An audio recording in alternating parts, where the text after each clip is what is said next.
Welcome.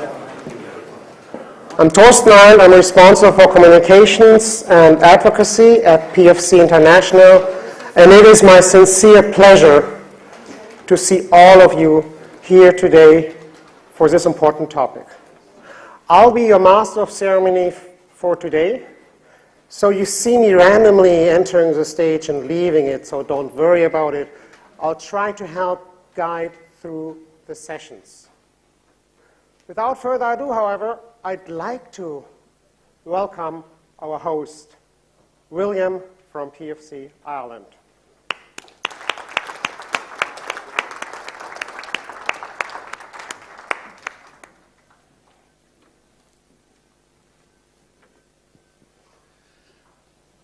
Good morning, everybody.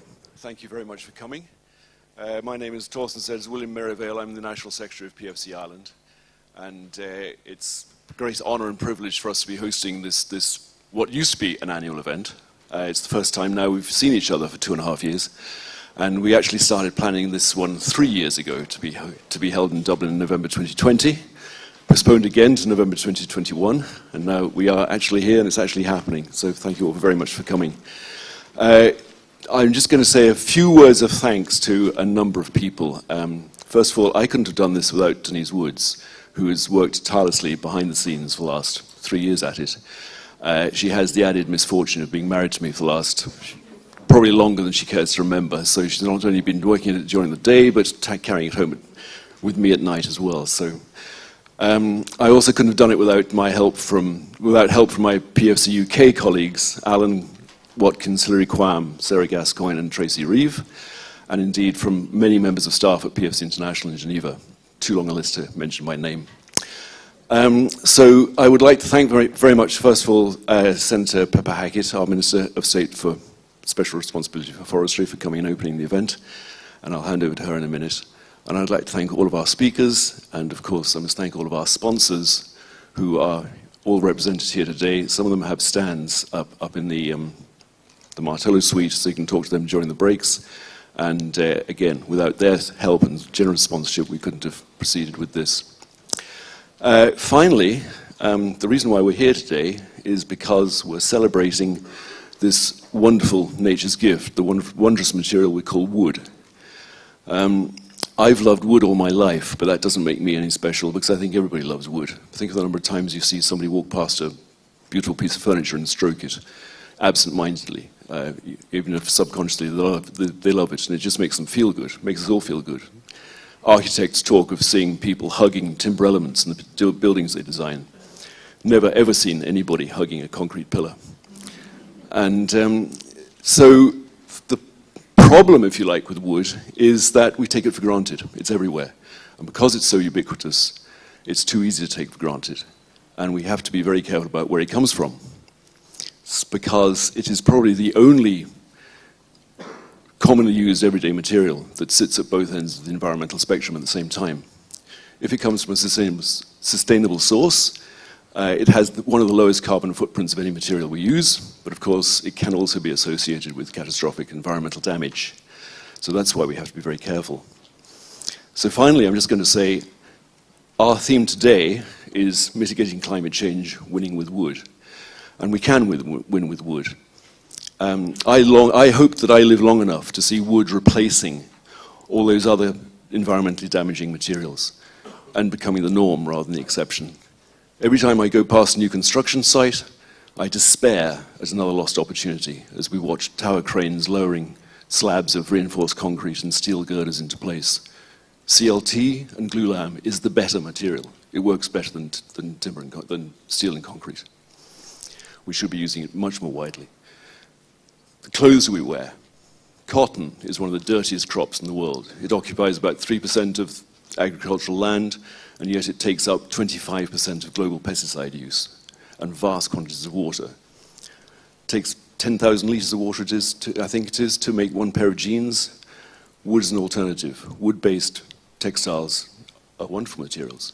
I've had a viscose shirt now for about 25 years, bought it in pennies, and it's as good as the day it was bought. It's a bit faded. Excuse me. I long to see the day when single-use plastics are forever banned. They can be replaced with wood. So it really is the winning material. It's not just an alternative, it's frequently the better alternative. And I hope if there are any skeptics amongst you, our wonderful lineup of speakers today will convince you otherwise and show that we really can win with wood and combat climate change with this wondrous material.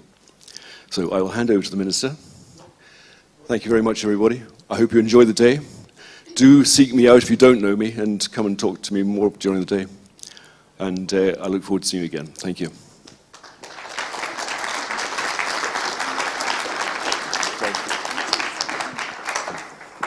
We are not yet at the Minister.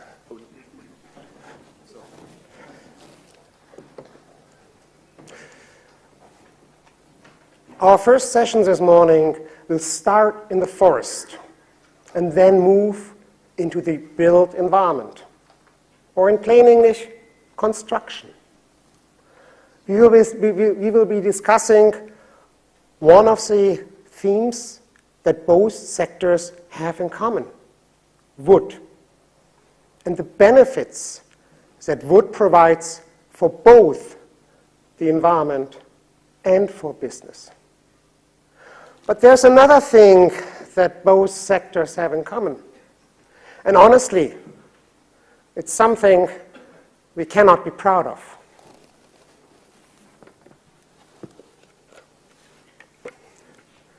Health and safety.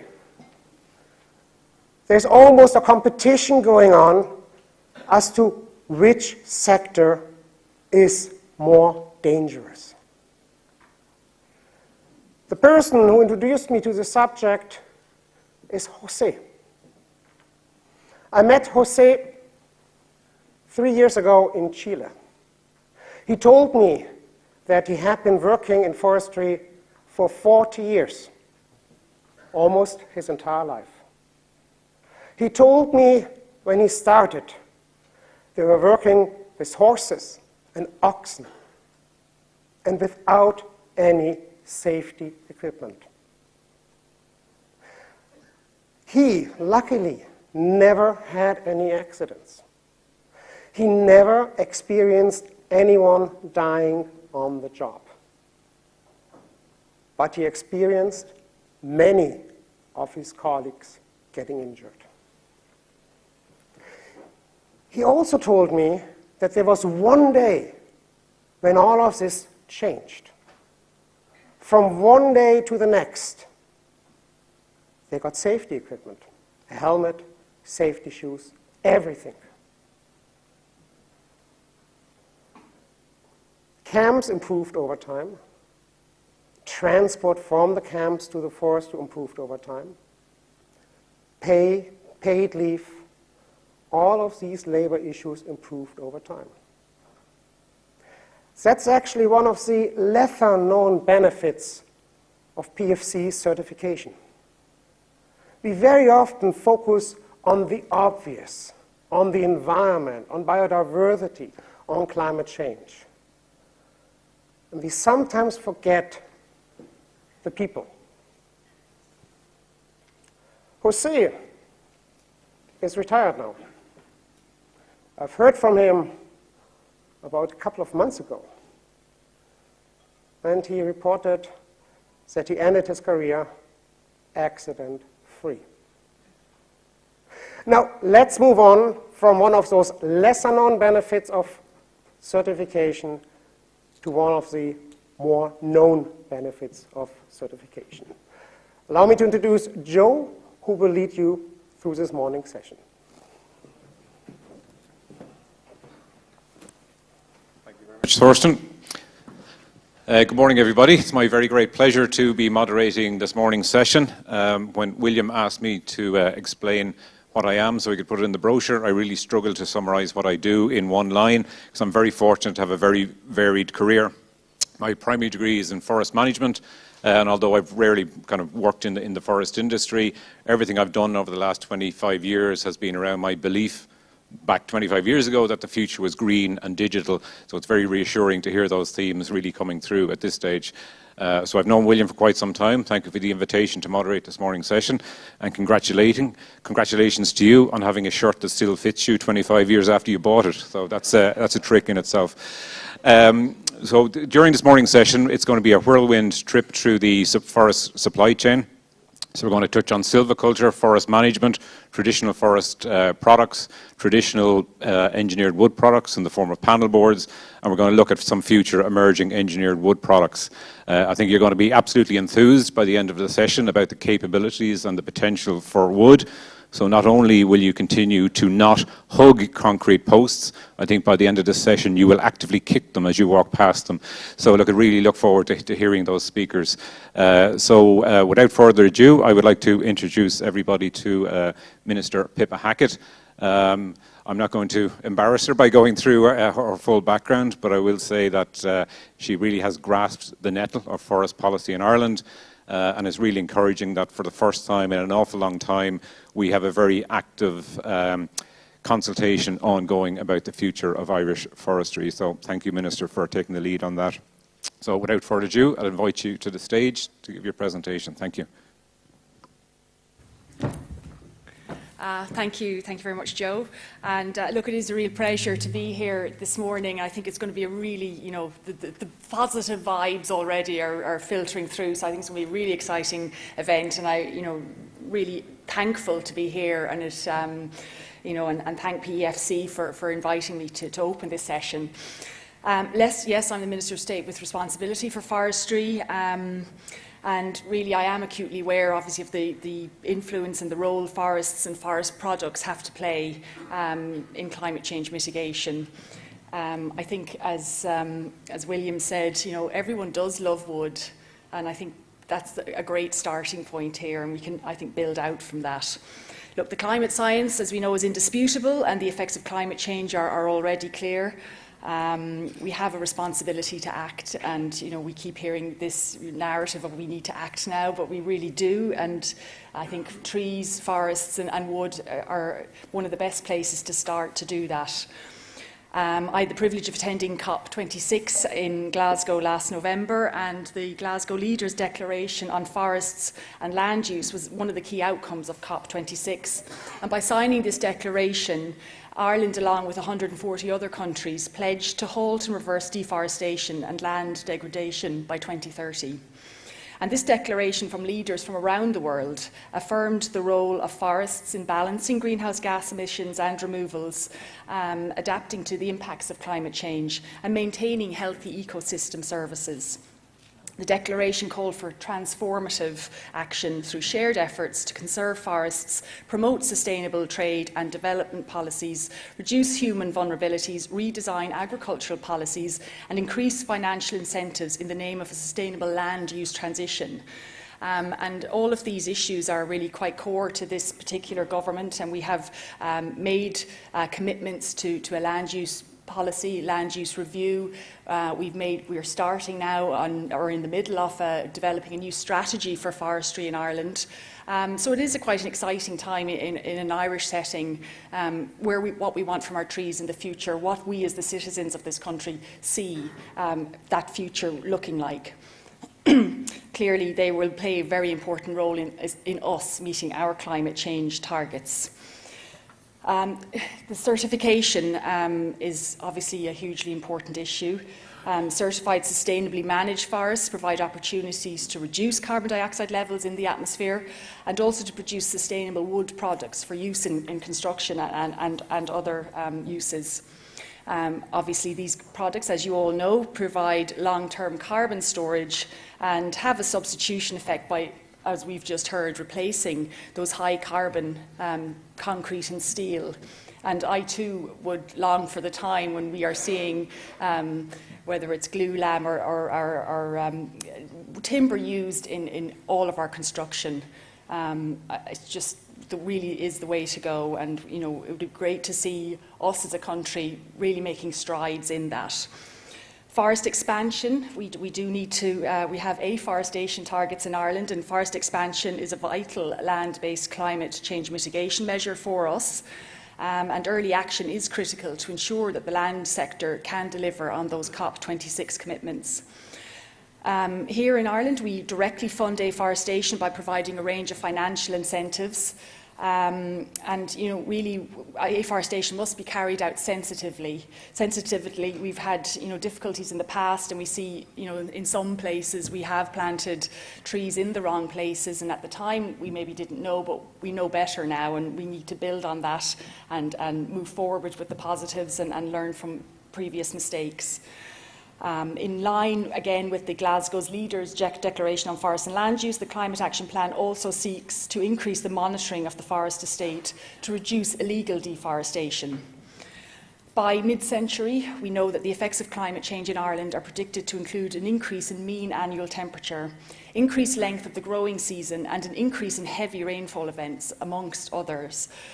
And as a result, the climatic threats to forestry include growth rate changes, increased risk of wind throw, drought stress, frost damage, fire, and harmful pathogens.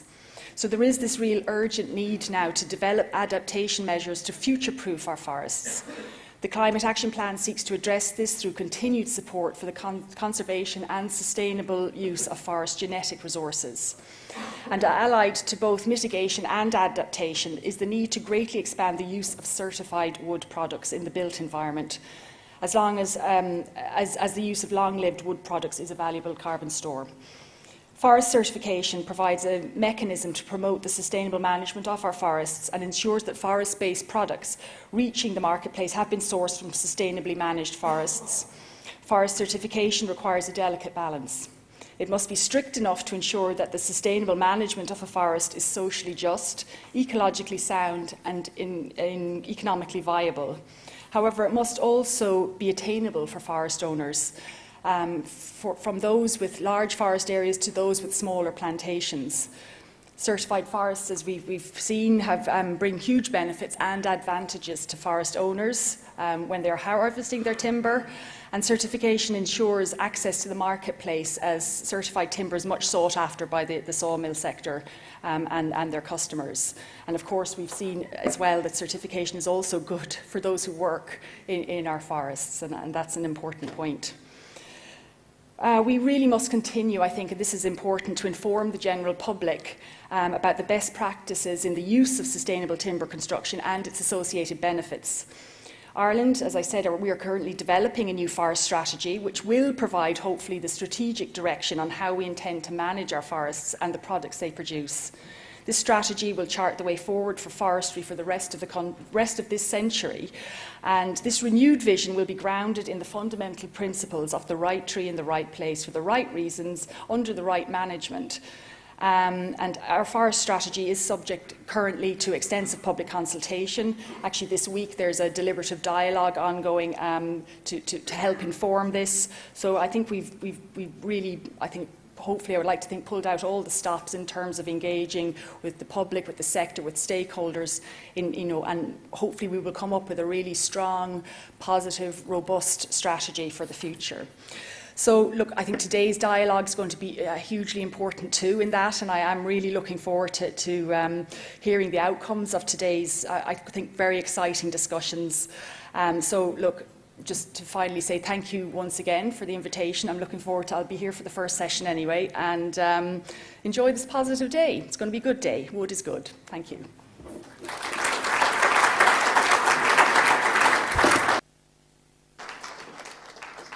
Thank you very much, Minister. And now I'm under pressure. Yes, thank you very much, Minister, and wish you every success with the public consultation. I'm sure there'll be a very broad spectrum of views, so wish you and your colleagues in the department every success in pulling those together. Okay, I mentioned to you we're going to take a whirlwind tour through the supply chain. So our first speaker this morning is Clodagh O'Reilly. So Clodagh works for Coillte, which anybody from Ireland will be well familiar with Coillte, the largest landowner in the country and a very significant contributor to forestry activity. As the Minister mentioned, kind of building public confidence in timber is essential. So we need to have very robust systems in place around our certification schemes. So going back to my Future is Green and Future is Digital comment, I think we've never had as good a tools available to us as we have now around technology solutions to basically record forest management activity, to track all of the activities on produce, and to be able to verify to end consumers that everything along that supply chain is extremely robust. And Coillte have definitely been one of the champions in that regard. So over to you, Clodagh. Good morning, everybody. As Joe has just introduced me there, I'm Clodagh O'Reilly, and I'm the Sales and Supply Chain Director at Coillte. I'm really pleased to be here this morning, especially I believe that we're at the most exciting time we've ever seen in forestry and in the timber products sector. This morning I'm going to talk to you about the multiple benefits of forestry and about the role that we can play in and the contribution to a low carbon economy. So I might just start by introducing Coillte for those who are not familiar with it. I realise we don't have a completely Irish audience, so I'll just introduce Coillte. So as Joe said, we are the largest landowner in Ireland. We manage 445,000 hectares, which is 7% of the land in Ireland. We're divided into 3 sections in Coillte, 3 divisions. We have our Land Solutions division, we have our Medite SmartPly division, and we have a Coillte Forest, of which is where I reside. In Land Solutions, we look after land sales, land acquisition, new business, and Coillte Nature, more recently Coillte Nature. In our new business development over the last number of years, we have developed a telecoms business and a wind farm business, both of which we have since sold on, but continue to develop new businesses as we go. Medite SmartPly is our manufacturers of OSB and MDF, and they process about 800,000 cubic metres of our pulp each year. Then in Coillte Forest, we provide wood to our sawmill and board mill sector. Of course, all of which is underpinned by financial and sustainability. In Coillte Forest, then ourselves, where I work, we harvest and sell approximately 2.7 million cubic metres of timber each year. 1.65 million of that is sawlog and is primarily for the construction, pallet and fencing markets. About 800k, as I said, 800,000 goes into the panels market, into Medite and SmartPly, and also we've about 250,000 cubic metres, which is for the firewood, biomass and bedding market. Along with producing wood, we also, a proportion of our estate is managed primarily for biodiversity. As well as that, we have a number of recreation areas. At the moment, we have about 250 recreation sites right throughout Ireland, and we have an open forest policy. So that's where we're at the moment. I suppose the industry that we are in, both from a forestry perspective and from a timber products sector perspective, has been really challenging place to be for the last 3 years. We have, I suppose, among other things, faced the impacts of Brexit. We've faced a global pandemic. We've had a regulatory crisis. And unfortunately, more recently, the war in Ukraine, which is also having impacts on our industry. But thankfully, we have emerged resilient, ready, willing and able to address the challenges that remain in our society. And I'm afraid I'm going to depress you for a few moments and then talk about some of those challenges that we're facing at the moment. But I won't dwell too long on the depressing stuff. Everybody here is aware, and we're all here because we have a climate change challenge at the moment. It's been, I suppose, reported widely for many, many years, but over the last 5 years in particular, it's really come to the fore, and we're at a point now where it's simply not an option not to do anything. It's just not an option. On top of that, in Ireland, in the UK, in the US, and indeed in all of our key markets, we have a housing challenge, and we have a real need for rural employment. As we exit the pandemic, our governments, or certainly our government in Ireland, and I'm sure in other countries as well, top of their priority is actually transitioning the green transition and also job creation. If you look down there at the left and see our biodiversity challenge, it's quite a depressing chart that charts the decline of wildlife since the 1970s. You don't need to see the numbers to see the line go right down. It's quite depressing. And on top of that, we're facing quite a lot of social and political challenge. Minister Hackett mentioned that we have an EU forest strategy. We have a Project Woodland, which is our own Irish strategy that's ongoing at the moment. We have COP26 and a variety of other social and political challenges at the moment. Then we have health and well-being. I guess we have a requirement and a need from society to provide areas and spaces for people to improve their mental health. And also, I guess we need to consider all of that in the context of a just transition to carbon neutrality. So hopefully I've depressed you enough. I'm going to move on to the exciting part now, which is what we as the forest products sector and the forestry sector can actually do about this, and the big role that I believe we have to play in that. At Quilta, we've been developing a strategy over the past couple of years, which is effectively trying to find our place in how we can solve the issues that are facing us as a society in Ireland, but also as a global society. We see those challenges divided into 4 categories, into 4 pillars effectively, and that's climate, nature, wood, and people. Each one of them we have a part to play in. So we all know that forests sequester carbon. We also know that carbon is stored in trees as they grow and is also stored in long life products. At Quilta as well, we support the renewable energy generation, and that's also something that's very important for climate change. On the nature side, we have large areas of our estate and we manage primarily for biodiversity, and we need to increase that. So I think we can do something in that space also. On the wood side, we need a local supply of timber to build Ireland's homes, and we need a sustainable substitution for carbon-intensive materials. Then for people, we need to keep our forests open for people. We need to build world-class destinations, and we need to provide sustainable jobs in rural locations. So at Quilta and right throughout the industry, we believe we have a part to play in all of these pillars, and each one of those will address the challenges that I've just outlined. So if we move on then, just in a little bit more detail, we believe that there are lots of ways that this industry can help. We need to consider climate change mitigation. We need to consider water and soil protection. That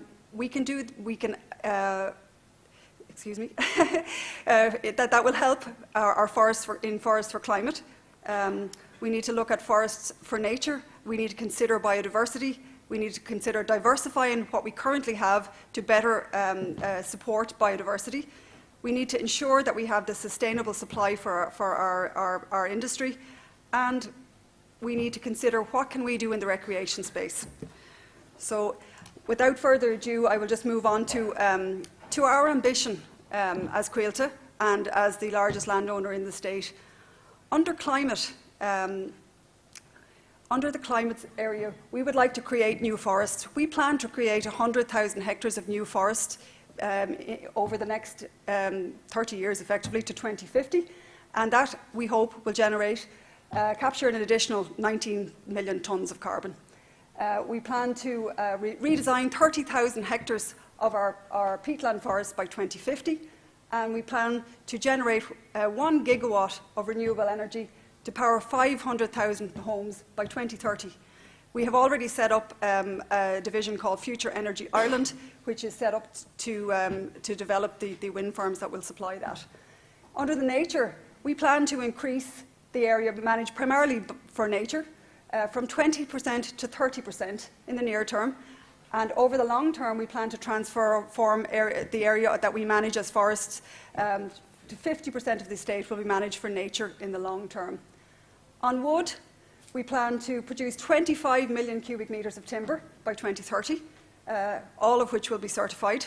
And we also plan, we're working together with FII to develop innovative wood products to reach 80% timber homes by 2050.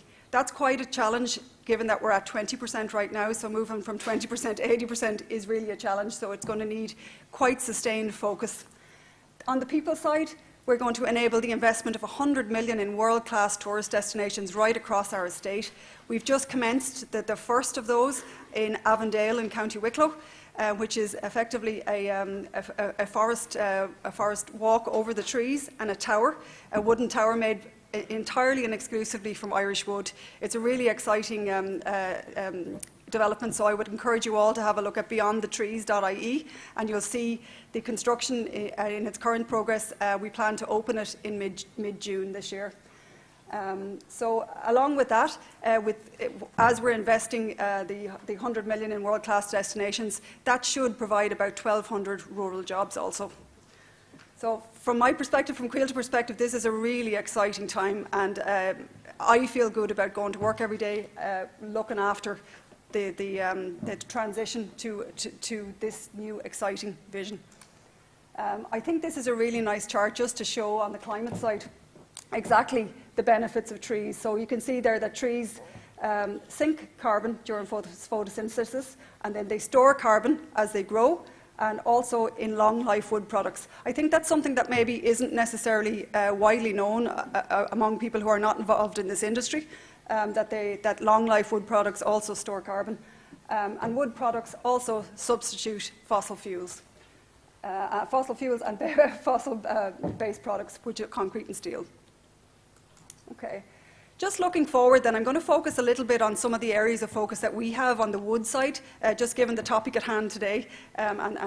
So some of the areas that we're working on with FII, we have a subgroup with FII which is focused primarily on promotion of wood and wood products sector. And I suppose probably most people in the room here are familiar with the fact that wood fibres are increasing, and in Ireland they will double over the next few years. We need to grow our existing sawnwood timber markets, both domestic and export, and we're working very hard on that with our colleagues right throughout the industry.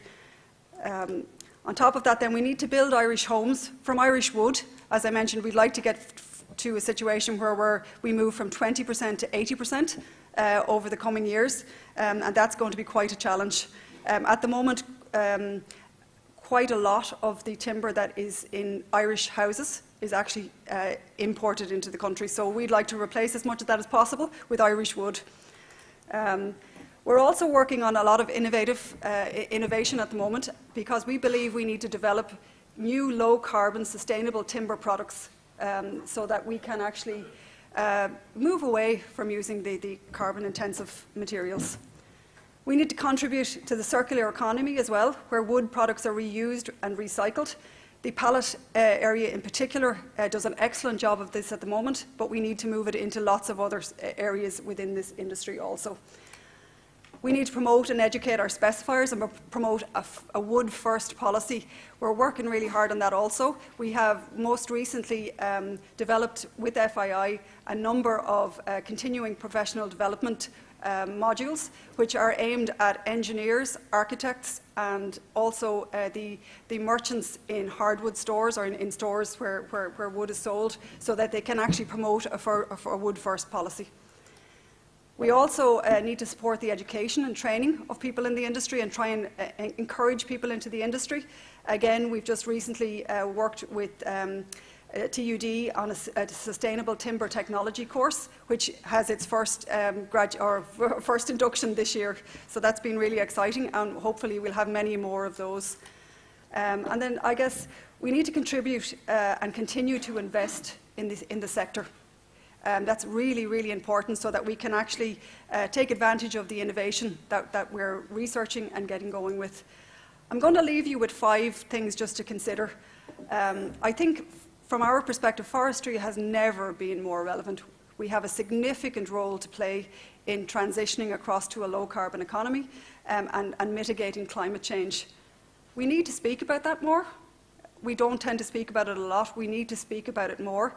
We need our policymakers to understand what we can deliver and actually support us to deliver that. And we need to start now. Thank you very much.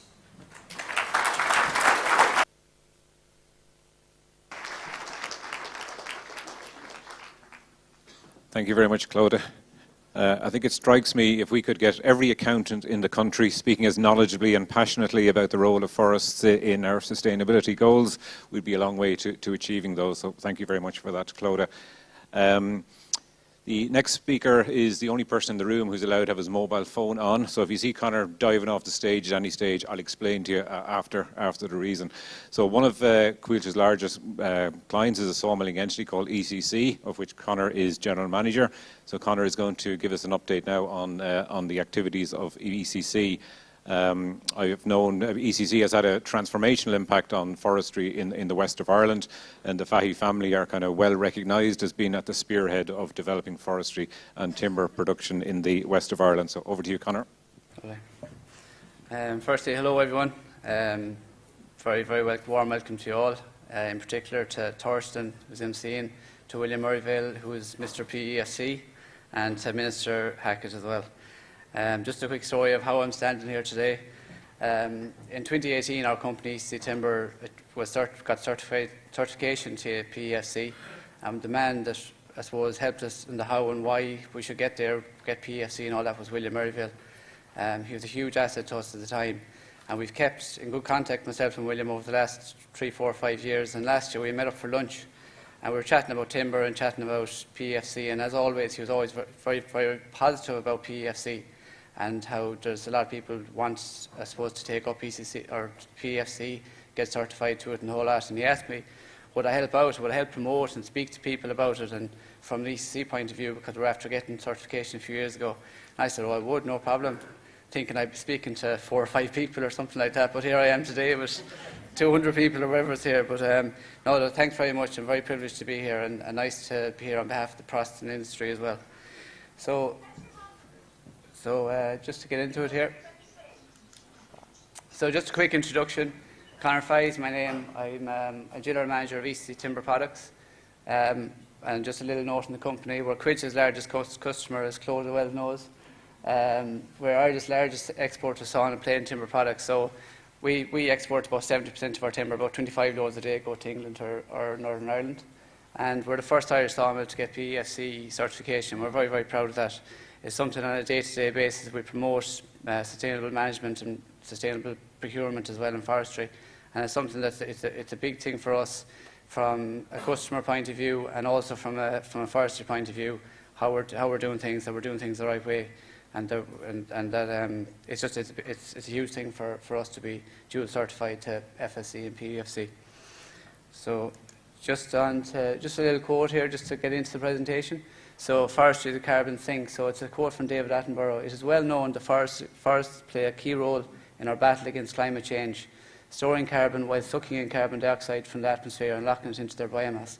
So in fairness to Claude, you get an excellent presentation there, and you can see all the different positives. It's such a positive thing, forestry, in everything we're doing in the next 2015, 20, even up to 2050 we spoke about there.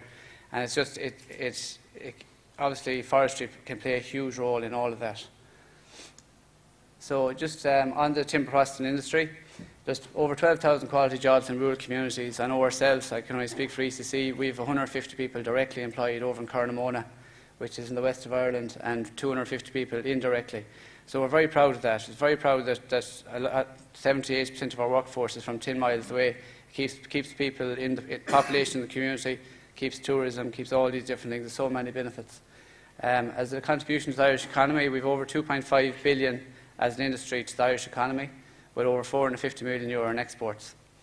One challenge or opportunity as we see it in the next 10 to 15 years is that log supply is set to double, with all forecasts, Coford, etc., agreeing that a forecasted double of log supply is going to happen in the next 10 to 15 years.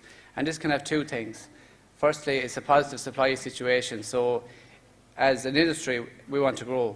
And obviously, extra supply means extra production, which means extra investment, which means extra employment, all these things. It's a knock-on effect. And it also adds value to exports as well. And the second thing, which is more important than any, is just that it pays dividends in everything that Ireland does to meet its climate change targets in the next 20, 30 years. So here's just a graph of the next 15 years. So starting with 2016 up to 2035, you can see Coilte maintaining a very high level of production. And then in red, and in the green is the private, which starts at a low level in 2016. And already we can see it in the last 1 to 2 years. A big increase in the amount of private supply coming on stream.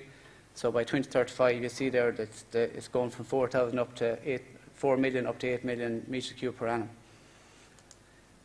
Something I've seen recently is just it's on an FII report, very well done. I thought it just hit me. I thought it was very, very good.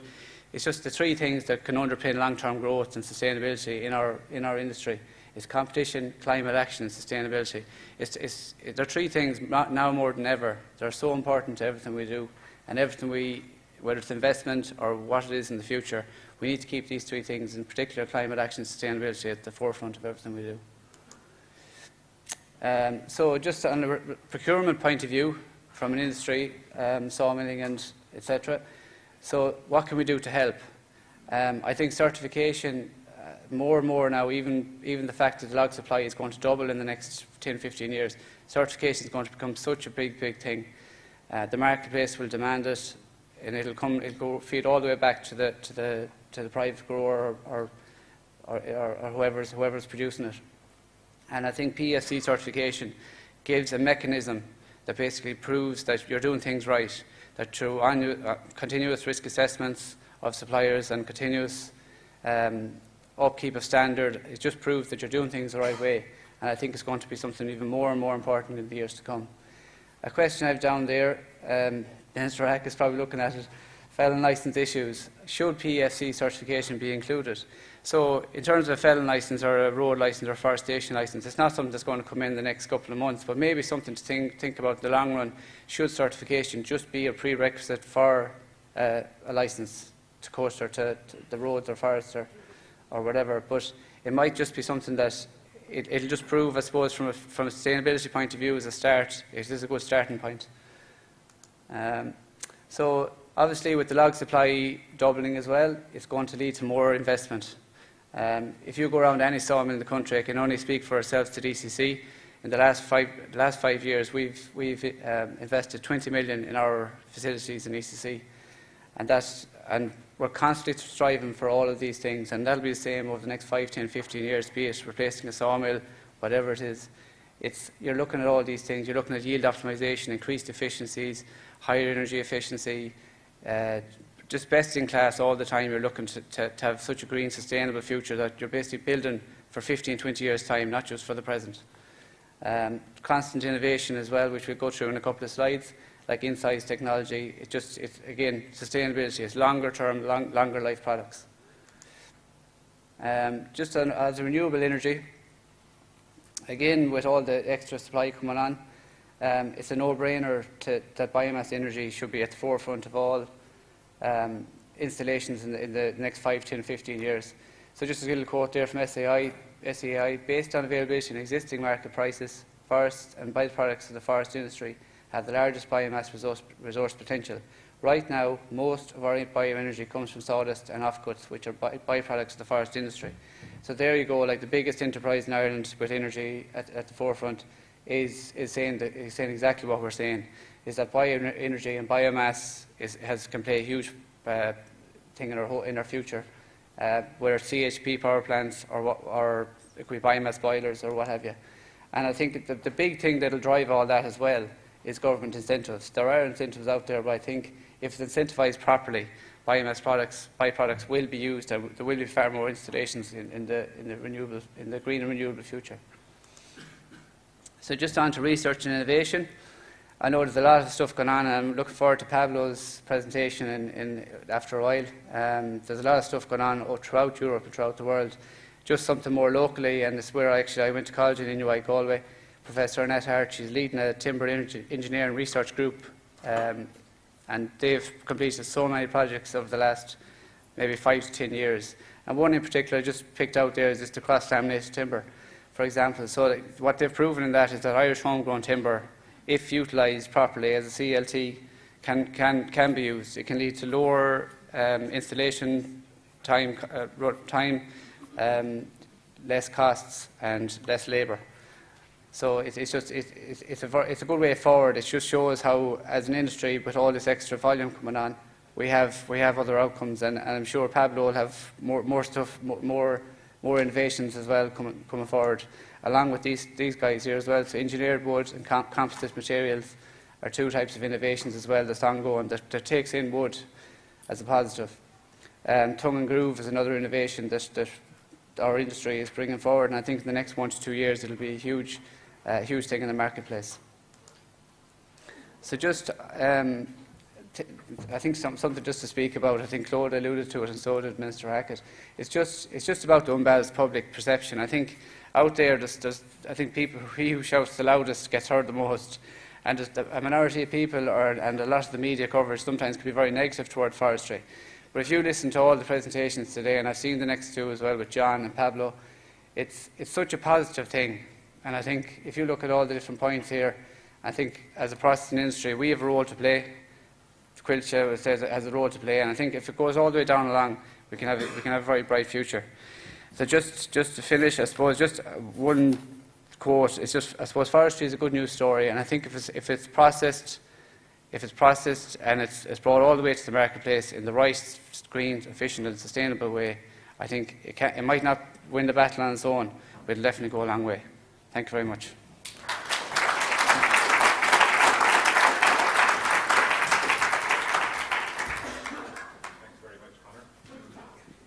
Yeah, thanks very much, Conor. I think what Conor didn't emphasise is just how remote a location ECC is based in. And back when it made absolutely no sense for Irish sawmillers to be exporting to the UK, given the Irish pound sterling exchange rate at the time, ECC found a way and were one of the pioneers of exporting timber to the UK and managed to grow it when lots of others struggled. So congratulations to ECC on that. The Irish forest industry mightn't be renowned worldwide as being a massive player, but we're nothing if not efficient. We've managed to start late and finish early on this session, so we're going to break from routine slightly, and I'm going to throw a curveball at Conor and Clodagh here and ask them to come up to the stage because we've time for a couple of questions and answers at this stage. And then we'll take a break in about 10 minutes for coffee. So apologies, Conor and Clodagh. So if anybody has a question or comment they'd like to make, we just ask them to identify yourselves, and if you put up the hand, there is a roving mic that we will get to you as quickly as possible. Gentleman over here on the left, I think, was first up, or actually I might leave it to the people with roving mics because you can see people better. There's a gentleman here at the second table on the left I saw first, and then there's two further down. Yep. Sami Oksa from UPM Kymmene Corporation Finland. You talk very much about the Irish timber, Irish wood. So interested, do you see the benefit on your market? It's Irish, and then on the other hand, I understand that you are mainly producing and working in Ireland. How do you see the global market as from your perspective and in your companies? From a quilter perspective, is it? Yeah. From questions for me, I assume. Yeah. Yeah. I guess from a quilter perspective, we're largely providing logs to companies who are in Ireland, but many of our companies export to the UK. And actually, indeed, within Medite SmartPly, we export right throughout Europe. So we feel, I guess, we have a finite supply, so we can only supply so much. But there's quite a large proportion of our Medite SmartPly would be in the UK and right throughout Europe.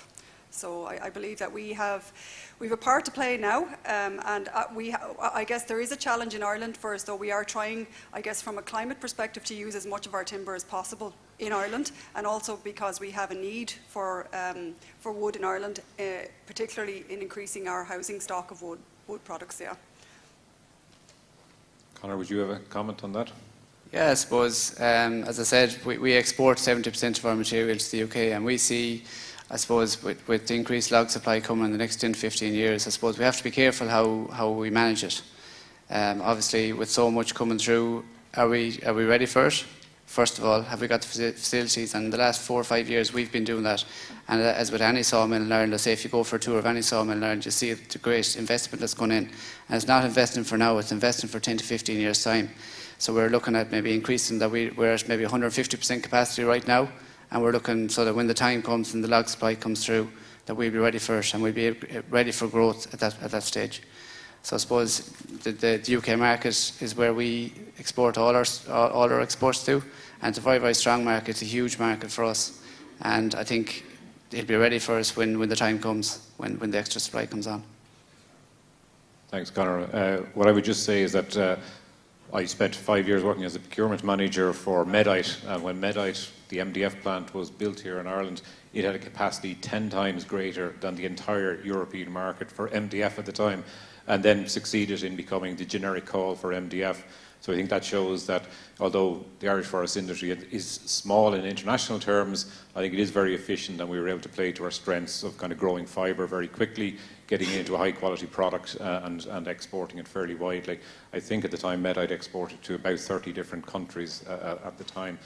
I saw a couple of hands down here in what is a very chatty table, obviously. I think Richard and Owen. Whoever wants to go first there, guys.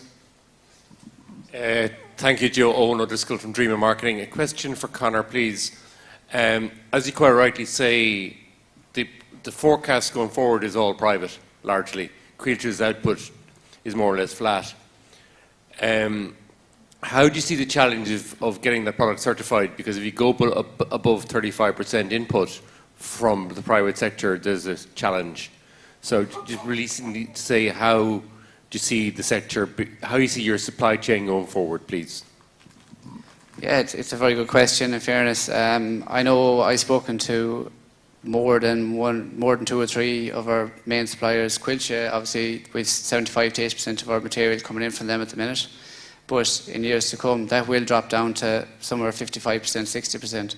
So there is a 10 or 15% gap there. And at the moment, I've actually had a lot of calls because through our procurement manager, William Alley, a lot of people are getting on to him and asking about certification. Is it going to become a problem down the line? Do we need to get it?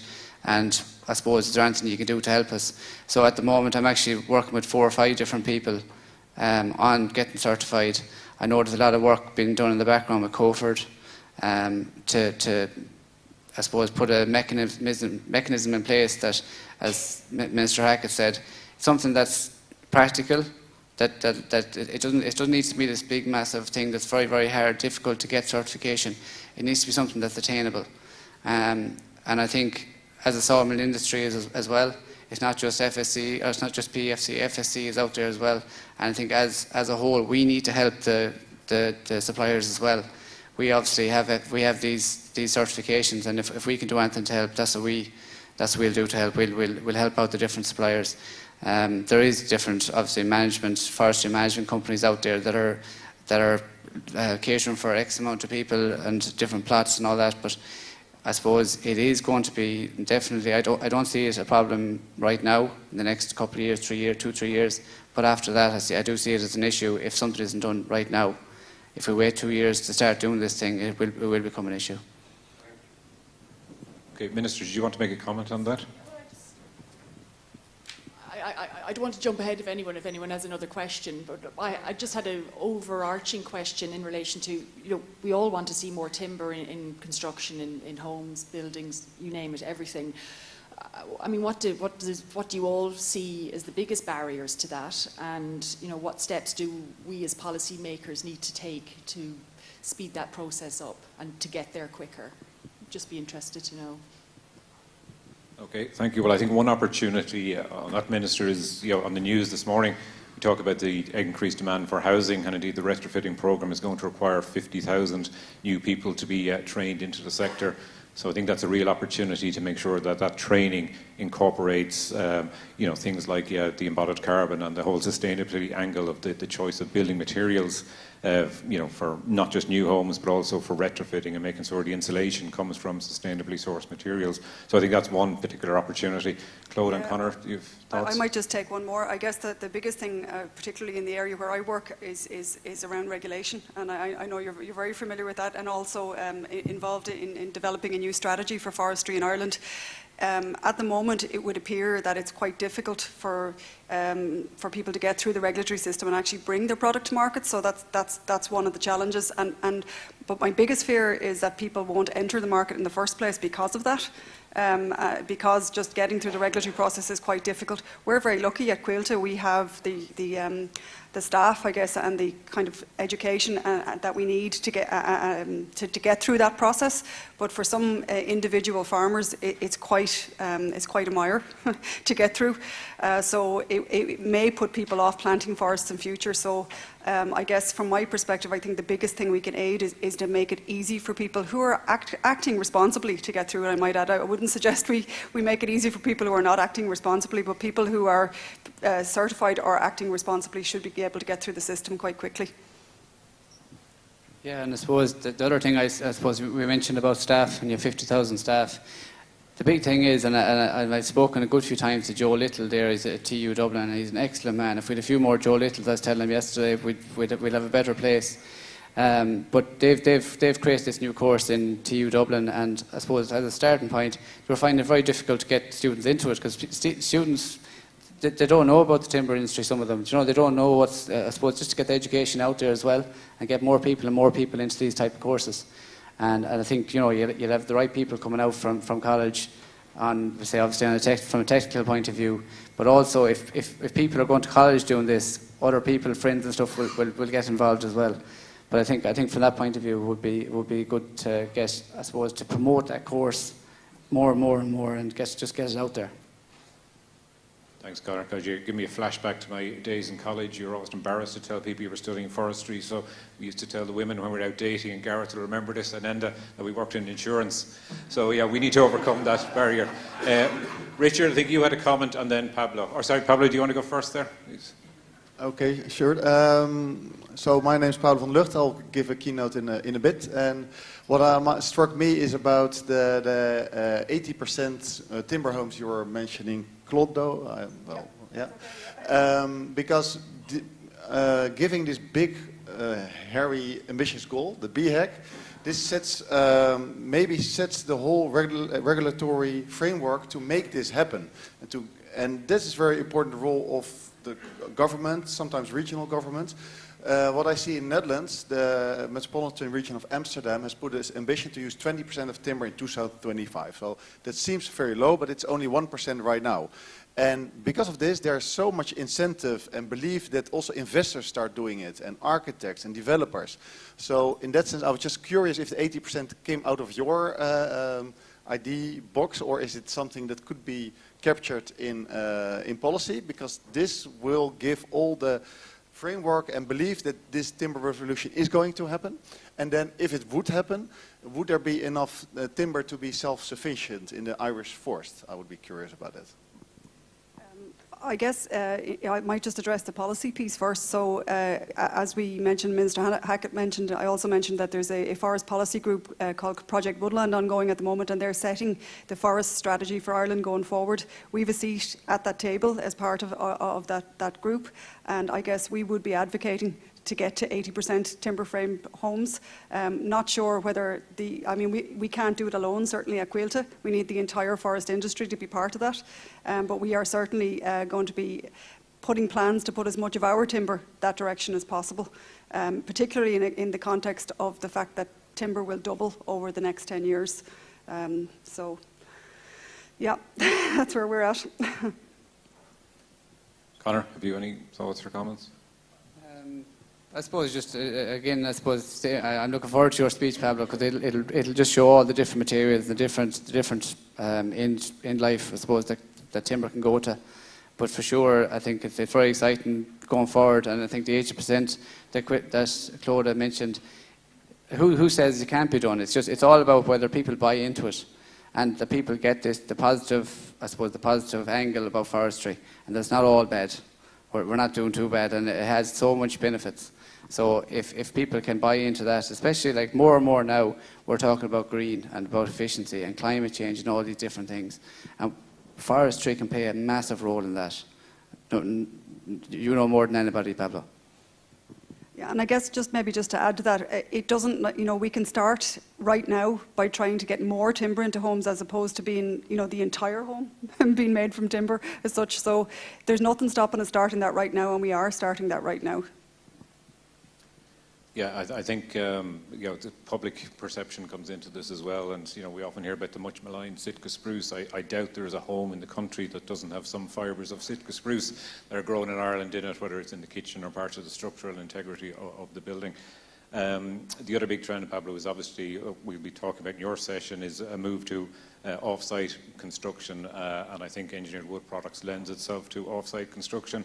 to get 50,000 people to go back. We are wearing hard hats and high-vis vests on sites, doing kind of dirty work in the depths of winter is difficult. So we're going to continue to see more and more off-site construction, structurally insulated panels, etc. And I think hopefully that will drive the timber usage as well. Richard, down at that table there, please. Richard Alley from Huhtamäki. We're a Finnish company. A question more around perception, and I was delighted to hear the Minister talk about COP26 and the importance of the declaration of forestry. Climate change is absolutely not a national question. It is an international question, which I guess why everyone here is here today. One of the points that we're quite concerned about is whether trees are totally utilised. So in other words, the bits that cannot be used for timber are used for the best value. Latest research shows that paper-based food packaging has a 2.8 times lower carbon footprint than reusable food packaging. The reason being, to sterilise reusable food packaging takes a significant amount of energy and water. And not that water is a particular issue in Ireland, but certainly carbon footprint is. You've both talked about perceptions.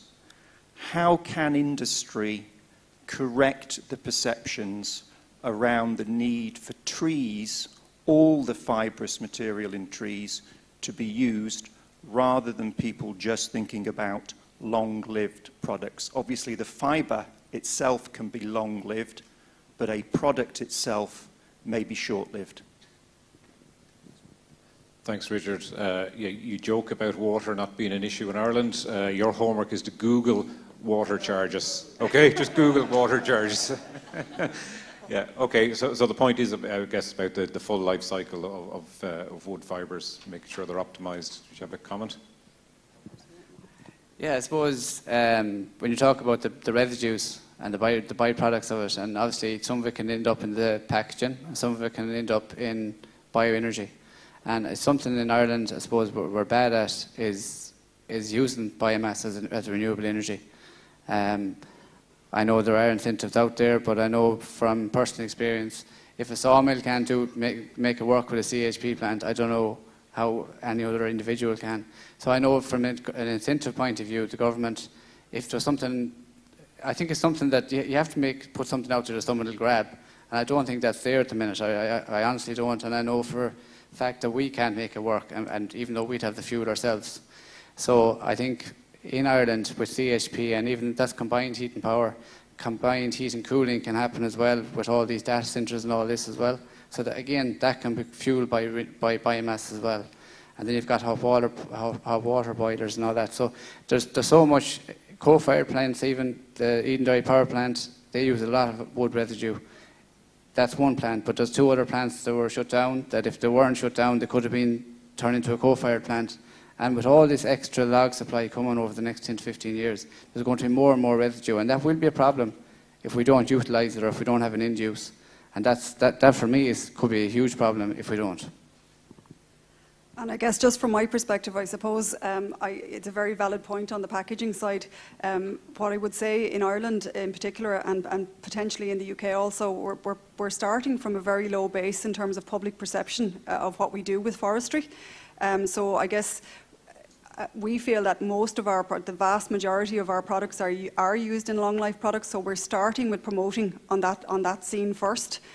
We need to bring people along with us and try not to. We're already, I feel, to a degree, bombarding them with science in terms of what wood does and what wood is good at, etc. So we're starting with the long life products. But you're right, we need to extend that further. But I guess, as I said, we're starting from a low base, unfortunately, and it will take time, and there'll be a transition. Yeah, obviously a related point, Richard, is the circular economy, and the moderator of this afternoon's session, Dr. Dorothy Maxwell, is more an expert in circular economy than I, so that we might return to that whole theme just shortly. One more question here in the front. We'll just let you know you're not getting away for coffee until I have at least one question from a female member of the participation, because we're all about all of the Sustainable Development Goals. So I do see a lady's hand up, which I'll come to in just a second. Eduardo, did you want to make a comment? Okay. Thanks, Excellent. Hilary. Thank you. My name's Katie Foden. I'm here representing Responsible Wood from Australia, but I actually work full-time for a timber company, processing softwood framing for the housing sector, but also cross-laminated timber for mass timber construction. I just wanted to make a comment, I guess, in response to the Minister's question around what policies can the government put in place to support more timber in construction. And I guess to bring that back, not only in terms of policies to encourage more timber in construction, but how do we get more government buildings to lead the way made out of timber, particularly mass timber when we're talking larger scale, whether it's schools, libraries, health centres.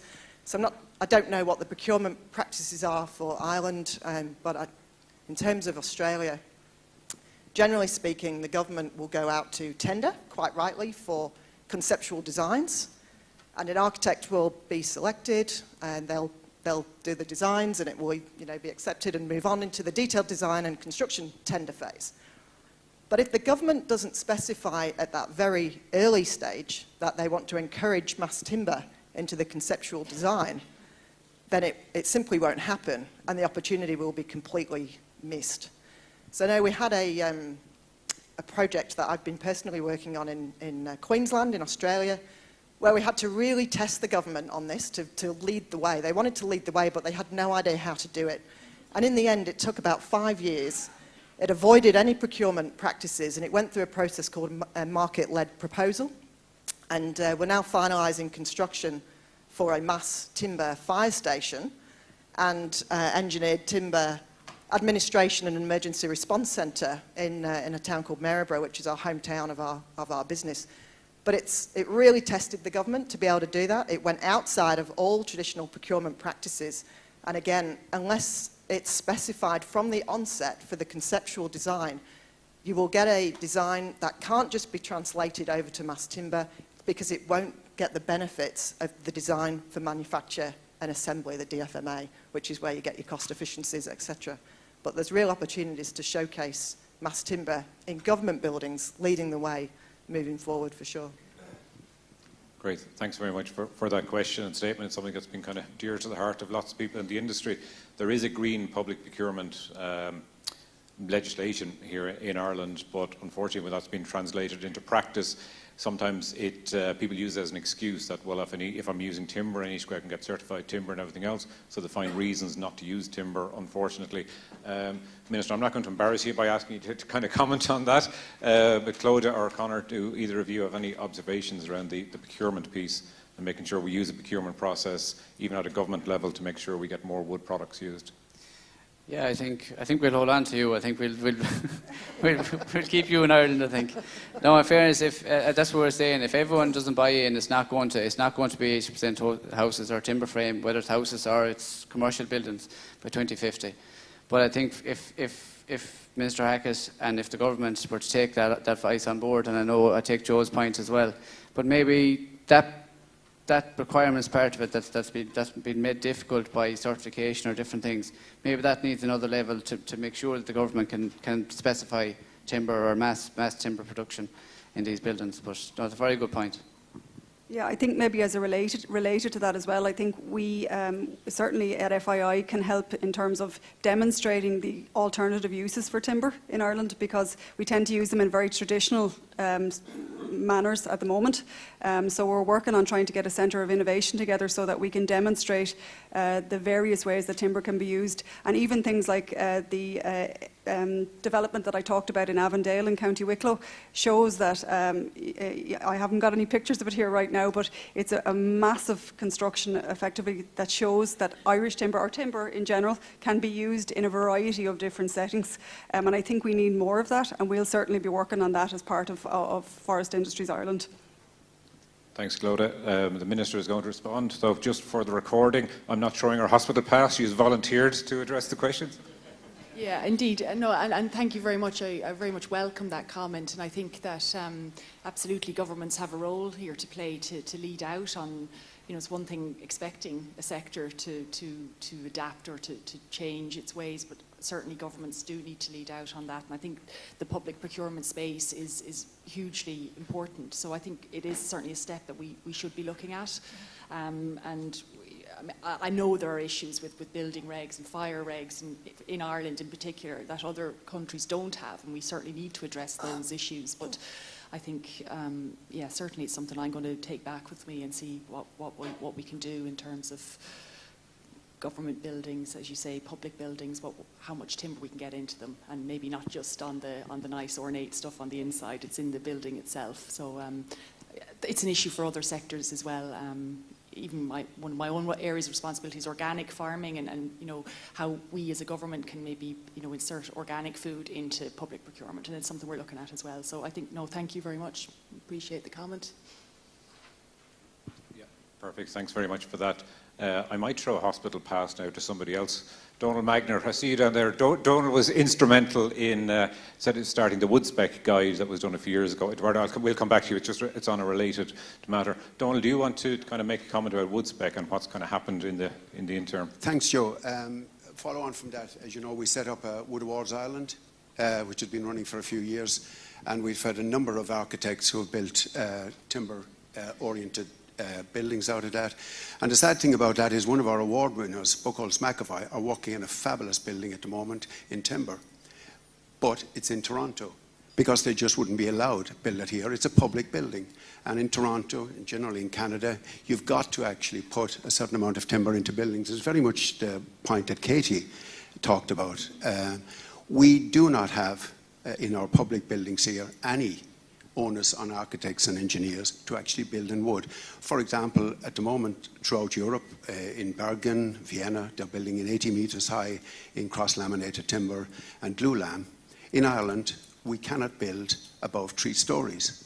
And yet, the 80% achievement in timber frame is now in Scotland, which is very much a similar forestry culture in Ireland. So there's no need, there's no drawback in doing it. But the problem here is the various departments aren't talking to one another. So the question I would put to the panel, and probably to the Minister as well, is why isn't the Department of Housing, the Department of the Environment and the Department of Agriculture talking to one another about increasing wood, not only in housing schemes, but also in multi-storey buildings as well, or low-rise buildings, more appropriate in Ireland. Thank you. Thanks, Donald. Claude or Conor, do you want to address that? Well, the very fact that Scotland will have a lot of homegrown timber coming in as well, it being used in that 80%, shows that we can do it here. But obviously policy, and look, I can't talk myself for what's going on between the different departments, but definitely, Donald, if you're saying that there has to be something there, do you know what I mean? If there is more talk between them all and get the right policy in place and having the specs right that you can go more than 3 stories, if you can do it somewhere else, why can't we do it here?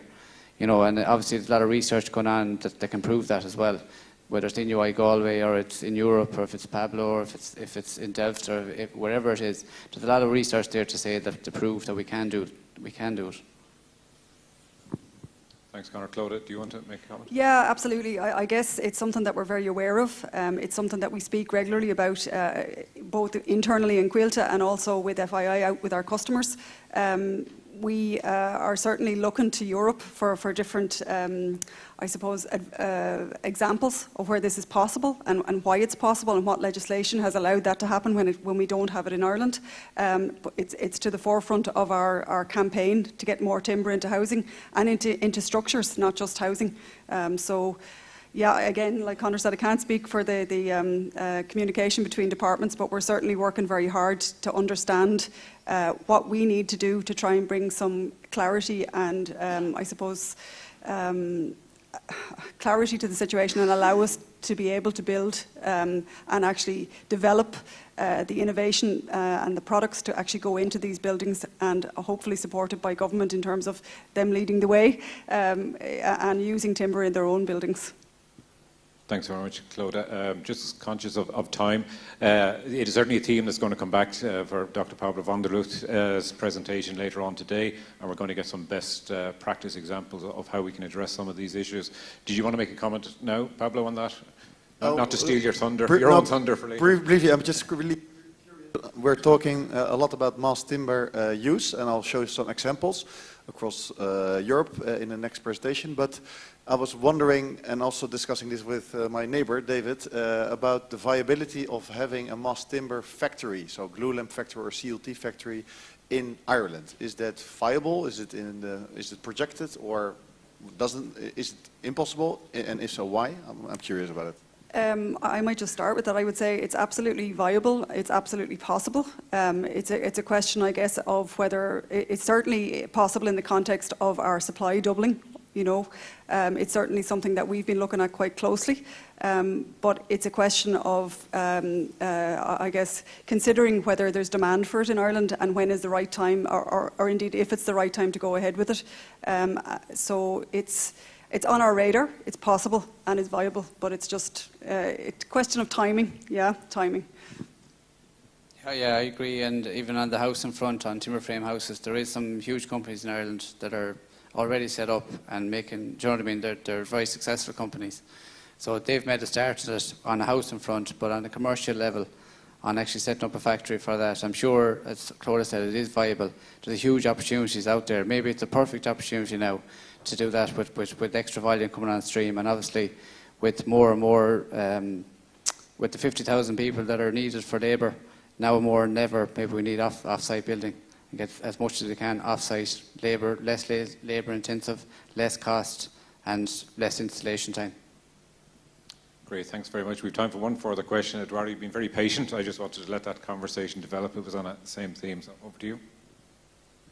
Thank you, Joe, and congratulations for the really exciting presentations. I wanted to highlight one element that frequently is under evaluated in all the contributions of wood in building is basically the competing materials. They could say, and there are lots of advocates of circular economy, and so they say, oh, we can recycle all metals, so steel, we can recycle concrete, but they always hide that in order to do so, you need an enormous amount of energy. And we won't have so much renewable energy. Renewable energy has lots of problems. You have not too much sun in the winter.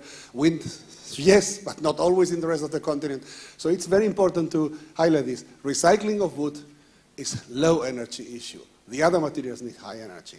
And taking advantage of the discussion and what Pablo said regarding we will have enough wood, I think we have to be a little bit, and this is an argument some people use also to put some stones in the way. At first, I would put just a global example. Between 1990 and 2015, the world has only increased the wood demand 6%, with a 37% increase of population and a 150% increase of GDP. And this was not a period where wood was either outshifted, globally not increased dramatically. It has been relatively stable period. So this shows that we're using more and more efficiently wood and that we are recycling it, especially in the pulp and paper, but in other areas. So second element, just the most important European country is Germany. 40 years ago, the two Germanys cut 40 million cubic meters. Today they cut 80. And this is not a country with a huge forest area increase. So if there is area increase possibility, plus many forests are young, or first generation forests with degraded soils, there is an option to increase the wood. A third element in this issue is that the big building will happen in the tropics. And the solution is not, despite many may wish to, that we do a big shift, a transport of wood to the tropics, because tropical wood is too expensive. Bamboo is the solution for building in the tropics. And when focusing on our situation, first there was the request regarding public sector. There's a very interesting example for France. The present Minister of Agriculture, de Normandy, that is a forester, before he was State Secretary of Housing, and he imposed 50% in every public building, or in public building as a volume in France, had to be, I think it was 2019, based on wood. So I think there is an important example that could be replicated in other countries. And I think in the building of wood on the short term, in the developed world, as we have stagnant population, not in the US, but in the other developed world, I think we have to focus on the short term, especially when we have difficulties, because we have been building without wood in many countries, is to focus on the renovation of buildings. There is a huge opportunity. We will not build a big amount of buildings if there is a stagnant population, but there's a lot of volume that has been renovated, walls, insulation, and so on. There has wood, windows, a huge opportunity, and this is in certain way the low-hanging fruit that has to be attended as well. It's much more easier to renovate with wood than with traditional buildings. So I hope, but congratulations, very inspiring, starting for the minister and you both and the discussions. Great. Thanks very much, Eduardo. Conor, Claudia, do you want to respond to that? I was just going to say thanks very much. It was very informative there, but in fairness, you sound very passionate about it, and you gave good examples there of what we can do. You know, whether it's France and 50%, it's something that's put out there. It's 50% of every home has to be timber, and as you say, renovations is a huge opportunity. So, no, thanks for that. Okay. Listen, thanks very much for that. Thank the two panellists for taking that slightly changed agenda there. So I think you performed very well. So I'd just like you to show them your appreciation with a round of applause, please.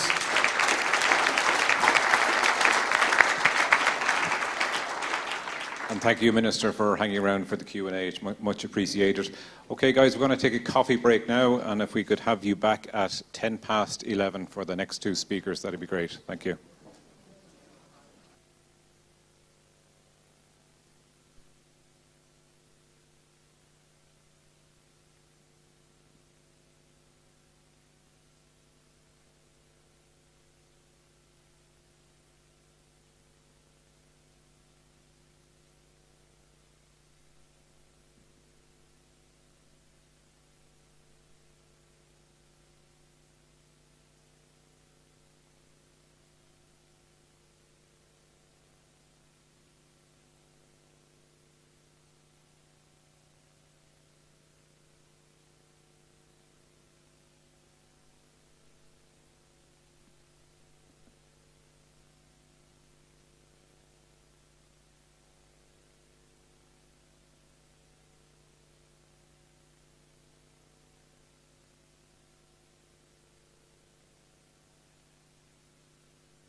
it should be fine. But in the questions will we do in the Q&A, right? Yeah. Okay, welcome back, everybody.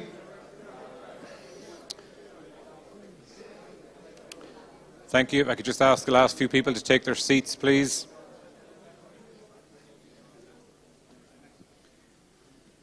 Okay, I think everybody will agree that this morning's session ran very well, and it was great to see such a strong discussion.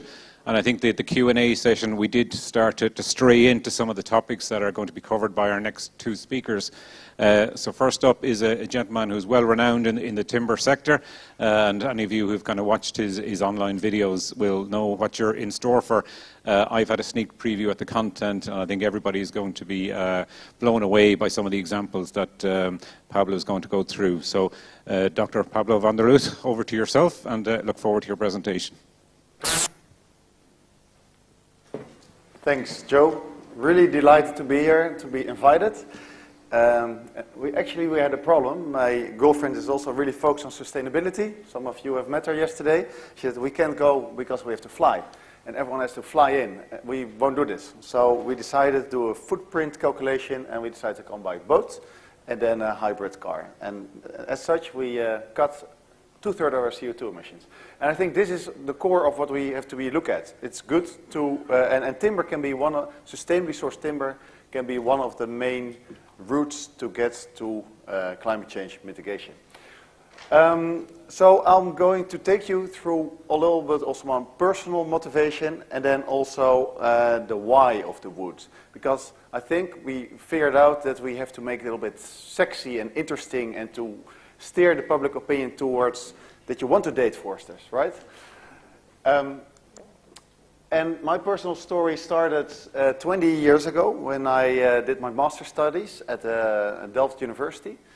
Well, I didn't have any gray hairs yet, and here I was in Costa Rica at the social housing project, which focused on giant bamboo. So it was interesting to hear from up front the potential of bamboo.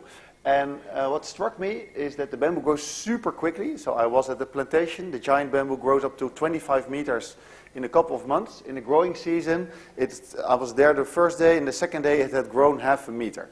So I was so intrigued by this, and then yet no one wanted to live in a bamboo house.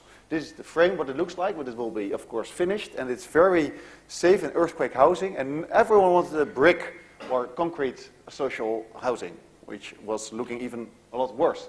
And that was also the image problem. It was mentioned as it's the poor man's timber, so even worse than timber in image.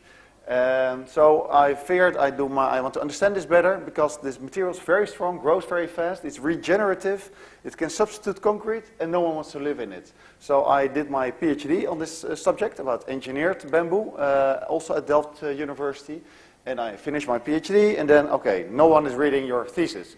And what I really like is to make impact.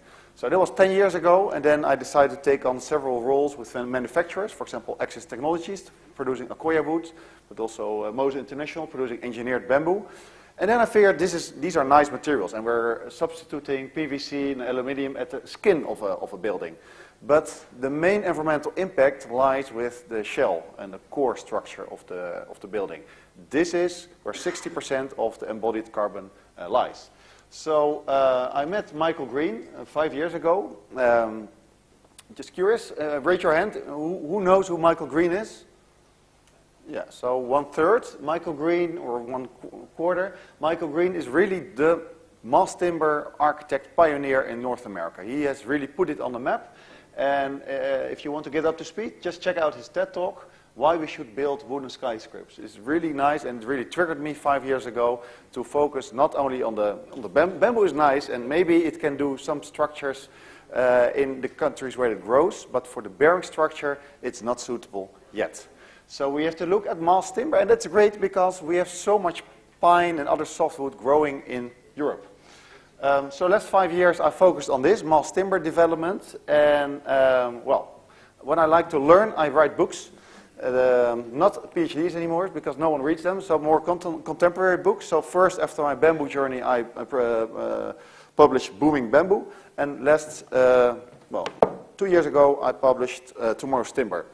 And in the process of writing the book, I started to answer the questions I had, because I give a lot of presentations to architects. Architects are generalists, and they are curious, and they okay, fire safety, but it burns, it's not good.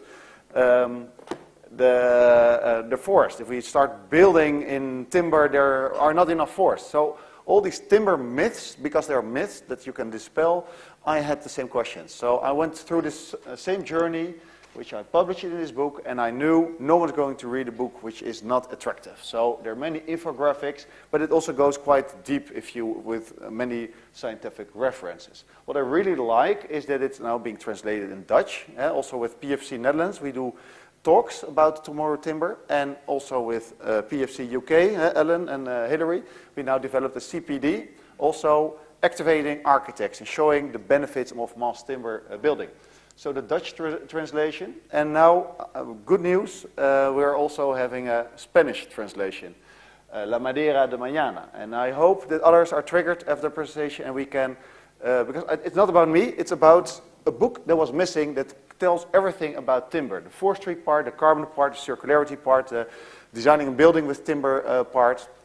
And it's just a means to a goal, and that is to activate more people using mass timber. So if it can be translated in German or any other, just to reach more people, well, come to me and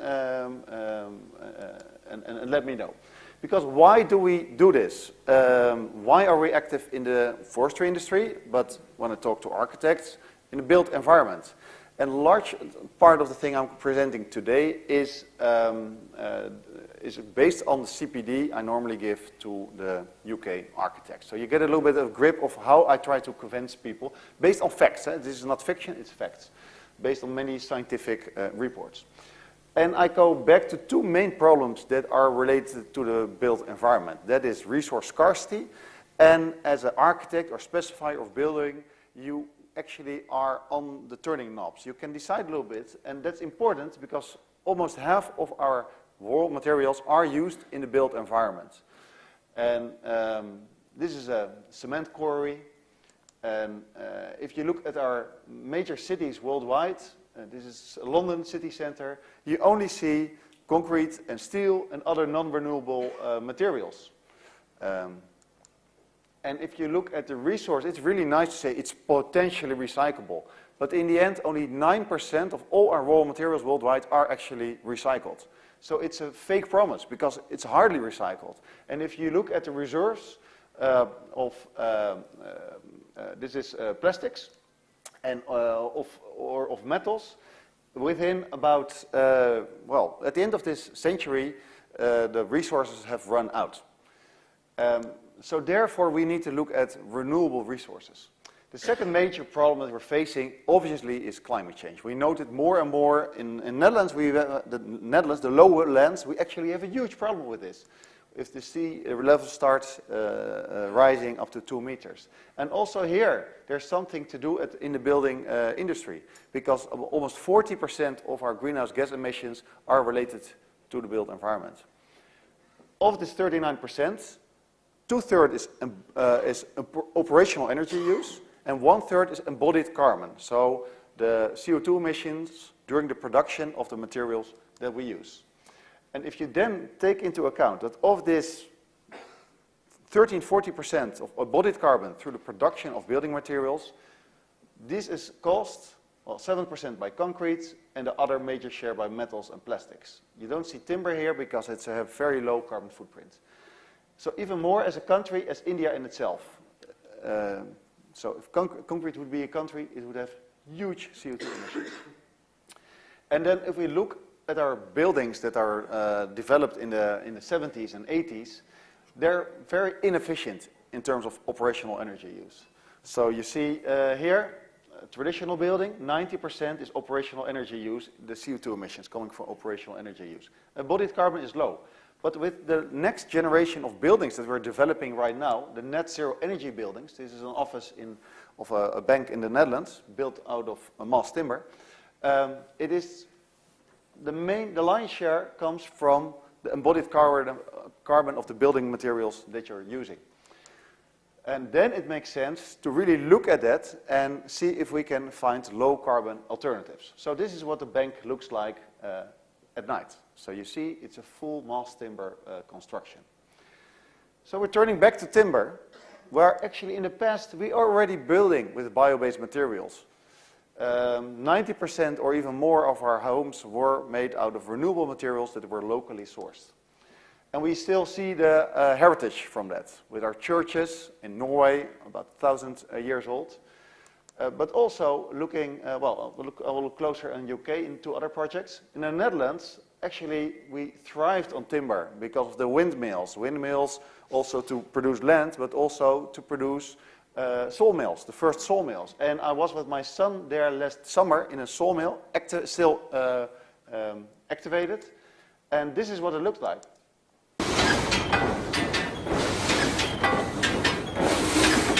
Just pure wind energy.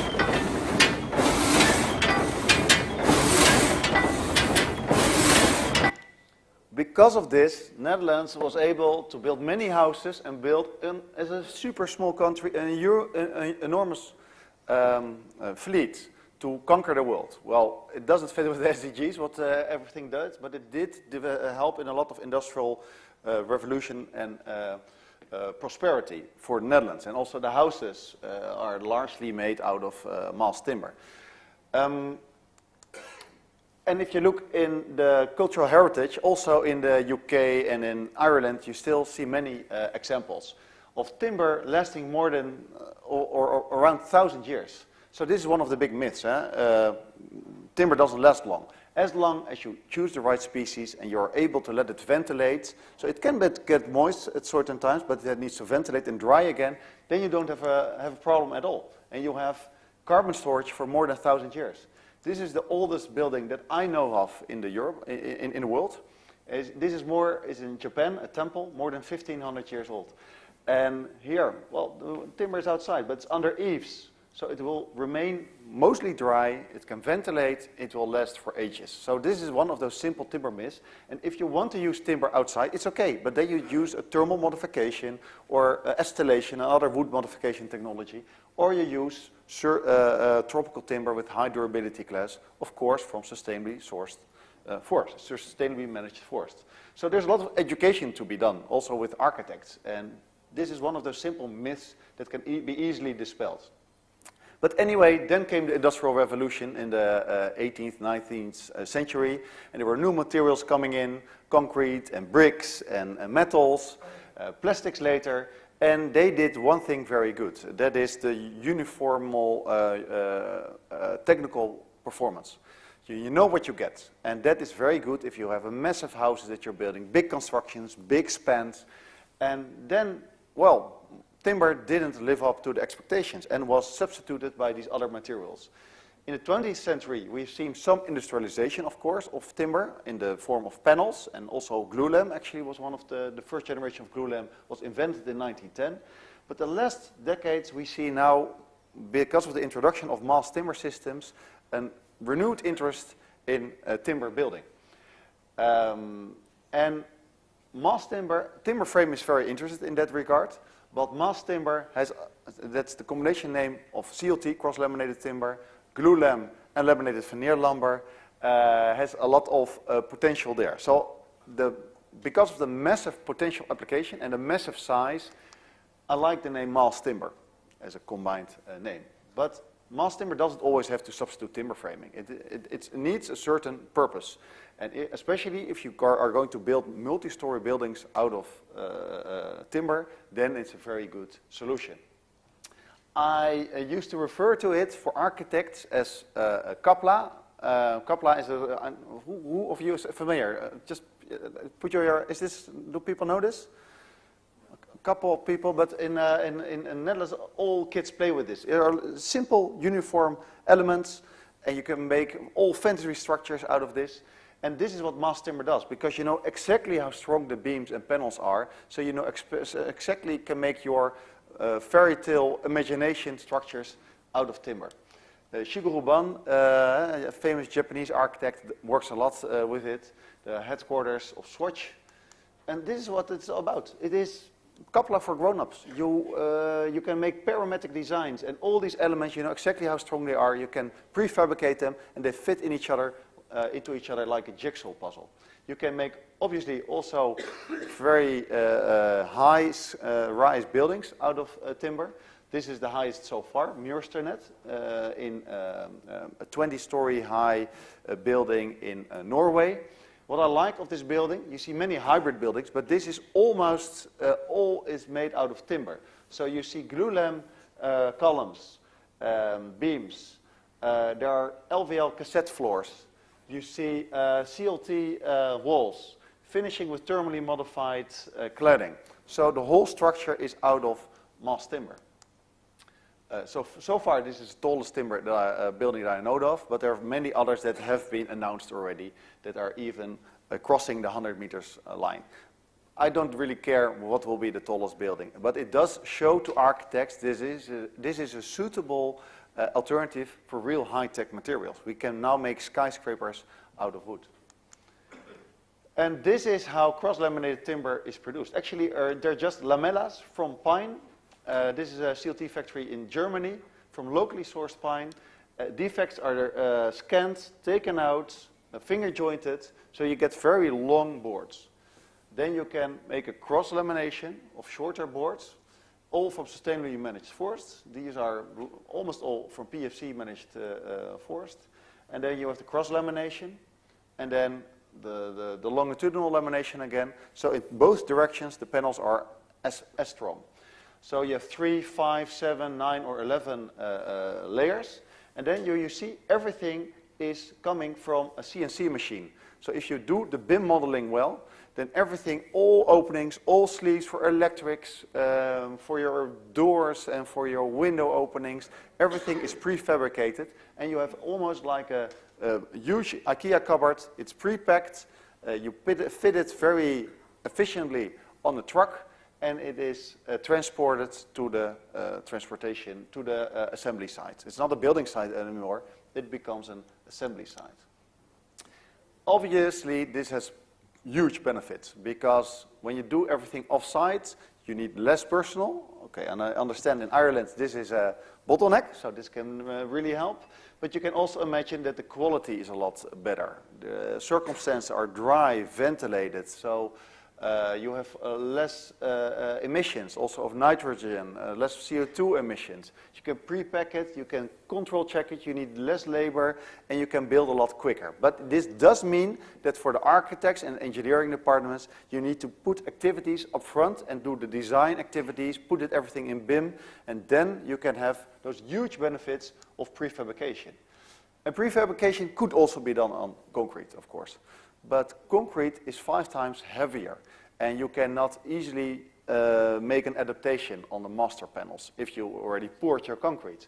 So this makes timber so incredibly useful for prefabrication. And then the shell structure, which typically would have been in concrete, now becomes mass timber.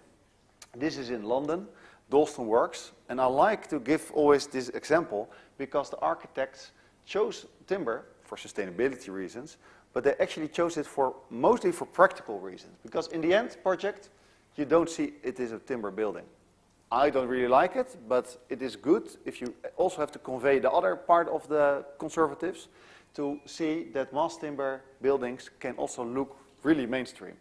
Brick outside, inside is all plastered up, and this building could have been a concrete building. They built it in timber because of the logistical reasons. This building site is in the middle of London. Here, this is what it looks like.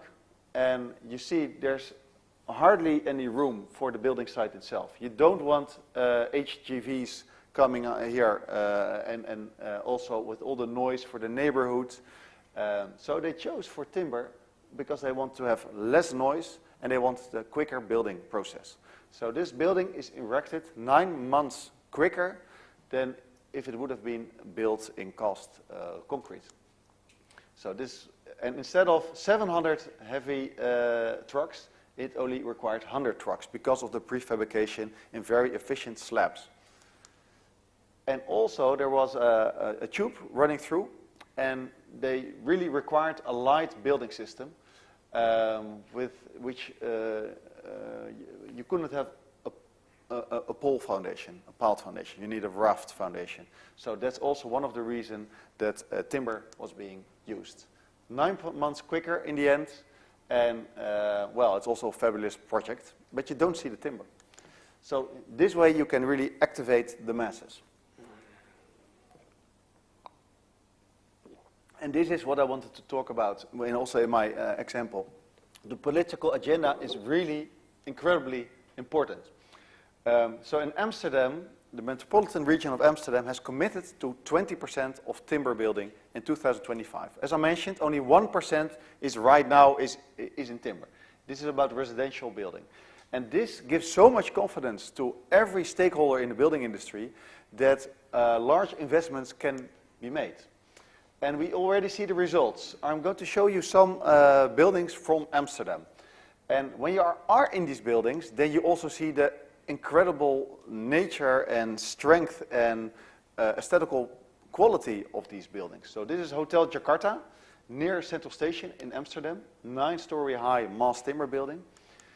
Another building just opened, 11-story high, this is called Stories.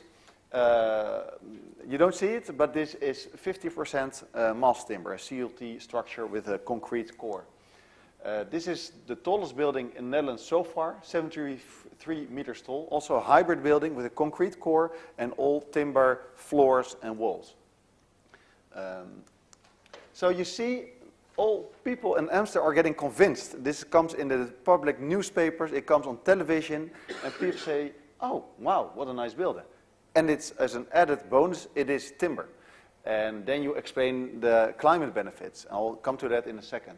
And people are really getting convinced. And because of this, now you see that our even whole neighborhoods are going to be developed in timber. 700 houses, a whole neighborhood in timber announced in Amsterdam. And because of this, now as an investor, you know, okay, there is a business here. And it makes sense to really largely invest in a CLT factory or a modular housing factory, because we also in the Netherlands have a housing deficit. 100,000 houses each year need to be built. So doing that, and also we have a labor deficit. So it makes far more sense to do that in an industrial way, in factories, in controlled circumstances. So we have about 7 or 8 factories opening up. I'm connected to this one, Lister Buildings. And they are going to produce 1,500 houses a year in about 2 or 3 years. First projects are now being launched. And it's a modular system with a kit of parts, and everything is done on-site or off-site in the assembly hall. And you make, in a demountable kit, multi-story buildings out of timber. So this is what the factory looks like. So also the sanitary units are being put in place, all with demountable fixings, so dry connections, so really to be able to reuse in the end-of-life scenario in 50 or 100 years the elements. Very quick construction in modular glulam units with CLT flooring. So this building will be opened and constructed next year, but you already see other residential houses in Amsterdam being opened, like this 4-story building. And it's nice, this is social housing. So it can be affordable. Everyone says it's so much more expensive, but this building, because of the pre-engineering, was more or less the same price. It can be a little bit higher than a concrete building. But the Housing Association wanted to commit to climate goals, to circularity goals, and thought, this is what we want to do for our tenants. And also you see many pension funds now, okay, maybe concrete is cheaper now, but when there is a carbon tax, or in the future on my portfolio, this can be maybe an ugly thing in my portfolio. Pension funds don't focus anymore on fossil fuels. What's the next step? No more fossil materials? So this also is a liability or a risk factor that some bigger companies take into account. And it can be really low end. This is a modular housing, another modular housing factory, Startblock, which really focuses on the starters. And you see here, this is one CLT slab, and there's another one at the other side. And this building is a small building, 60 square meters, 3 times 20 square meters. So story 1, story 2, story 3, and it moves through the factory hall, and people are workers standing at the sides to finish, to put in the sanitary units, to do the finishing, the tiling. This is what it looks like here. The outdoor, they actually put stone strips, because also here there's some hesitation of the final users. But indoor you see the timber. And it's put, so this is what it looks like on the factory. Then it's put on a truck like that, and it's moved. And it's when you come at the building site or assembly site, it's just put straight again and put in position. So the building time is 1 day, and then it is ready, it's plugged in, and it is ready for use. So, and this is based on CLT, well, from around the corner. So this shows a little bit the momentum. I thought it was good to let you know that when there is this big ambitious goal from a government, local government, or better even a national government, then all the parameters and the preconditions are set to make this happen. When I talk to architects, I still have to explain many things again. Most of us know that wood is a climate neutral, climate negative material. It grows back, but probably like all of us, there are so many misconceptions about timber that I always have to repeat it again and again. So I'm going to do it. So maybe you know some of the stuff I am going to tell, but I try to well, scale it down in 4 major elements.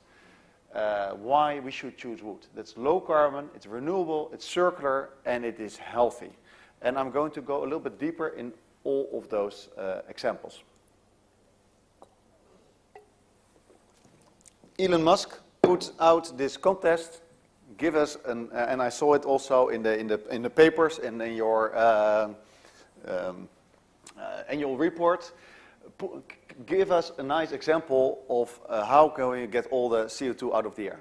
And then you get all these technocratic solutions with big machines with a lot of metals and capturing CO2 out of the air. And not taking into account enormous embodied carbon of those machines itself and of the energy use of those machines. And this is, of course, what a tree does. This is purely photosynthesis. And as a bonus, you get a material. Glucose is the basis for cellulose, which we use to produce wood. It also applies to bamboo, it applies to flax, hemp. All plants have the same connotation. And as a bonus, you get oxygen. And if you look at it, and every piece of timber you see is more or less 50% carbon. So this table is 50% carbon. And it came out of a tree, which before that drew CO2 out of the atmosphere. Well, we know the story. But this makes it very easy, if you know how heavy the wood is, to exactly calculate how much carbon is stored in this piece of timber. And if you do that combined with sustainable forestry, then, and this famous German climate professor, Professor Schnellhuber from Potsdam Institute, he calls this the forestry construction pump. And very simply, if you get timber from sustainably managed forest, which we have with PEFC managed forest, this is very simply, I know it's far more complicated, but very simple to explain to architects. Sorry, if there are, I hope there are many architects here. Raise your hand if you're an architect. If you're still there, no, okay, about 5. I hope that there were more. I love I studied architecture, so in that sense I love architecture, but sometimes you have to make it a little bit simple. And so what happens when a tree grows and a forest develops, in the beginning it grows quick and you have more carbon storage, and then at some point you come to an equilibrium. So it depends a little bit. I learned today that in Scotland it can be 35 years, but usually it's 60, 70 years in Scandinavia and Austria. And at this point you come to a kind of equilibrium. So you can leave the forest and then, well, you don't capture that much more CO2. Or you can harvest the forest, and then instead of the harvested wood burning it for energy, you can turn it as much as possible. You can do 100%, but as much as possible of the timber in mass timber products. For housing, for buildings. And then the built environment also becomes a carbon store. So you have carbon stored here, a kind of base of carbon is in the forest itself. That's why sustainable forestry is so incredibly important. And then if you turn it in durable wood products, then the carbon, every rotation cycle, there's a new amount of carbon added to the building industry. And the building environment becomes a second carbon sink. So the buildings, and okay, this is also good to look at, because you saw the production process, and often I get questions, yes, look at those machines, and oh, this enormous amount of glue. Mind you, in CLT, it's only 1% of glue is being used in dry weight. So it's only the less things that the fossil industry can look at. But if you look at the CO2 emissions of the production of CLT and compare it to the carbon stored in 1 cubic meter of CLT, well, what do you think is the ratio of carbon sink to carbon emissions? Anyone want to do a guess? The emissions. How much is it related to the carbon sink effect? Well, 30%? It is 10%. So this is based on the latest EPD from just one of those manufacturers, but this one is quite representative of Derix. And you see that the CO2 emissions, so that are the light green bubbles, including glue use, including transport, including electricity use, is only 1/10 of the CO2 stored in 1 cubic meter of CLT. So if you take this into account, and this is usually not perceived in LCAs and EPDs, because people say, well, in the end it will be emitted again. But with circular building, these mass timber buildings can last for over 100 years. So it is actually really wrong, in my perception, that it's not included in EPDs, and it's very important that architects are aware of this. Because these buildings, if you also look at it from the CO2 storage perspective, become a huge carbon sink. So Hotel Jakarta, which I just mentioned, and if you look at it, it consists out of about 200 CLT modules, and then with huge glulam beams. I have a picture later on. And the finishing is in bamboo. So I love this building. Always take people there because the inside is also very warm, very beautiful. And it's a beautiful showcase to bring people and see, wow, what a nice atmosphere. What is this possible in timber and in bamboo, in bio-based materials? But if you then also tell them that it stores a lot of CO2, then people are really intrigued. And there are many easy to use calculators. You just need to know which wood species you use, how many cubic meters, and you can just calculate it and even get a certificate. This one is actually in English. Yeah, this is an easy to use one. Maybe someone of PEFC Netherlands can share it with the others if you don't know it yet, but it's also available in English. And then you can easily calculate how much carbon is stored in your building. But there's the second benefit, and we touched upon it a couple of times, the substitution effect. Because if you look at the CO2 pyramid, and this is also a very cool website, if you Google material pyramid, it will come up directly. And this is based on all kinds of LCAs and EPDs from manufacturers. And it, in a very neat way, shows how much CO2 emissions there are per cubic meter of material. On top of the pyramid is aluminium. Then very high is steel. Concrete is a little bit in the middle. But concrete is always reinforced with steel. So yeah, you get a little bit higher. And at the bottom of the pyramid, you see all bio-based materials, including CLT. So if a building which normally would have been built in concrete or steel and start building it in timber, in mass timber, then you also have the avoided CO2 emissions. That's a third benefit. So you have CO2 stored in the forestry, in the forest, CO2 stored in the buildings, and then you also have the avoided CO2 emissions. And there are many meta-studies about this, but as a very rough rule of thumb, you can say if you use 1 ton of timber, so about 2 cubic meters of mass timber, instead of in place where you otherwise you would have used concrete or steel, then you save 1.5 tons of CO2. So you can make very easy calculations with this. This is Hotel Jakarta from the inside. So it's really a very cool building. You can also have coffee downstairs. So I always take clients that are not totally convinced there, and they say, wow, what a brilliant atmosphere. And look at those glulam beams and combined with solar panels. It's really neat. And you will have more than 2,000 square meters of cubic meters of mass timber. More than 150 cubic meters of bamboo. And then you can easily calculate with those calculators how much CO2 is stored. So that is more than 1,800 tons of CO2. But also the avoided CO2 emissions. That's 2,200 tons of CO2. Totally more than 4,000 tons of CO2 benefit compared to building in concrete or steel, just by building in timber. And this is a relatively small building. Look at a bigger building. This building was erected and opened a couple of months ago in Sweden. And it's a cultural center and a theater. So also here people come and they see the wondrous possibilities of mass timber.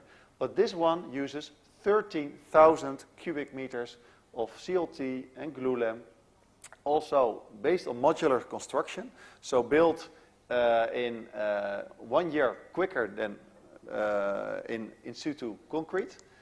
And even the elevator shafts are made in mass timber. So from inside is also a marvelous showpiece of timber building. And then if you add the 13,000 cubic meters and the CO2 stored, then you come to a benefit of more than 23,000 tons of CO2. So that's about the CO2 emissions of 2,500 UK or Irish or Dutch citizens. And if you look at the climate value of this, now this is getting fun because the CO2 prices are rising. People see this is important, otherwise it hurts our own economies and our subsistence. So if you look at the CO2 pricing, which is getting to €125 a ton, then the climate value of the CO2 savings of this building is €3 million. So that also really helps the business case. Of course, if we are going to integrate this in policies, and this is really what our policymakers should do, a direct CO2 tax on building materials. Then let's take a bigger scenario. If we start massively building in mass timber. There was a recent journal article which covered this up. So when I thought about the 80% timber building in Ireland, I thought, okay, this is a nice scenario, because this is more or less the same scenario as projected in this study.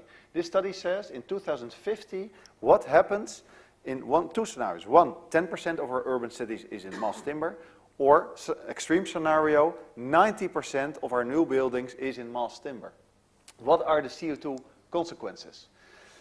And if you look at the CO2 stored and the CO2 emitted compared to the CO2 which otherwise would have been emitted in concrete or steel. So this is the avoided CO2 emission. This is the CO2 storage. Then the difference is 100 gigatons. That's a huge number. If we take into account that our carbon budget to stay within, worldwide, to stay within 1.5 degree climate change, this is 25% of this budget. So 400 gigatons, 100 gigatons, just by extreme scenario building in timber. And this doesn't even take into account the carbon benefits of reforestation and afforestation. So this really can be a substantial amount that we can help meet climate goals in timber building. So that's a big chunk of the story. That's why I also put a lot of time in it. The second benefit has to do with which we all know is, if from sustainably managed forests, it's a renewable resource, mass timber. But how often don't you get the question, should we do this? We have to cut a tree. This must be bad. And I don't know how it is with you, but at tea parties or whatever, I start to ask the other question. Where do you think your brick comes from? Where does your concrete come from? This doesn't grow back. It can only be mined in pits that are not endless and that have huge ecological consequences in the mining itself. People don't think about this because there is no love to concrete or steel. It is just a neutral material, and we love timber. So we know this has been a tree. So this is the perception that we have to explain, that actually it is good if you have a sustainably managed forest to harvest the tree, not cut the tree, and plant it back. Because we need resources anyway. This is just how humanity works. We're with too many, so we need renewable resources. And this is, of course, this gut feeling comes from the tropical deforestation that is still occurring. But as you all know, this is not driven by demand for timber. This is driven because we all want to eat meat, and we produce huge amounts and so land conversion from tropical rainforests to cattle land, or to soybean plantations to feed the cattle, and maybe a little bit ourselves, or the palm oil plantations. So these are the drivers for tropical deforestation, also with increasing infrastructure, subsistence agriculture, and ironically, mining, for example, in Amazon, where 10% is related to bauxite mining. So this makes, I keep emphasizing this to architects and prescribers, this is your golden route. You need to specify sustainably certified timber. FSC or PEFC, better even. Obviously, FSC is a little bit more focused on tropical hardwoods. PEFC a little bit more on the forest owners and the softwood industry. But basically, I'm really happy with them because you keep each other sharp, supposedly, and you all both validate the complete supply chain to make sure that all these people, planet, profit effects are safeguarded. And what I always emphasize, because this is also one of those huge misconceptions, is that biodiversity will remain intact. It should increase with certification. Carbon storage, on area level, the carbon level of the forests need to increase. Once architects and prescribers start understanding this, they say, okay, then it makes sense to use timber a lot more.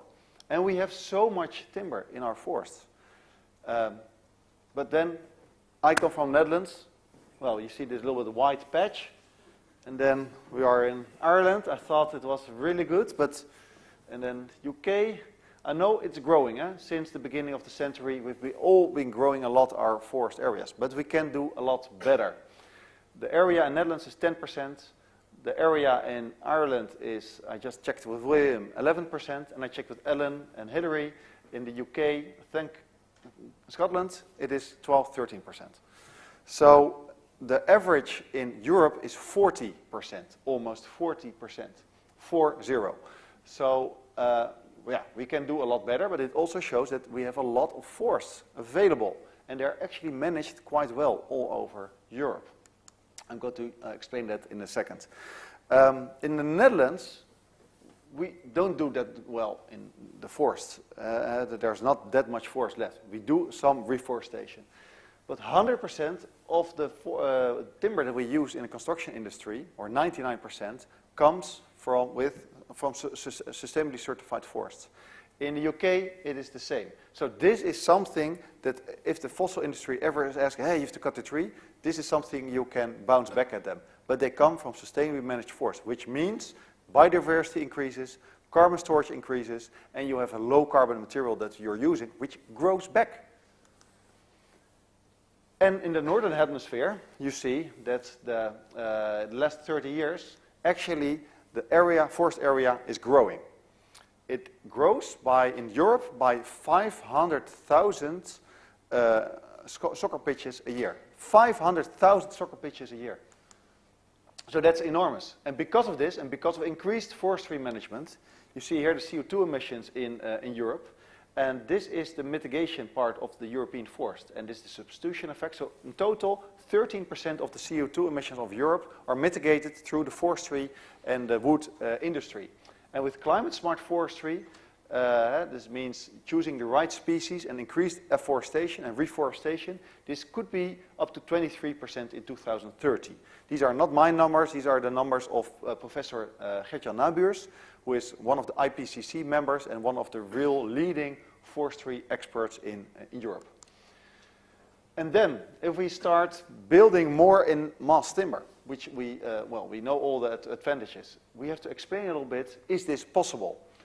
So if you look at the amount of forest in Europe, and if you look at the amount of production of timber in Europe, it's 800 million cubic meters a year.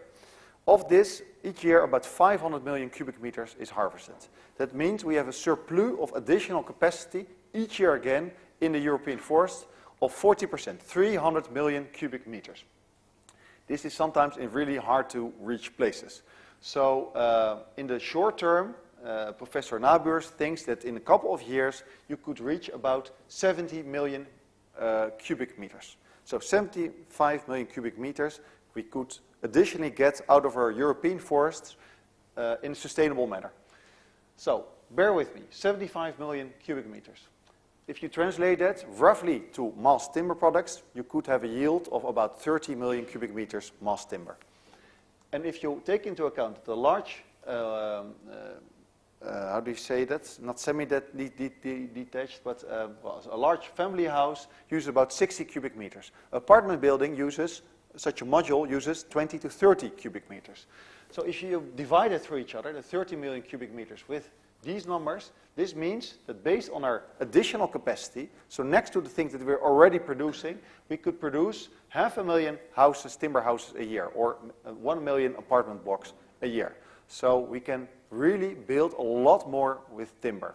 Enough to build our 100,000 houses in Netherlands, and probably enough to build the 50,000 houses that you need annually in Ireland. We can do all, but we can do a very substantial part. And I recently, last week, saw this blog about from this Professor Nabeurs about the Russian, the problem with the Russian timber supply, and he did a calculation. So I don't know how it is in Ireland, but in general, all over Europe, only 2% of the total European consumption related to mass timber for the building industry comes from Russia. So in that sense, it shouldn't affect that much. Third and fourth part. I'll go a little bit quicker through these two, and then we come to the end of my presentation. Yeah, it's a CPD, so that is 45 minutes, so that's why. I hope you still can bear with me. Actually, renewable is circular, right? Everyone nowadays is circular. Concrete is circular, plastic is circular. It's only circular if you close a loop. And the benefit, of course, of renewable materials from sustainably managed forests is that you also grow it back. So you actually have double circular advantages. So this means this is a challenge to designers and architects. You have to design in a demountable way. So you try to avoid glued connection. If possible, make dry connections. And this is a design challenge. If you do it well, then these elements can be unscrewed and could be reused after just sanding the mass timber. Because the mass timber, as we already concluded, will remain intact. In 200 years, these beams will still be in good conditions. You just need to sand them. So this is a very important thing to take into account. Design for disassembly. And again, this takes a little bit more time of the designer upfront, but in the end, you'll build quicker. And in the end of life, if this building, this is the circle pavilion of the bank ABN AMRO in Amsterdam, it can be dismantled quickly, and the glue lamp beams that have been used have been a little bit over-dimensioned. And after taking into account that if it will be dismantled, you have to sand it, and as a result, you have commercial dimensions glue lamp beams. So already thinking of the second lifetime. It also uses post-consumer wood for the flooring. But this is a nice example of circular construction. This is another project in the Netherlands, which won last year the National Timber Building Awards. Actually, this is also a very smart thing to get people going and architects going. Awards, they love awards, they love to be in the picture. So this is also a very good stimulating tool. And this is of a high school. Actually, hogeschool. It's kind of a kind of university building, and this building was also completely prefabricated, and those elements were also as a huge, prefabricated elements came to the building site, and it was erected very quickly. And you see all those steel sleeves were already made available in the factory itself. And what you note here is that there are very few people on the building site. So you need less people. It is cleaner. Also, workers love to work with timber. You have the smell of the timber. It is cleaner. You have less noise. You need less heavy machinery. So it has so many benefits in the building site as well. But you can imagine this is also circular because you can just unscrew it and take those elements back and reuse it in another building.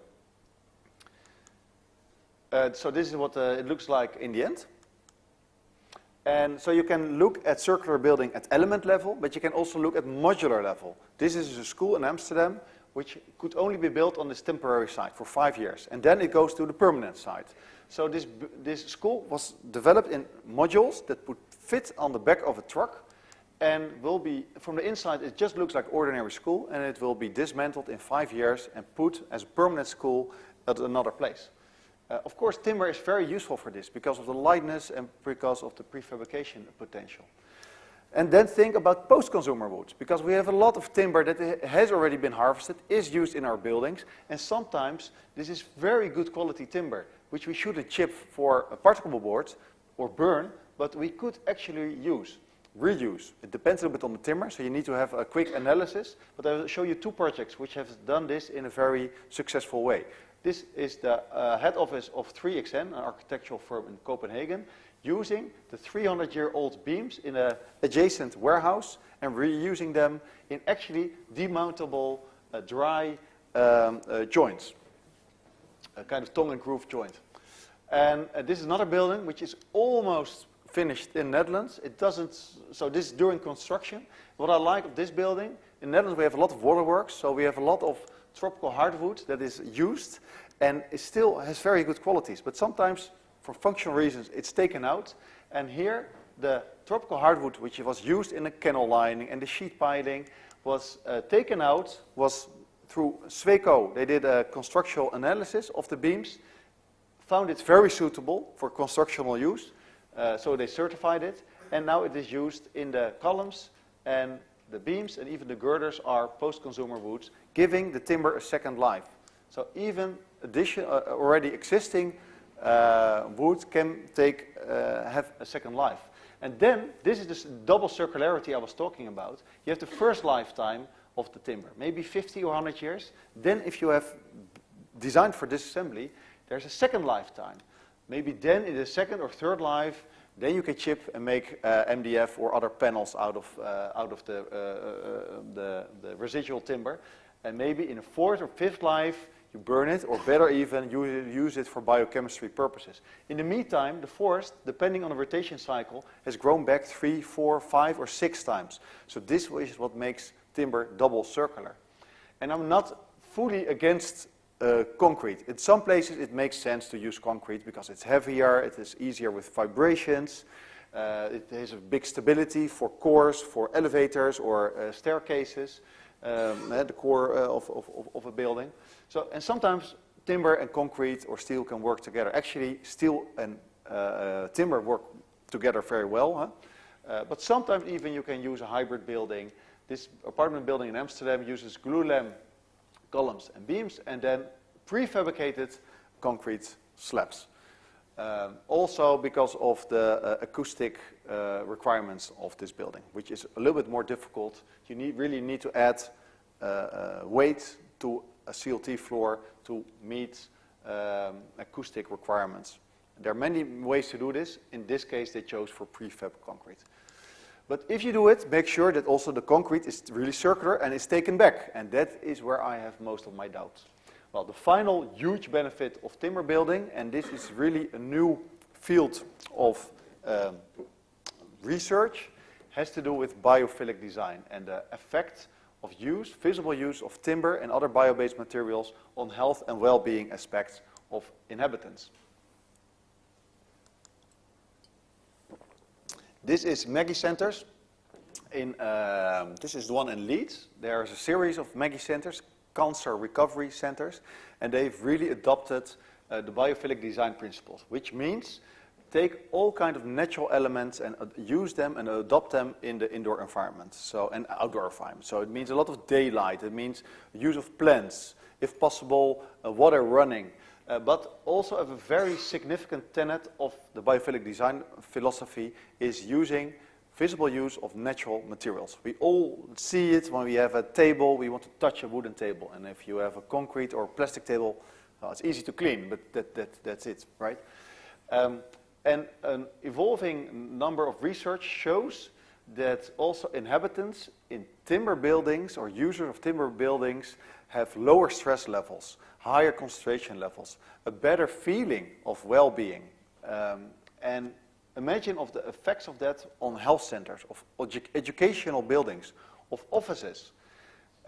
This study, Schools Without Stress in Austria, showed for a year long one school room with timber and one which was completely finished with plaster.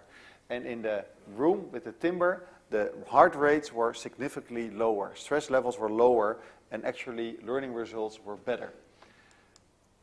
Office buildings, think of people that love to come to the office and have higher productivity, lower absence levels. This is what happens in more and more cases that we see in timber buildings. Yes, this is a little bit more expensive to produce this, all this finishing, but in the end, you have less absence and it earns itself back very quickly.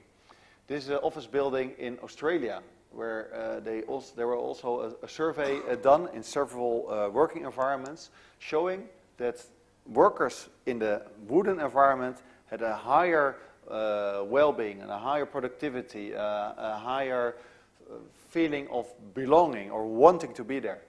And this will become more and more important to attract the next level, the next generation of architects and professionals to work for your new corporate entities.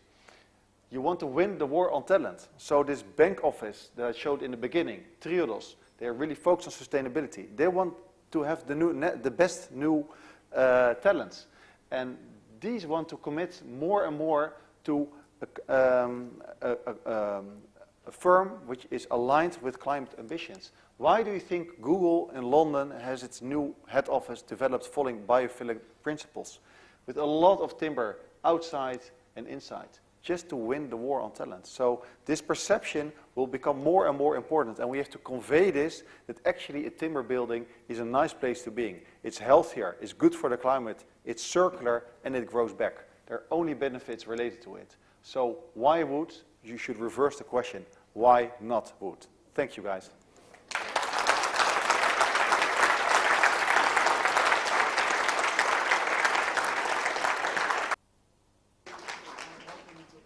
Hey, Joe.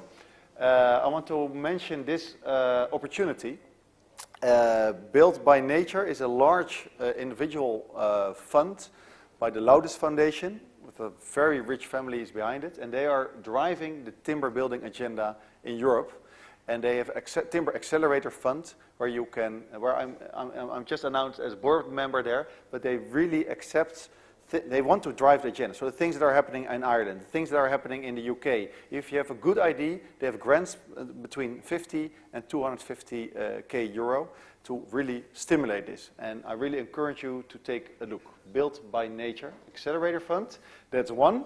And two, if I may, Joe, I really love to connect to all of you for two reasons. One, because I post a lot and you might, if you like this story, then you will be up to date. And two, I have a bet with my girlfriend that the first who reaches 5,000 connections, and we're both at 4,800, will get a very nice surprise of the other person. I don't go into details, but please, right now if you check it, and I have something to offer there, because if I get to 5,000 in a week, so in a week from now, if I take a look, I have over 5,000, with a lot of PEFC or related network, I'll give a free CPD for the Irish architects as thanks as a means of gratitude. So please link to me, Pablo van der Lucht. Thank you. Excellent. Thanks very much, Pablo. I think that's a challenge, guys. So get onto LinkedIn and get reaching out to Pablo. I think I'm learning things from you, Pablo, every time I kind of watch one of your videos. I'm just saying, why am I only learning now that to de-stress my life of having kids, I just needed more timber in the classroom. So, so never too old to learn, right? Yeah. No, listen, as I kind of alluded to, probably that was an excellent presentation. So everybody here must now be inspired to go forth and preach the gospel of using more wood. I do have a good solution. It's great to see that you walk the walk as well as talking the talk, that you didn't fly here. You used lower carbon methods to get here. I can further enhance that. I think we're going to hold on to you and not let you go back at all to reduce that, Okay. because that presentation really does need to be heard by every architect and engineer in the country. It wasn't your intention, but you've gone a long way to solving the housing crisis in Ireland by us moving to modular timber build construction. So thank you very much for that. Okay, we have one more speaker before we expose Pablo to questions and answers, and that's John Nickel. John is from VHAG. So John is a frequent visitor to here, or he was pre-COVID. So John, looking forward to your presentation. Good afternoon, everyone.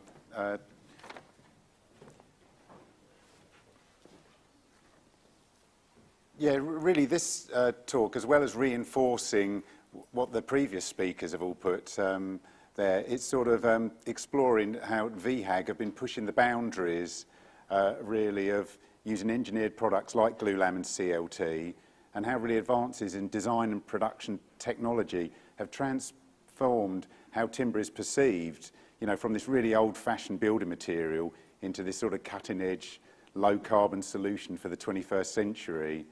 And I'll use a selection of projects that VHAG have been involved in to sort of try and illustrate reasons why clients are, and their teams are, in various sectors around the world, are starting to choose off-site products like glulam and CLT for their projects. VHAG are a long-established, family-owned Austrian glulam manufacturer, and they started making glulam in the 50s, and they're really acknowledged as being really one of the industry pioneers. But we're constantly pushing the boundaries with this versatile product. An example you can see here is a 100-metre clear span hall that we built in 1966, and it's still being used now. The state-of-the-art factory in northern Austria is constantly evolving to suit the emerging technologies and practices. And like most glulam and CLT manufacturers in that part of the world, we have our own on-site power station because when you make glulam and CLT, you create about a lot of waste. You know, half the timber turns into, or a third of it turns into sawdust. And so we have our own biomass power station. And really, it means that we don't have to source gas or oil to run our plants, because you do use a lot of heat. And the factory is situated near sustainably managed European forests. I do always stress that we've used all the trees near the factory, but it is near the big forest there, so it's very efficient. And all those forests like VHAG are certified with PEFC. We have a large in-house design engineering office of 25 guys and girls, and they use cutting-edge design software, which is linked to sort of state-of-the-art CNC machinery.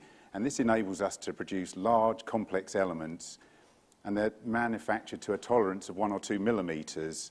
And as you can see here, all the connectors are factory-fitted, and so that enables sort of very fast and safe installation. And it's important to note to people, this is an industrial product. It's not a piece of furniture. It's not joinery quality. But we think it's the highest sort of quality that is currently available using this sort of industrial processes. As with any product, there is this sort of plethora of acronyms and terms, so it is just worth clarifying. I know everyone has gone through it a bit today, but you know, glulam really is sticks. We use it to make beams, rafters and purlins, whereas CLT is slabs and use it to form walls and floors and roofs. And both are made by really gluing together small sections of softwood, normally spruce, to form large elements.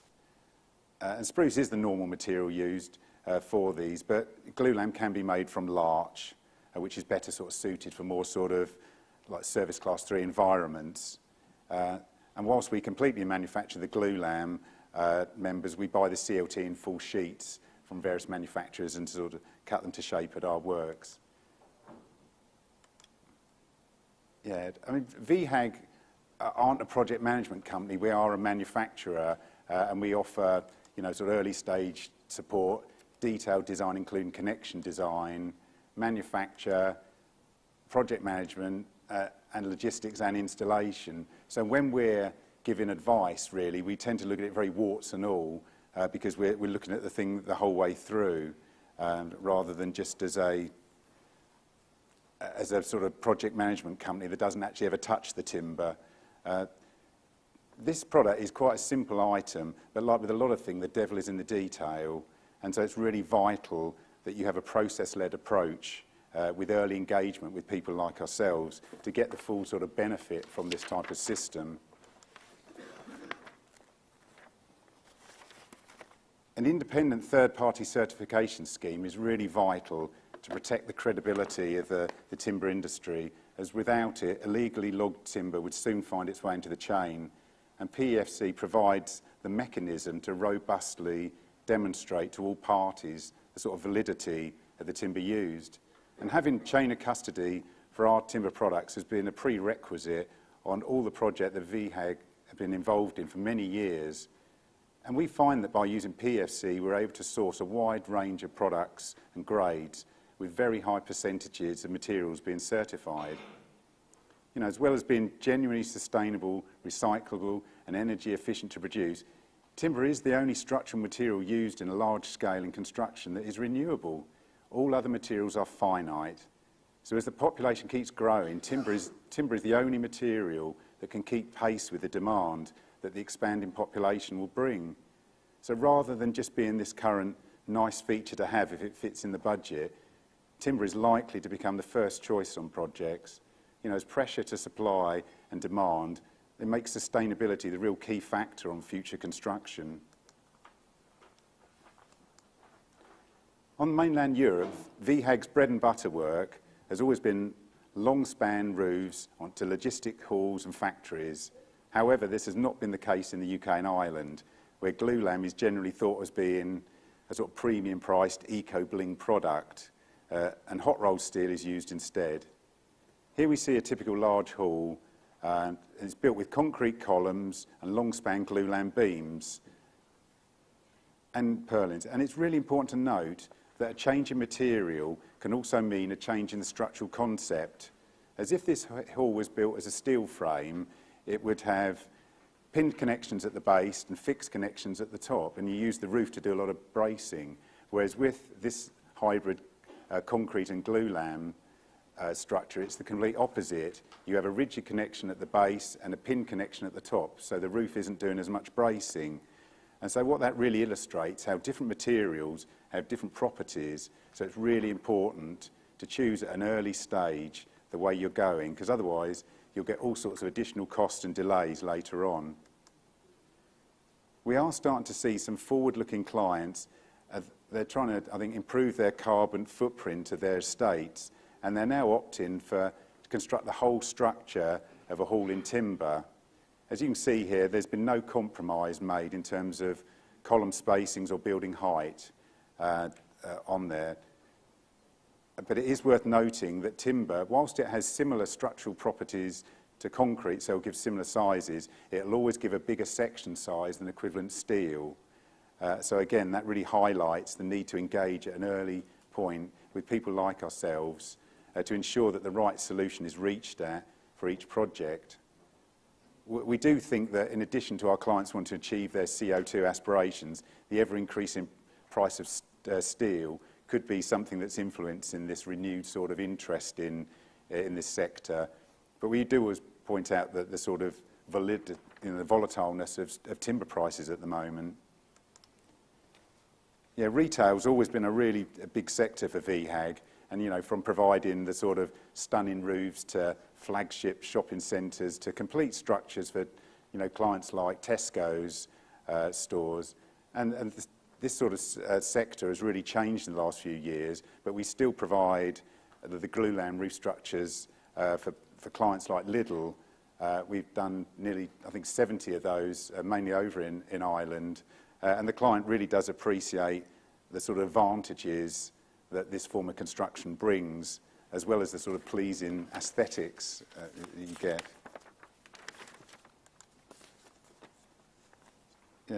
glulam has always been the go-to choice of material for these sort of aggressive environments, because it's not just naturally more resilient than steel and doesn't require all these expensive protective coatings or maintenance, providing, of course, it's been properly detailed, as if moisture gets trapped in the timber, problems will occur.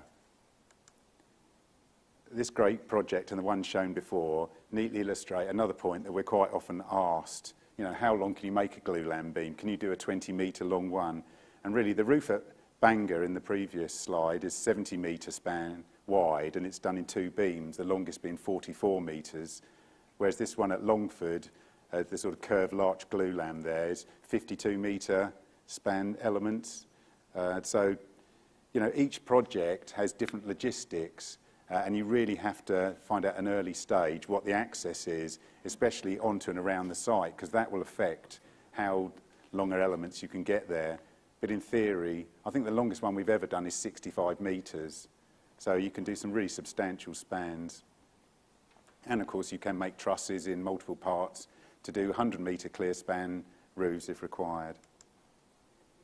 This project is a great example of good design and collaborative working, but it wasn't a real high-budget project.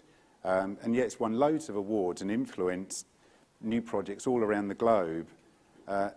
And really, in addition to its pleasing aesthetics, this is like a full glulam portal frame with CLT walls and roof. And it's got some really clever detailing and design features with it.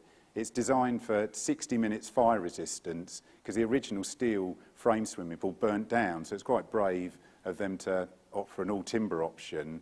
And really, it achieves this fire resistance simply by oversizing the members and encapsulating the connectors within the timber. So it has a sort of whitewash finish that was done on site, but we can do all sorts of coatings. I mean, normally we just do clear varnish on there, but if people want to have different ones, really, if you give us the round number, we can stain it any colour you like. But a whitewash is normally best done on site, because whenever you install it, there'll always be some touching up, and when you touch up a whitewash, it goes to a solid colour. Yeah, it's normally said in the world of construction that curves cost money, but really, with engineered products like glulam, we can economically create elements that are not just curved in one plane, but actually in 2. And it is, of course, worth pointing out that once the curves get a really tight radius, that costs do start going up. But with these sort of structures, we're able to form them so that although they're faceted with a CLT on top, there's no furrings required which, when they want to put the roof covering on. So it does become very economical, because we're able, with the CNC machinery, to bevel the top of the glulam and shape the CLT to form these really sort of organic, free-form shapes. And it really does demonstrate how these advances in design and production technology have, enabled these shapes not just to be possible, but to be economically viable as well. Yeah, this one we'd finished late last year, and it was a very prestigious client, Eton College in England there, and we sort of delivered this during the height of the pandemic, and really only by using off-site systems with maximum prefabrication were we able to come the numerous restrictions that the pandemic brought. So what are the other benefits when people talk about off-site? Yes, it means faster, safer installation and less operatives on site. And there's less snagging because the quality's better because it's factory assembled. And you get less waste and noise and dust and less vehicle deliveries. So there's much less impact on the site, these very tight sites we work, and also the surrounding residents. But what it does force with off-site is the team on a project to make early decisions, especially on things like M&E, as really you can't make it up as you go along, as you can with some element of trad build. Yeah, glulam really excels at economically forming large span domes, and they can be formed either as a pure grid shell or as shown here using primary, secondary and tertiary members. And the second option using the primary and secondaries is normally less expensive, because you don't have all these expensive nodes. But you can make them look very similar to as though it was a full sort of grid shell. Yeah, this is a great sort of 300-metre long pure grid shell that we did over one of the new Crossrail stations in London, designed by Norman Foster, and it really has already achieved iconic status. And it really, one of the things that demonstrated how we really pushing the boundaries using engineered timber is it brought all sorts of challenges. You know, it is completely surrounded by water. It looks like a giant boat, and it's covered in ETFE pillows, which are quite a demanding thing to design with really the forces. And it has a number of apertures in it with trees poking through. So it is, it had to achieve a very high level of specification on there and tolerances. And when it was measured, when it was complete, they found our structure was within 10 millimetres over 300 metres. So it gives you an idea of when we talk about high tolerance, what that means. And one of the things we try to do with clients at an early stage of a project is to manage their expectations, and often bring a project team down here, because it's a public space, to sort of show them elements in scale, because there's no point in sending people little bits of timber to look at, whereas you come here, you can see 9-metre long pieces that have been here for a few years, and it's a really great way to manage that expectation so that when they see their final building, there's not that sort of disappointment. This was the other Crossrail station that in London that VHAG provided the glulam and CLT roof to, and it's a great double-curved roof that resembles a manta ray. So it had to meet the client's really demanding requirements because it's a proper railway station. The one at Canary Wharf, the railway station, 6 stories below, but this was a live railway station, and you have all sorts of different specifications and requirements you have to meet. And installing had a very long, all these railway stations have a very long design life, and they want very minimal maintenance. So you have to design things to meet these requirements. And working on a live railway station, if you've ever done it, is really something else on there. You know, it's often perceived that engineered products are very high maintenance, but projects where the timber is in service class 1 or 2, sort of inside or as a canopy, is generally the maintenance is limited to just a yearly visual inspection. And it's a bit like when you're at home. If you sort of have a look up in the roof and you see a leak and you deal with it quickly, it's not a big problem. But if you leave it, it just becomes a bigger and bigger problem. And it's the same with these projects. So when we finish one, we do a very detailed O&M manual for the end client, showing them what to look for and how to do it. But really, anything in this type of environment, it is just yearly visual inspections for the whole design life, sort of 50 years or more. Obviously, if the timber's outside in service class 3, it's a different ball game when you're using softwoods. You can use larch, but for this particular station, for security reasons as well, it's got steel cruciform columns with larch glulam, non-structural pieces on that make it look like it's a circular timber column, and they can just be removed after 30 years without much of an impact. And so each job you've got to look at where you've got service class 3, you know, outside, timber fully exposed to the elements, because there's all sorts of solutions, but it's just every job's different. You know, we've provided a number of bridges, and quite decent span ones, around Europe, and they're normally preformed in maximum, you fit everything on there, so you're trying to avoid the disruption of installation because they're obviously over water. So we prefabricate everything and just lift them in. And the main thing is getting the timber out of the mud, out of the water, on the concrete, and the detailing, so you're not trapping water in the joints. But it does just show why timber's a great material for different sectors. It isn't just for sort of domestic scale. And VHAG sees sort of multi-storey structures in glulam and CLT as the major growth area around the world. As you know, as pressure of resources is forcing clients to explore alternatives to using steel and concrete. But we would stress that timber's not the answer to everything, and instead it should just be considered as part of the palette of materials available, and in the normal palette, nothing because it's an eco one. And this often leads to like a sort of hybrid solution being used. And this is illustrated on this project that we supplied and installed 15 years ago. The lift shaft is in concrete, the sort of core is, and everything else in this 4-storey building is glulam and CLT on there.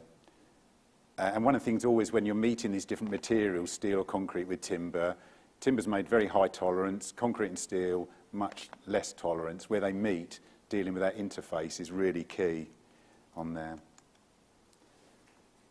Yeah, in recent years, we've been involved in larger and larger multi-storey projects around the world. And whilst we normally offer design, supply and install it, when we're doing projects outside of Europe, like this one in Brisbane in Australia, we do design, supply of the glulam and connectors, and then the CLT and installation is done by others, as that seems to be the most economical way. But we're really sort of, each job we look at it, what's the best way really to do it. And it is interesting in seeing how people are, like in Australia, are going for this multi-storey, and really the sort of the reasons they see it for it is the sort of reduced weight, so reduced foundations and the speed of construction, and the greater rental potential, how their end clients seem to really love this timber look, as well as obviously the carbon thing. But again, it comes down to cost. But yeah, that's an inside view of Kings again. You know, engineered timber is 5 times lighter than concrete with similar strength, and so it's, you know, it's a no-brainer in urban areas. You know, especially in London, you've only got to put a spade in the ground and there's a tube tunnel or a Roman mosaic. So if you can minimise what you're doing in there, and this next project in East India Docks in London is an existing 1990s concrete 10-storey building with a huge atrium. And we did this glulam and CLT wraparound 10-storey frame that provides extra floor space. And because glulam and CLT was so much lighter, they didn't have to do any enhancements to the foundations, and they got all this extra floor space. When they were renting it out, the clients just loved the new thing. I'm still not sure about the staircase, but it's you know, it's sort of a bit of funky architecture. And I mean, this was designed for 90 minutes fire resistance. And they wanted oak originally, but we said, well, why not have spruce with a light oak stain? And they've gone for that. It's so much cheaper, and yet it gives the same visual sort of aesthetics.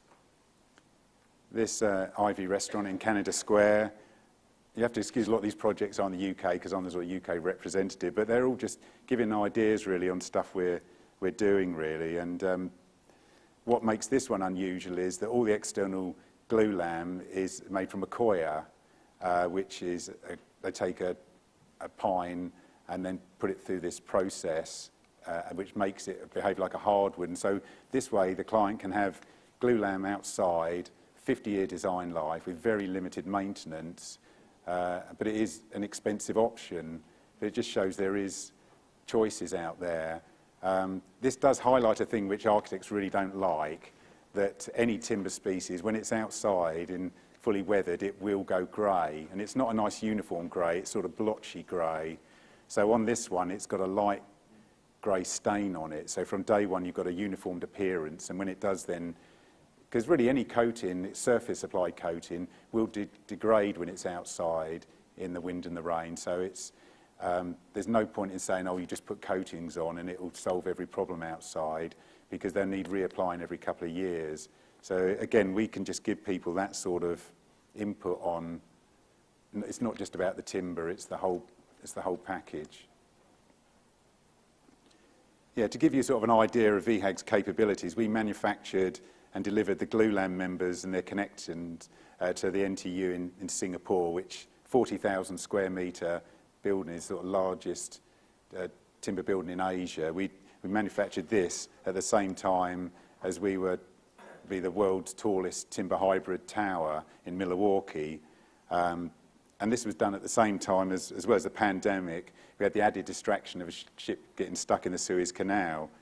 So it's a bit of everything, really. I mean, the 88-metre high Ascent apartment block in Milwaukee has 6 stories of concrete and cores, and then 19 stories of glulam and CLT. And we did the glulam and connectors. And what was interesting on that is how the team went about addressing stakeholders' concerns. And one of the things was fire.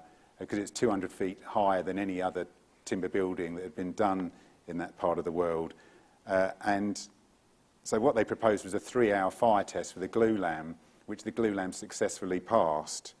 And it does really contrast with the approach taken in countries such as England, where the government seems to have this sort of misguided obsession with non-combustible materials, but ignores the fact that non-combustible materials can still fail in a fire, whereas materials like glulam can be successfully designed to be fire resistant. And what this illustrates really to us is the need for education. And this, we think, really needs to start at a very young age with children and ensure that engineers and designers are trained in timber as well as steel and concrete. As currently in the UK and probably in Ireland, all engineers just train really on steel and concrete, apart from very few. And so timber is not to them, you know, first choice. And we often find, you know, when we give technical arguments, they're ignored in favour of these sort of ill-informed opinions. And really the whole subject of carbon has become another example of this, as now every product seems to be boasting online that it's zero carbon this or low carbon that. And there's these infinite different ways of calculating carbon sequestration. And really, materials like timber are getting subjected to all sort of misleading and fake facts, you know, about when you cut a tree down, CO2's exploding out. And, you know, it's really difficult to counter these because they're done on LinkedIn by these people, lots of letters after their names, and all, you know, very neat-looking graphs and that. You know, the fact that the world population is increasing exponentially, you know, so we will need more buildings. But really, with the exception of timber, every other building material is finite. You know, and the recent shortages and price rises in these global commodities has sadly given an indication of what's to come and must really demonstrate that timber has to be part of the solution of this crisis.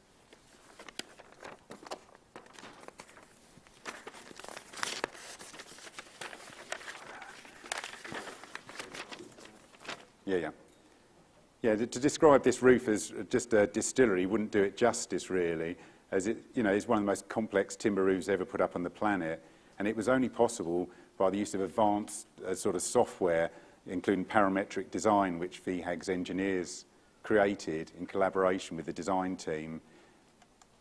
This one here is a bread museum. Why anyone would want to make a bread museum, I don't know, but it's really an outstanding example of free-form organic architecture, and it's totally made from shaped CLT plates on there to form a complete, there's no sort of steel structure in there at all. And it does provide the structure as well as the finished inside surface. Our sort of pioneering spirit is taken to new heights with projects like Volvo's new venture in Gothenburg, you know, where volume production is meeting complexity of design. And it's been great seeing how they've been promoting this on social media. And this is one we've just started installing in Jerusalem. And hopefully what these sort of 4 projects are sort of illustrating what a young technology this is and how we're challenging architects and engineers to come up with, you know, these extraordinary groundbreaking designs that enable us to keep pushing the boundaries.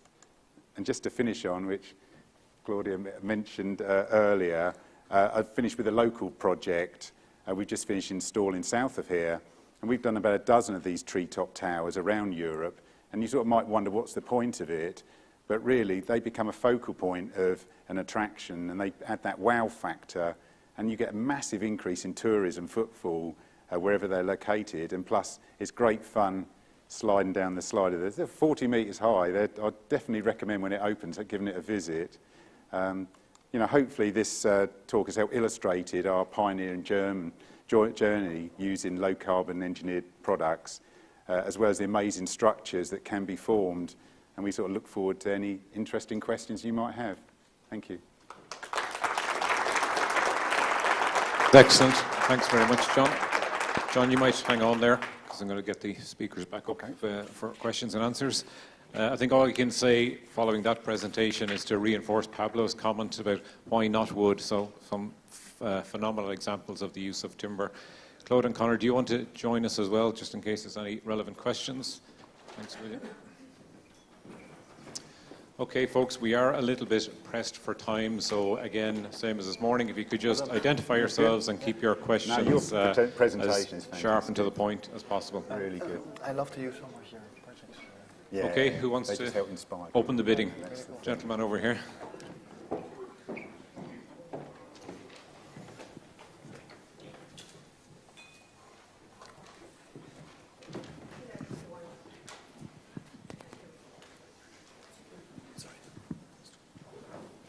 Sorry, gentleman over here first, William, please.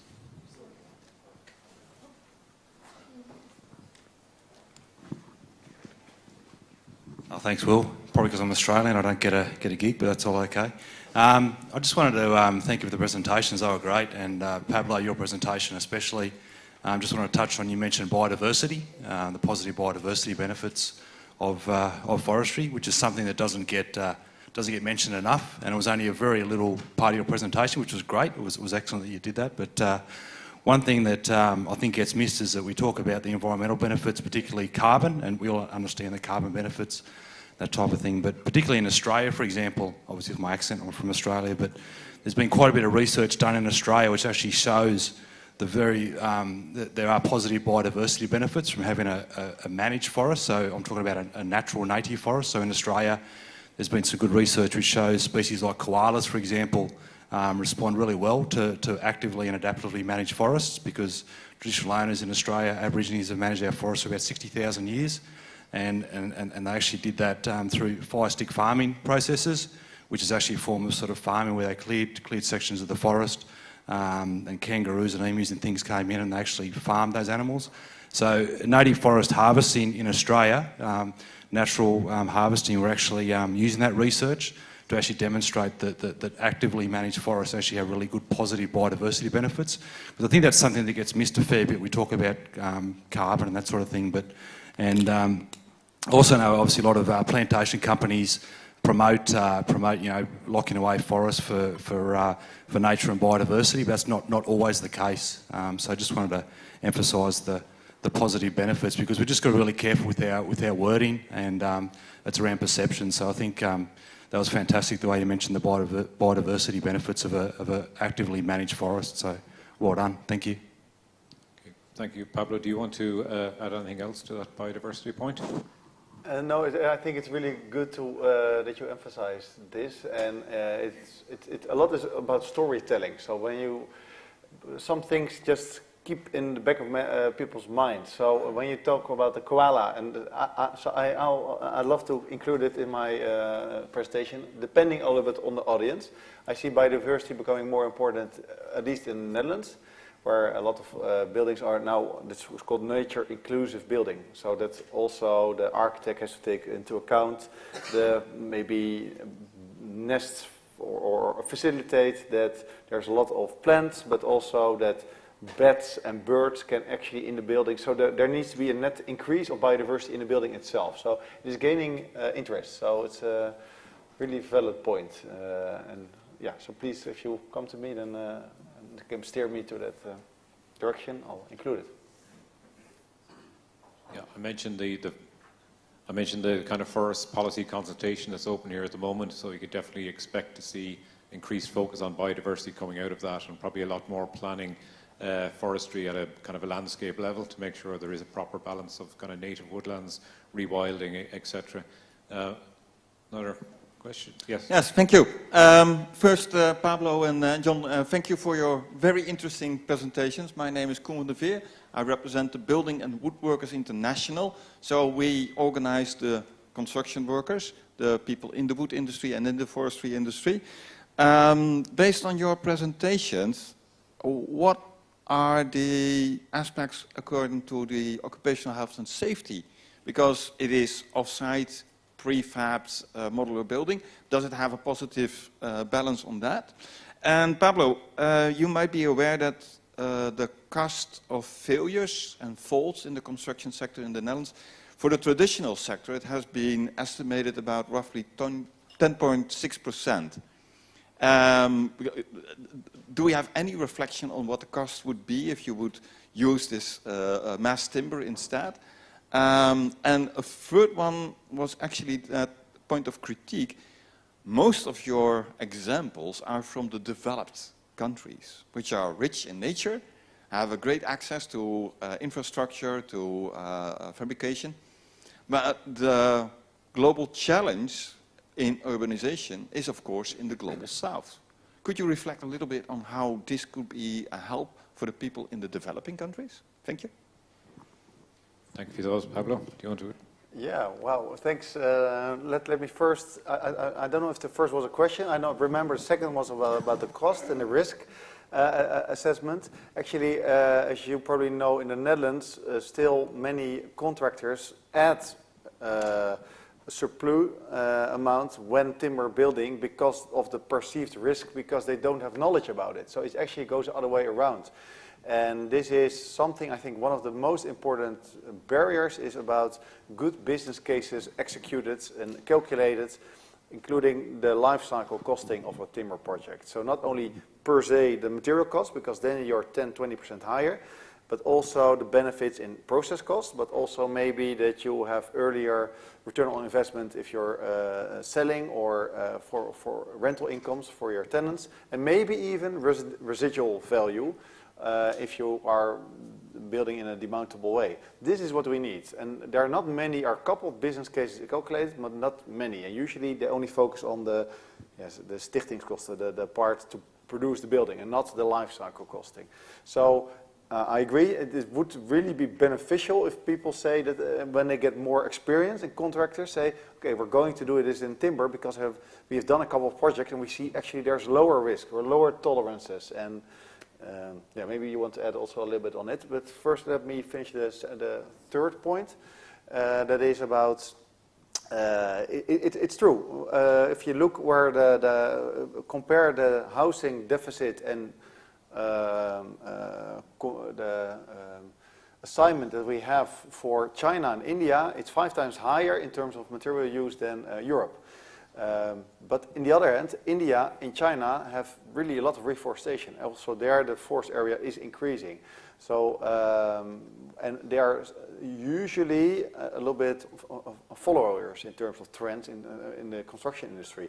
So my hope is also to show it that this will also activate policymakers, decision makers in building industries over there. And that's also why, for example, Build by Nature focuses first on Europe and then wants to accelerate. So Build by Nature, this large accelerator fund, because they first want to example here and have these nice building constructed in the right way. Then you have good examples. So you can bring people there. And now we have people from Israel coming to Hotel Jakarta. We have a group of representatives from China coming. So hopefully they will also be inspired by the examples from Europe and then start adopting the timber agenda in China, in India, etc. A lot of potential there as well. But this is indeed where the big gains are to be made. Thanks, Pablo. John, did you want to add anything? Yeah, I mean, so we've looked at doing some projects in India, and just some of the, I don't know if you're aware, if you want to import timber into there, or products at all, 31% tax. So there are barriers. So what you really need to do is set up production plants in country, and it's getting that investment to use the native timber rather than try and bring European products in there. So this is how I think it would work in those less developed ones, rather than this idea of bringing materials in there. And so really, I think Europe, especially with its expertise on engineered timber, has got a real part to play in assisting the developing world in setting up plants in, you know, like in India and other parts, really, where there is a real desire for it, but they want to do it using quite rightly, their local materials. One of the other points the question raised was about, we certainly see with our clients, the main contractors, once they've done a project using glulam and CLT and understanding the benefits, next time they're bidding, they're going in lower than their competitors because they understand the benefits. Their M&E guys are coming in, not having to gun out concrete to put in services. It's very easy to work with, and so when they put a lift in, normally they bring a big bag of shims because the concrete lift shaft is so out of tolerance, but with the CLT it's so cock-on, it goes in, and so it doesn't need a separate frame. So suddenly they find all these knock-on trades are much more complementary and they can get their bid lower because they're using this dry trade and it's much more predictable. But until they've taken that leap of faith and gone with it, there is a lot of resistance to overcome.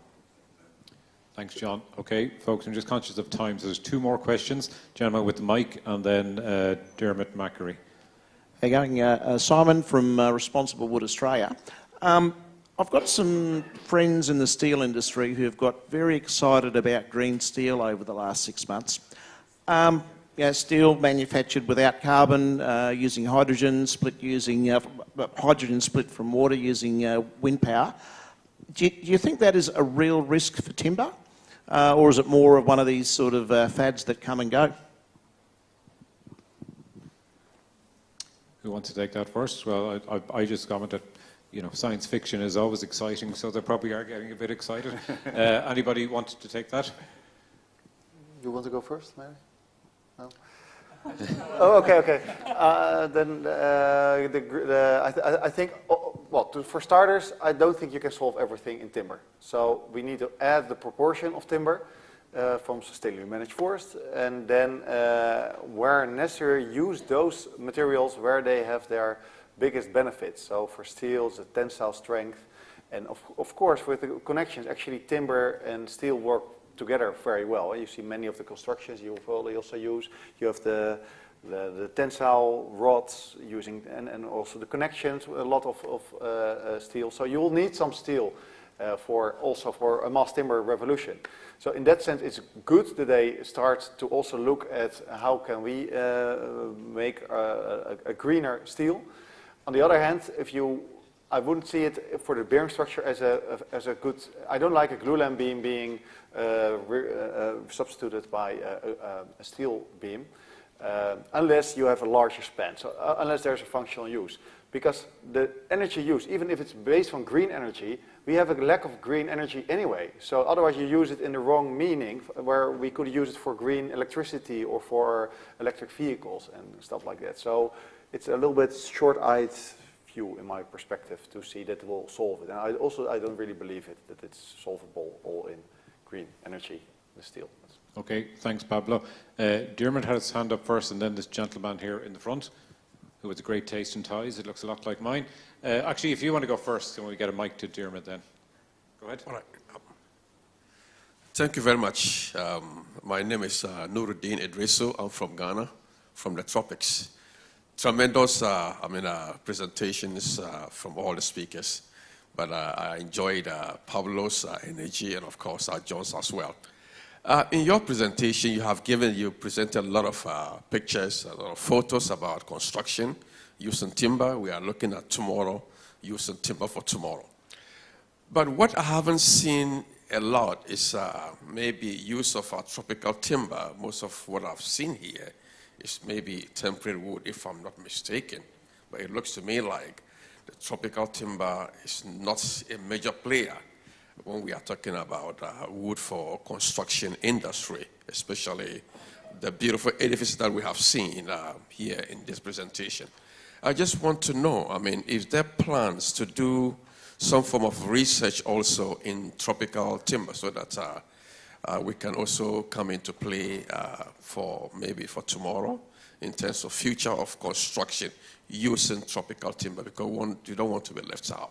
Because we still have lots of tropical timber growing now. We do export a lot into North America, Europe, but not mainly into this kind of engineered construction. So if you can help me with that, Pablo or John, thank you very much. Gentlemen, anybody want to respond to that? Yeah, going back to my earlier point, I think it's rather than transporting materials a long way there, if you can use stuff that's growing there, but what it needs to do is, as you say, have that research done, so how you can use it in an engineered fashion, because hardwood has different properties. You can't just use the softwood technology. You've got to develop it, different glues, different machinery, and so it does need to have that research done and then get plants put in your country so you're not having to import it.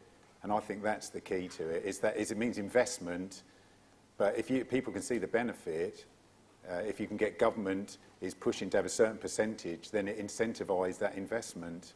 But that's the trick anywhere, isn't it? Trying to get to get people to commit to, because with our factory, it is, you know, tens of millions of euros worth of machinery in there, and it's a really big investment to these plants. But it's got to be the way to get, because that will then encourage more forestry to be grown as it's used commercially. So And if I can add, maybe it also a little bit depends indeed. I don't think you should use your hardwood to produce CLT. I think you need to use softwood or faster grown timber species. Then it makes sense, because your hardwood is so precious. You can make window frames out of it, or decking, or even structural use for water, or well, not water. I have to come from the Netherlands. I always think water works, and maybe even high quality timber framing or structural use. The timber itself is too good almost to use it for CLT. The nice thing of CLT is that you use a relatively low quality pine species for a real high-end application. But it doesn't, especially when you go multi-story or you want to have industrial production, then it has many benefits. But it's not a golden bullet for everything. Timber framing is also very valid. So I think if you really need to good, you need to have a fast-grown species. And I know there's CLT from tulip wood, there's CLT from larch, but you also will need to do a lot of R&D of maybe some other species. Eucalypt, I don't think so, probably too nervous. But there might be some species, Chinese fir in China. So every local species, softwood species, has its own purpose. So you need R&D, and maybe in Ghana there's a very good eucalypt or other fast-growing pine species that could be suitable. And then it makes sense to have plantations to use it for CLT, but maybe also for the residual streams for paper, because you need to add value to the whole resource panel. It's a whole industry that you need to develop. Okay, thanks, Pablo. And the final question, Dermot Macquarie. Do you have a mic there yet? No, hang on, there's one coming to you. Well, first of all, thank you, panel, for such excellent presentations this morning. Dermot Macquarie is my name. I'm with an organisation called Crown Trees for Ireland.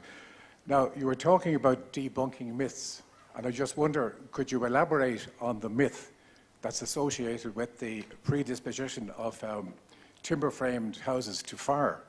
I think that was going to be mentioned, but I don't think it was elaborated on. There is this so-called myth that timber-framed houses are very fire susceptible in Ireland, and I wonder, could we have that myth debunked, perhaps, if possible? Okay, thanks, Dermot. Yeah, so about this detailing myth is so important, and actually this is a very good point, because I wasn't able to mention that. We have actually to meet and then I will go into detail, the Green Deal in Amsterdam. Many municipalities have to convince then their own councils, and they have also those myths. Every time I got the same question, so I decided to write this book. Well, booklet, because it's open. It's in Dutch. Houdbaar means ontkracht, so it means mass timber myth dispelled. But we're going to translate it to English through Built by Nature. So that's one of those examples.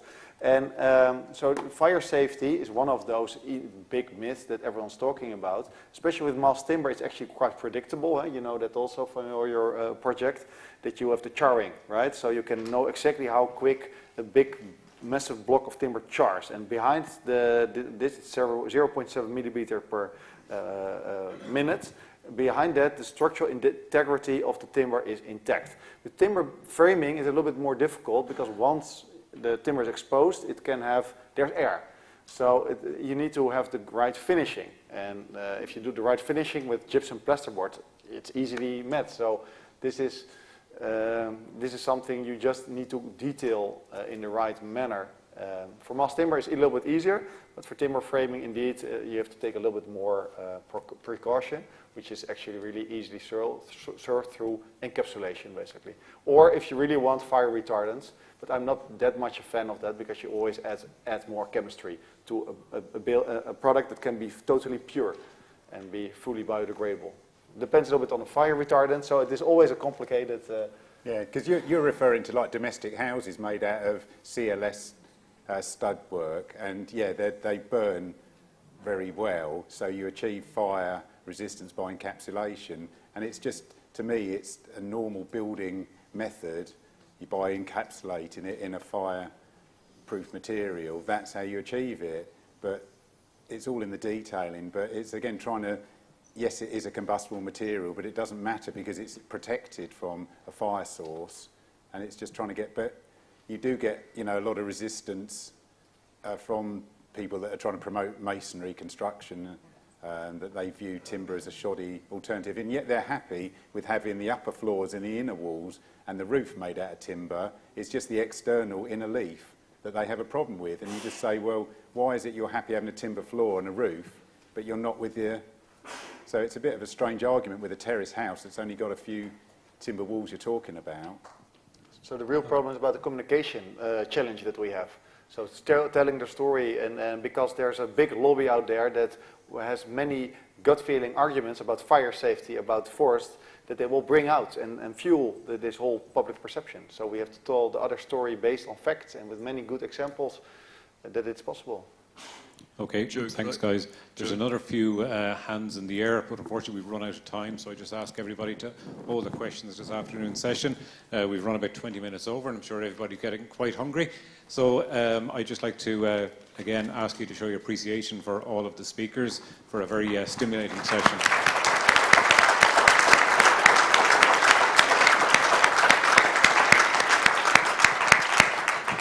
William, do you have some logistical information for everybody around lunch? I think, goodness. That's a no then, William, is it? You're testing my slender knowledge there, Joe. I don't, but there are people in the room who do know. We'll establish that very quickly. While I have the microphone, can I just make one further point about fire? I'm not a construction professional, but every time I'm questioned about the fire danger of a timber building, I answer that with a question: what are fire doors made of? QED. Okay. It outperforms any other material in slowing the progress of fire through a building. Okay, it looks as if Owen has information on lunch, so everybody follow Owen. Ladies and gentlemen, if you go out the door and go straight across the corridor, lunch is in the Dunn restaurant, straight across the floor. Please pass the conversation.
Those of you still standing, find a free chair.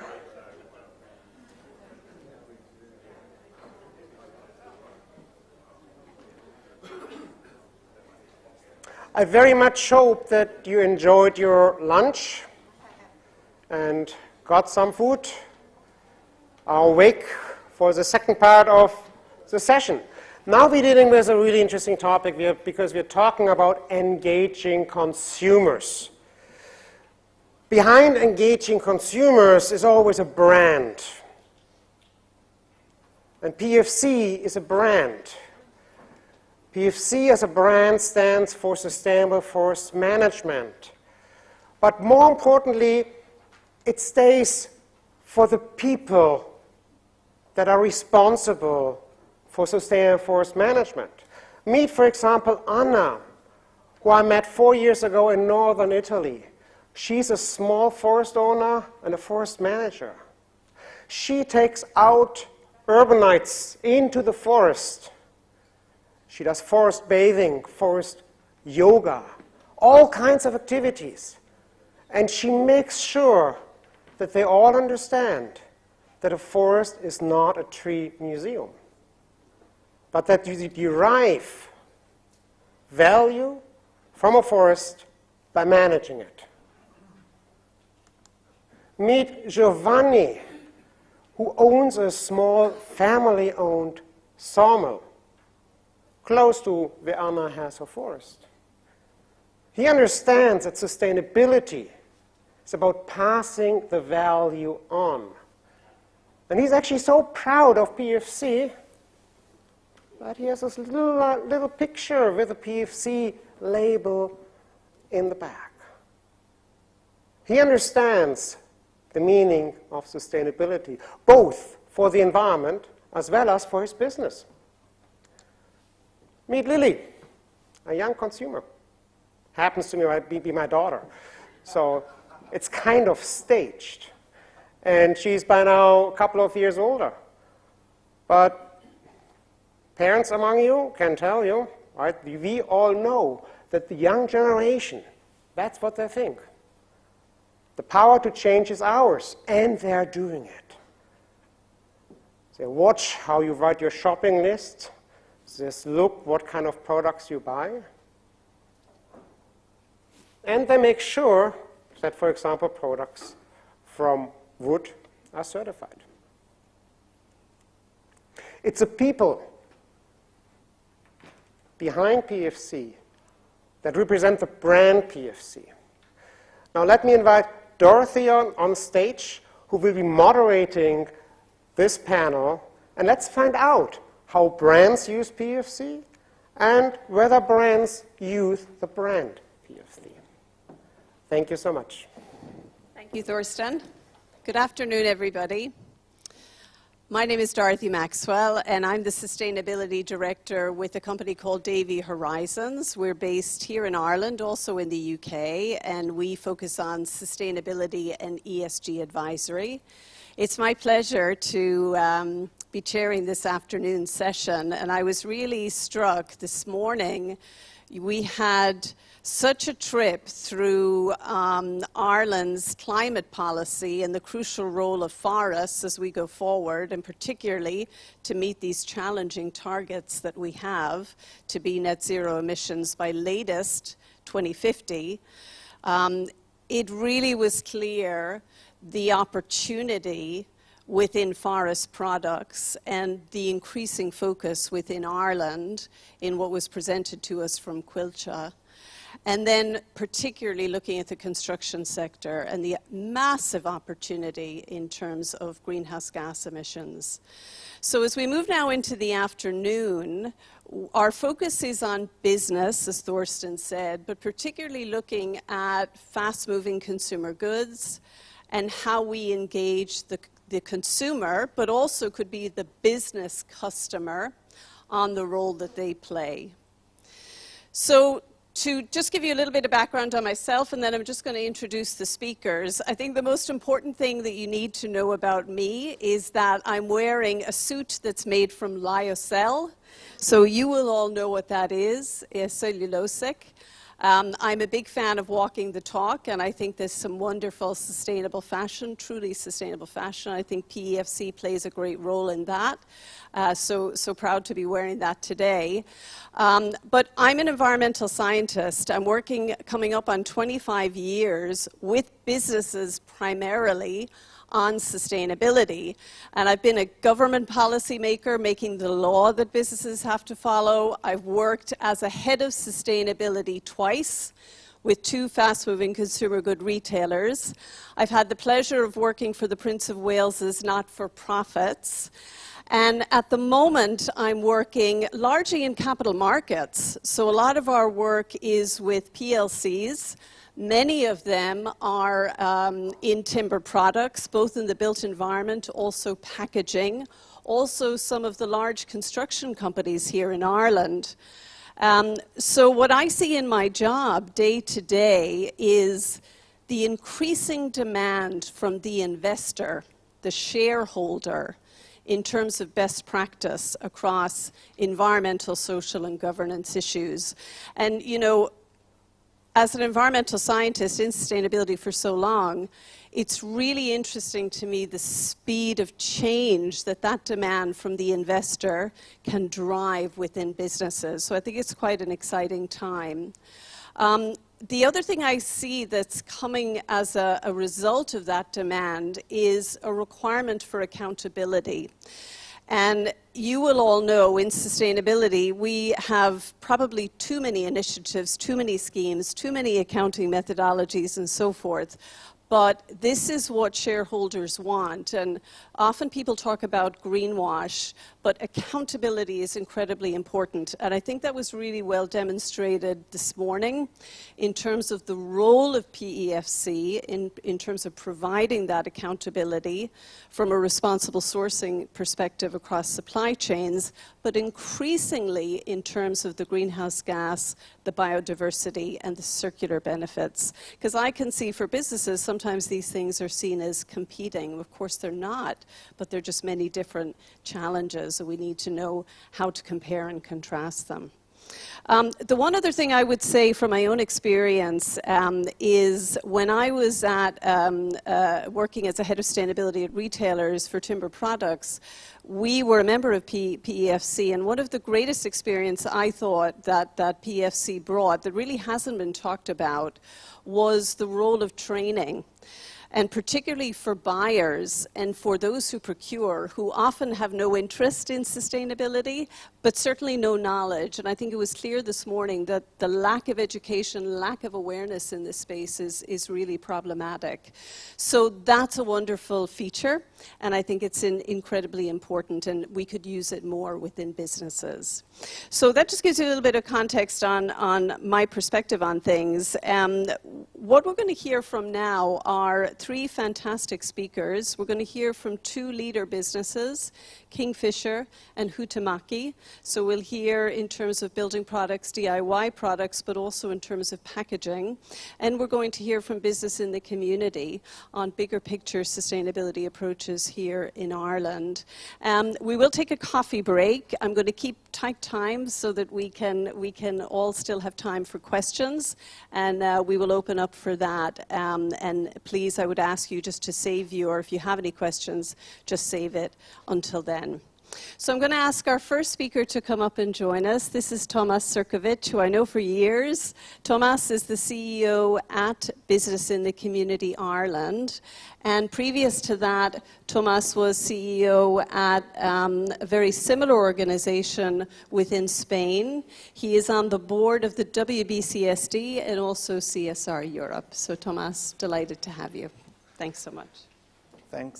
Thanks, Dorothy, and good afternoon, everybody. I hope you can hear me all right. Great, and I'm very intimidated because I haven't been in a room full of people for a long time. So bear with me, and I've just realized I have the most difficult time slot of the whole day. So I'm going to start counting your yawns, and based on that, I'll measure the success of my presentation. But joking aside, Dorothy, I might ask you if you might give me a 3-minute. So I don't bore you to death. So as Dorothy said, what I want to do is give you a very broad perspective of what I am seeing is this, that in my organization we dared call last year the sustainability revolution. And we brought together a panel, and we had 6 CEOs from very large companies, and we said, is this really a revolution? And, you know, the CEOs, business leaders, they're all very conservative, so it's like, no, well, not really. It's maybe an evolution, or we're pushing the pedal faster. But the reality is that we are living quite a revolution. So let's go through this together, and I might give, if there's time, some comments or my perspectives on the consumer journey, which is what we're discussing this afternoon, or if not, we'll do it during the Q&A. But obviously, my initial contention is that we are living in a very complex world, and we have quite a few problems. So I tried to find a photo of that, and I have no doubt that those TV boxes are made of the most PEFC certified, top-class, chain of custody cardboard. But the point is, what kind of world are we living in today, and is this the kind of world in which we want to live and let our next generations live? Is this the kind of picture that best describes the human race? Question mark. When we look at what this kind of challenge is, and I realize this is not a very big graphs, but essentially I look at it from 2 perspectives, so I'm going to start from the right. So I'm sure you all know about the World Economic Forum, and every year they publish the top risks most likely to happen, and even without looking at the words, if you look at the colors, excuse me, 5 of the top 10 green environmental, 3 of the top 10 are societal, only 1 geopolitical. Clearly this was January, not what was meant to happen later in Ukraine, and only 1 is economical. And these are the top CEOs of the world. This is what worries them most, what keeps them awake at night, okay? And that's kind of similar parallel if you look at the more complex graph on the left. But what that graph is telling you, it's this donut of a world in which we live in, where essentially you have on the outer ring are so-called planetary boundaries. There are 9 of them, and 1, 2, 3, 4, we have already overshot them. And again, you read, and we have this accumulation of UNFCCC, World Meteorological Organization. I don't know how many reports, I don't know how many, what language, what do we do with the UN Secretary General? Do we just, you know, he keeps on saying code red, and death is not an option, and so forth, so on. But that is what the science tells us. And if you look at the inner ring, it talks more about societal dimensions, and there's a massive shortfall in terms of equality, in terms of education, in terms of social justice, and so forth and so on. So that is what the problem is about. It is, and it is pretty complex. And I remember when the Occupy Wall Street movement started, and you know, it was this amazing youth-led and illusion people. And by the way, I'm not a member of the anti-capitalist party, if there's such a thing exists. But you know, we had all those conversations, and then COVID came, and then we said, let's reset everything. Now is the chance. This is such a transformational period of our existence that we're going to start all over again. Has much changed? Okay, I gather by your body language that the answer is not really. So that's kind of what the problem is about. I'm not going to go through this slide one by one because there's way too much here. But if there's one message I want to leave with you is that when in my organization we look at this sustainability planet and the issues and the challenges, we look at 4 dimensions. The economical, the environmental, social, and governance, which at the end of the day is a key foundation of how companies are structured and organized. So, you know, topics And again, this is more an Irish perspective, but I'm sure it's relatable to some of your countries and your sector. So things around, on the economic side of things, like cost of living, inflation, and how companies are contending with that. And it's not just a question of, well, it's the right pricing for a product, but at the end of the day, is how are we going to continue to develop products and services that are aligned to some of those expectations are. And if inflation continues to grow and it's not a temporary issue, how is that going to be managed and mainstreamed? Dorothy was talking about ESG and the world of investing, which has finally, thankfully, woken up to this trend, and now it's mainstreaming. But it's not just a question of, oh yeah, we just do this and we've mainstreamed all these dimensions into investing. There's so many rules and guidelines. I think we will have people until tomorrow, Dorothy, talking about EU taxonomy and EU directives, at least for those of us who are in this part of the world, which is very, very, very complicated. Consumers want to live sustainably, and I'm sure we'll talk about that because it's a big conversation. So for a while it was this thing of, I always tell the story that when I first came to this country 20 years ago, there was only one coffee shop in the centre of Dublin that offered a fair trade certified coffee. And it was a trendy thing. Actually, if you want to sort of show off and look cool with somebody, you would bring them to that coffee shop. You have to pay 20 cents or whatever extra. And fast forward today, and it's everywhere. It's mainstreamed, and the most discounted retailer in this country is offering that.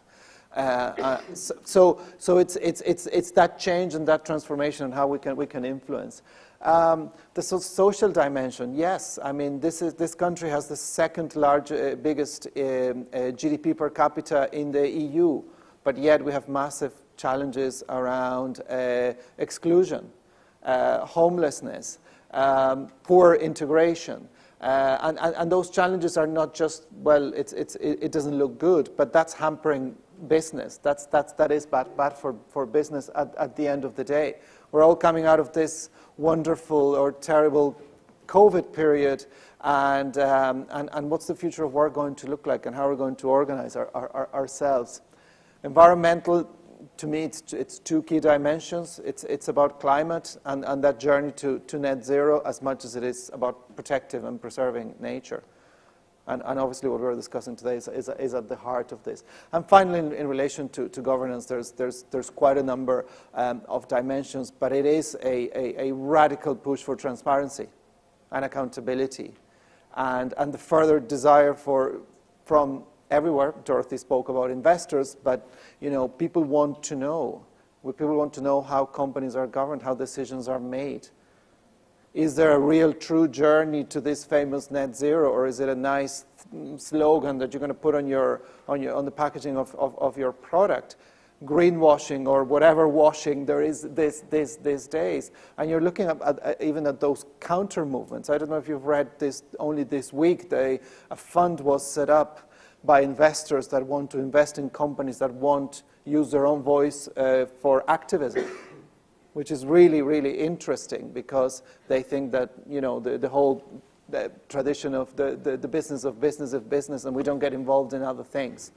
And obviously this is quite a US dimension, but it's something that it's a sort of a counter wave to this, and it's how companies navigate all of that. But anyway, plenty of concerns, and this is what in my organization we call a bit of the sustainability tsunami that's coming on business. So that's the challenge ahead, and that's what you, I'm sure, are all navigating.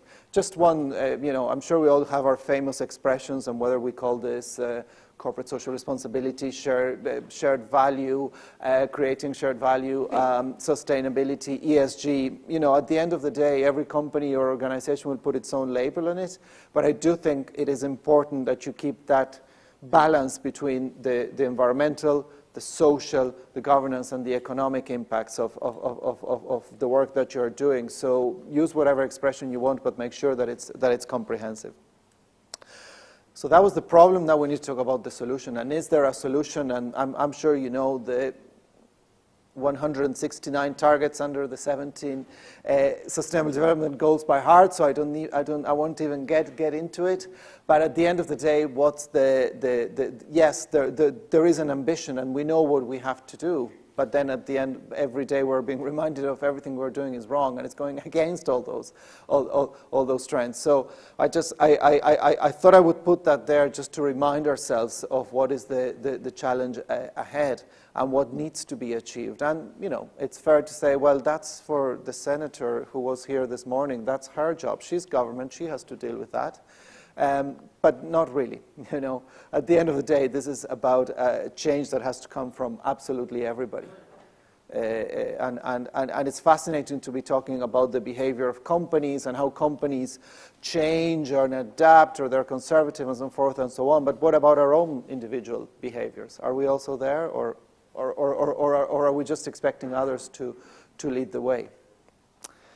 So, what does this mean for business? And yes, there's so many roadmaps and initiatives. I want to show you this one. It comes from the World Business Council for Sustainable Development. Some of you might be quite familiar with it, but it basically, what I like it is that it talks about what are the requirements for real change and transformation.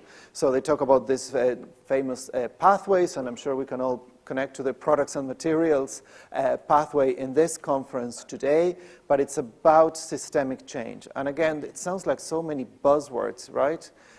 Systemic change, what the hell does that mean? But this initiative, which they call Vision 2050, very much explains that. And it's understanding that 2050, yeah, none of us might be in a leadership position at that point. We might all be enjoying our retirement somewhere warm, but it's what are we building right now to get to that 2050, because then otherwise it's too short term. I met a CEO yesterday of a big Irish financial institution, and he was saying, no, the problem is that politicians are short term. And I said, yeah, but sometimes business leaders can be short termed.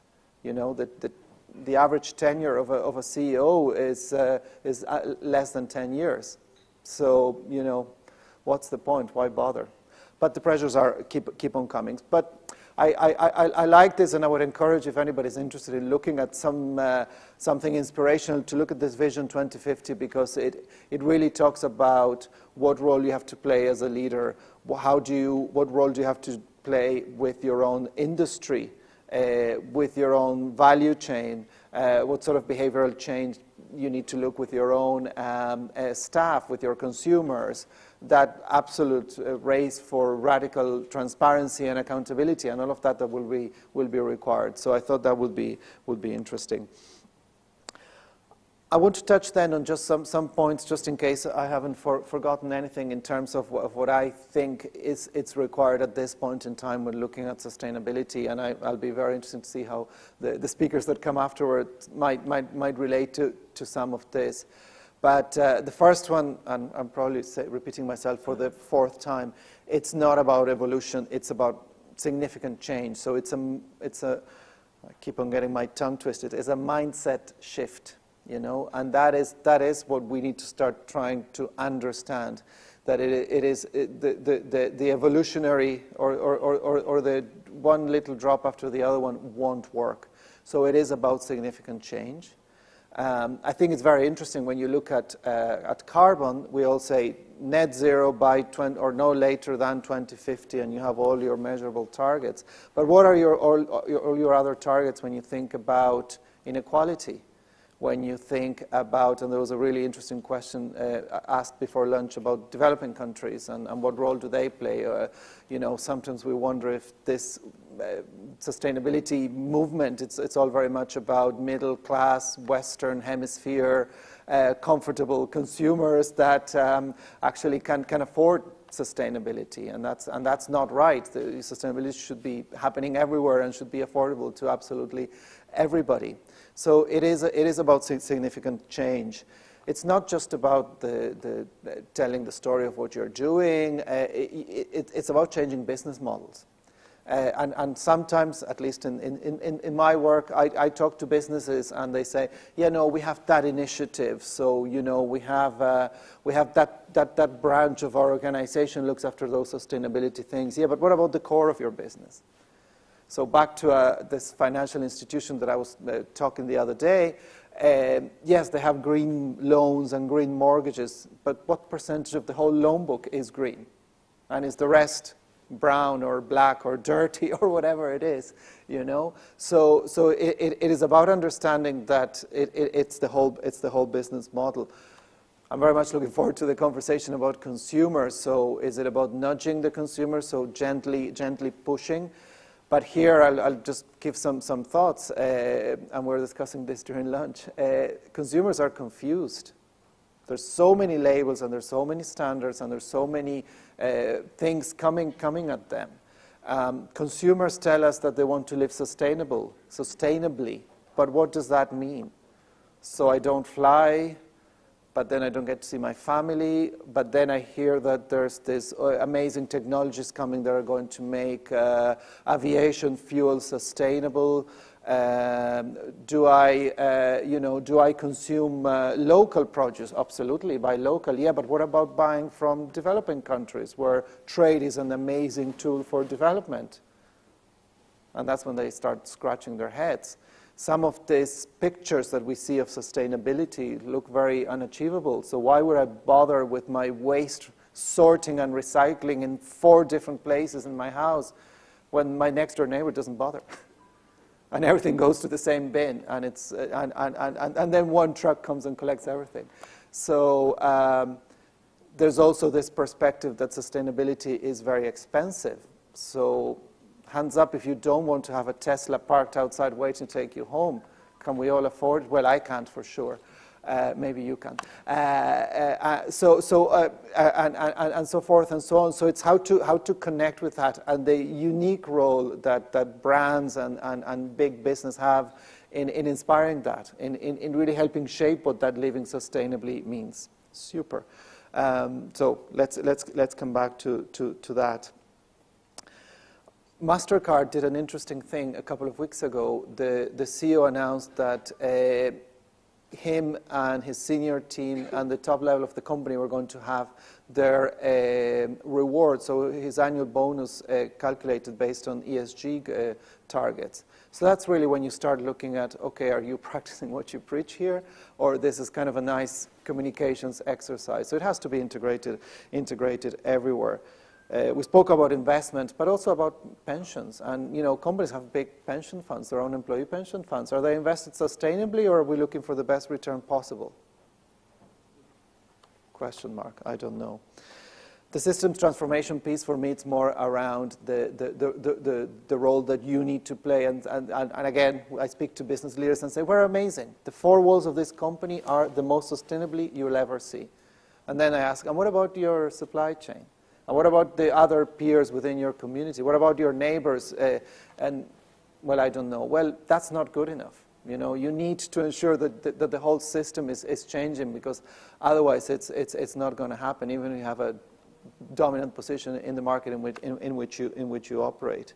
Leadership. We're really looking for business leaders that can stand up in stages and provoke this type of conversation. So the era of, and again, maybe this is an Irish thing of, no, this sustainability thing is something we don't want to talk about much because, you know, we don't want to show off or maybe see that we're in an imperfect journey. That's not good enough. Again, the expectation is that business leaders have to really drive this and be very visible on this agenda. And I spoke already about transparency. There's a couple more slides, but I'm going to leave it here because plenty of information. I haven't seen much yawning, so I think that's a good sign, Dorothy. I think we're doing well, and yeah, I think this is something not to be overwhelmed. Although I use words like tsunami and all of that, but I think this is about a unique opportunity that I think we're living as human race to make significant radical change. It's like another industrial revolution in front of us. So let's make sure we all play a role. Thank you.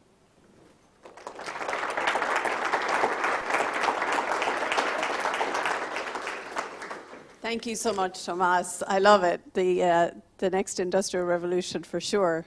I'm delighted now to ask to come to the stage Per, and I'm just absolutely struggling to see your last name, Per Bogstad, who's the responsible business program manager, Forest Positive at Kingfisher Group. And we're going to zoom down now into this leadership company, and Per is going to describe to us what they're doing on the product side for forest products.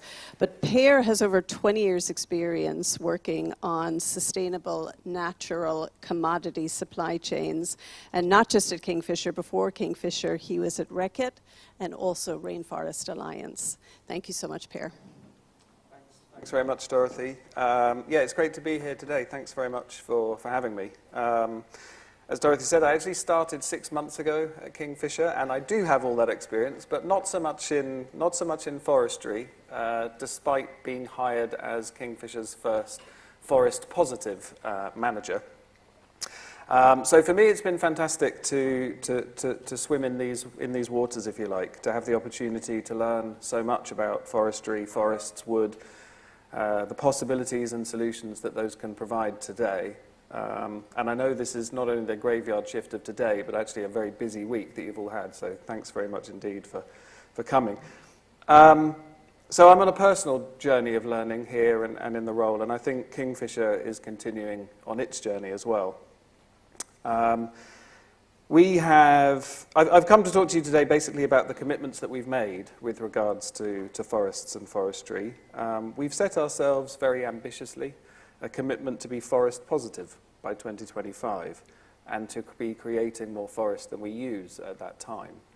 I'll be honest, we haven't quite worked out how we're going to calculate that. We have to do a lot of work to, I think, find out how we're going to make that demonstrable in a credible way, and I'll talk through some of that.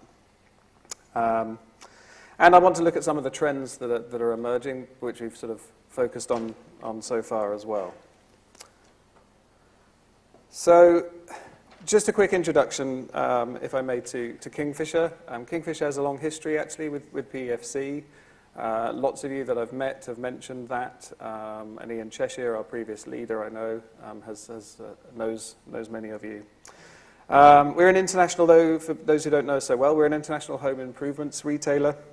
We have 5 retail brands, which we refer to as banners, operating nearly 1,500 stores in 8 European countries. Here in Ireland, we have B&Q and Screwfix. That's also operating in the United Kingdom as well. And our customers are drawn from a mix of trade and the public. We had total sales of 12 billion, profits of over 1 billion. When it comes to wood, that's in about 20. Wood is either the product or in about 25% of the products we sell, and that's 50,000 products. Sorry, next slide. Oh, I need to. I do apologise. I'll figure out how to switch sides after a while. Yeah, so wood's in about 25% of our products. That's about 50,000 products in total, sourced through 7 sourcing offices centrally and through our retail banners. And as I'm sure you can figure out, that represents a whole number of supply chains linking to multiple forest types, maybe all forest types. And in terms of how we run the responsible side of the business, we have a strategy which we call the responsible business strategy. I'll quickly touch on some of the key elements of that. It's not just about my area on colleagues. One of the things we're really keen to do, for example, is improve gender balance in our management. I heard that mentioned regards PFC earlier. Planet, that's what this presentation is really about. With consumers, we want to help them make greener, healthier homes more affordable. That's our aim, and that's got its own challenges. We want 60% of our sales to come from what we call sustainable home products. And those are products that help our consumers live more sustainably, but also contribute to a more sustainable future. Energy-saving appliances such as low-flow taps, but also wood products sourced from responsibly sourced forests. Communities surrounding our stores. We have a fight to fix bad housing. We want to help 2 million people get out of a bad housing trap. And then just a bit on this journey we're on. It's a bit of a cliche, but I think Kingfisher really has got a long history in this area. We recognised a long time ago, back in the early 90s, and significant leaders have sought to propel this agenda, that we needed to invest more in the long-term viability and sustainability of the forests we source from. We've also got a long history, though, of investing in pristine forest ecosystems and keeping forests standing. So we co-founded the FSC in the early 90s. Sorry about that, we're just as committed to FSC.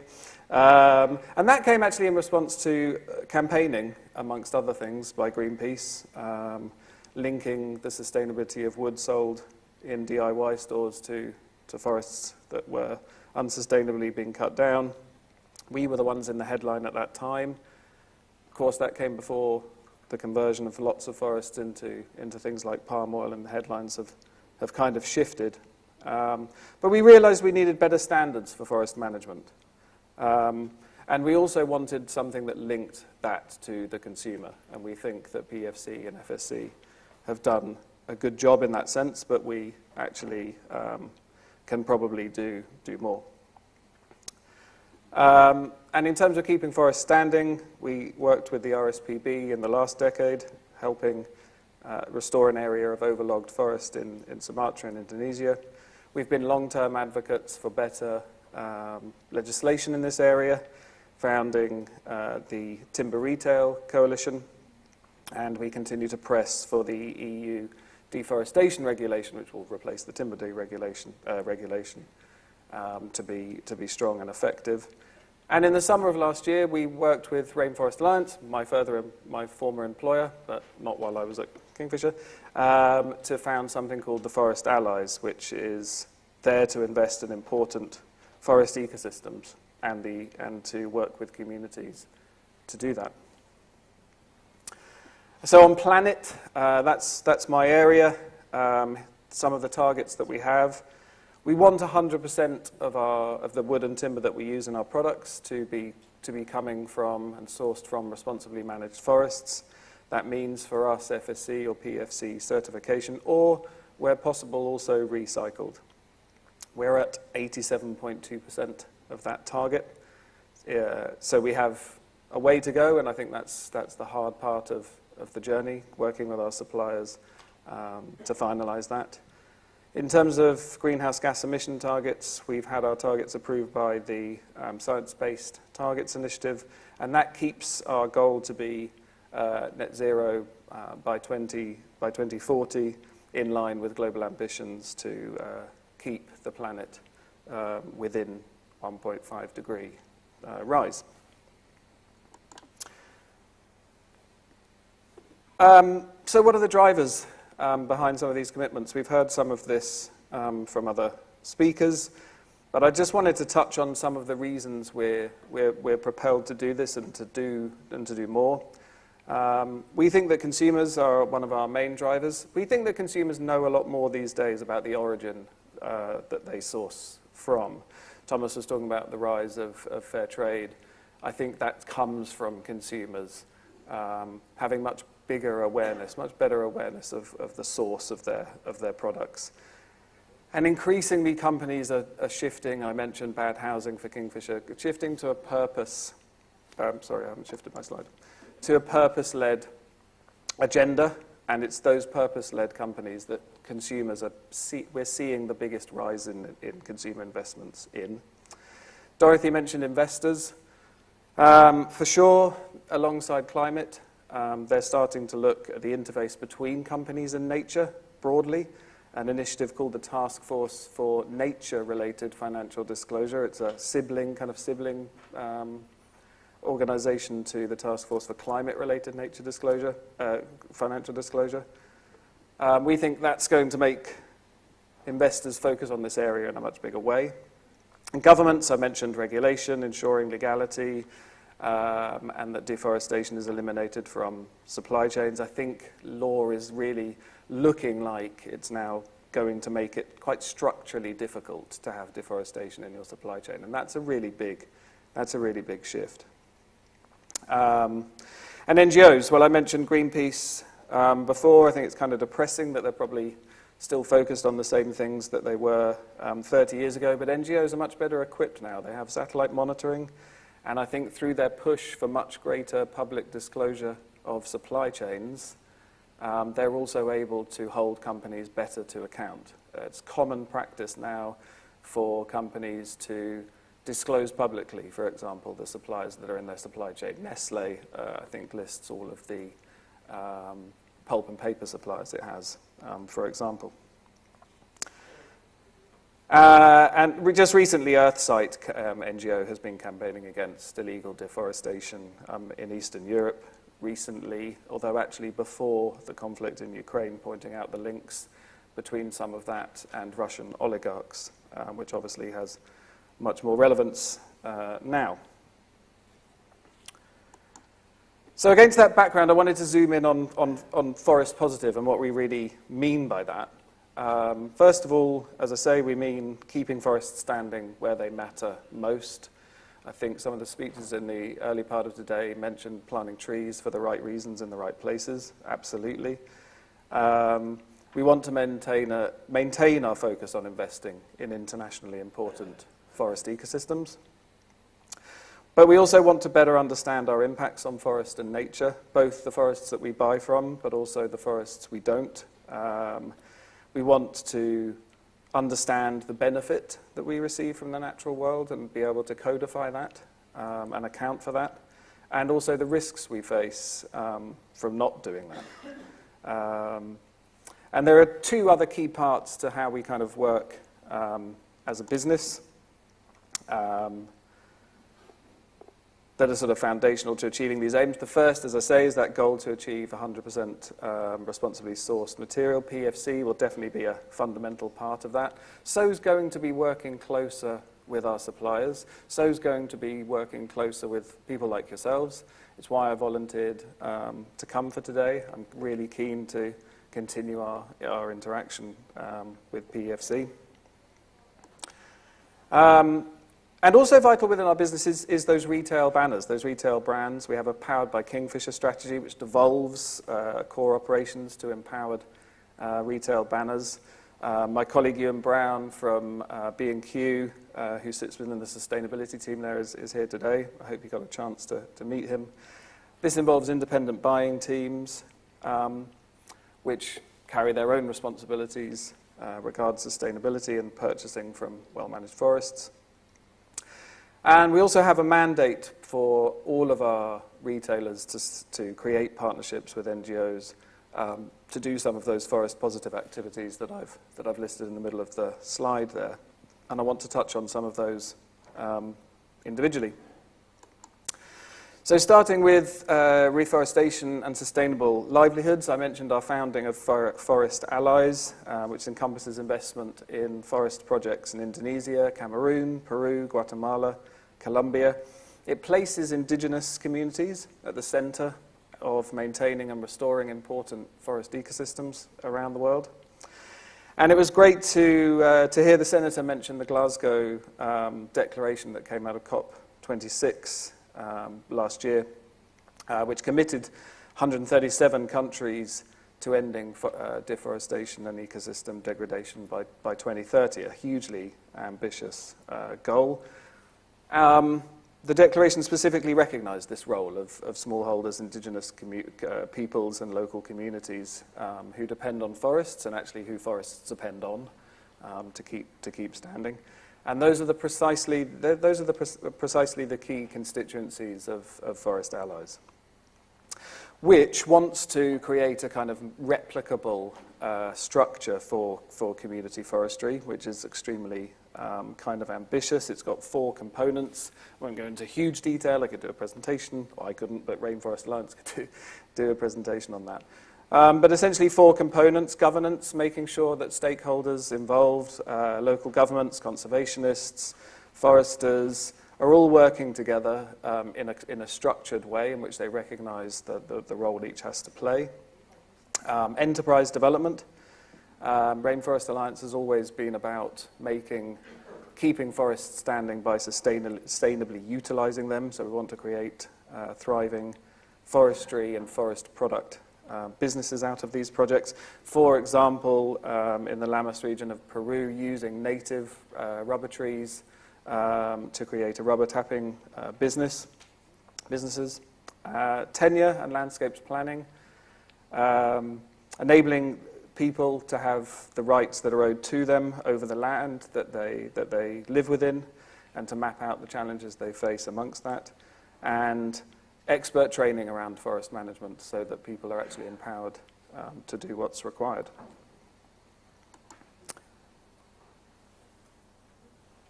And I mentioned our retail banners.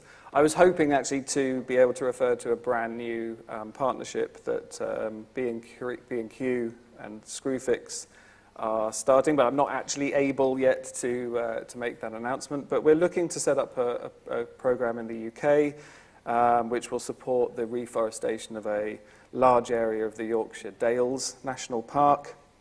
It highlights the kind of projects that we want to invest in, and I think it also echoes some of the themes that I've mentioned there in describing Forest Allies. We want to invest in forests that are important to wider communities, both the users, say, of the Yorkshire National Park, but also people around the United Kingdom who see the reforestation of the country, really, and these important places as important.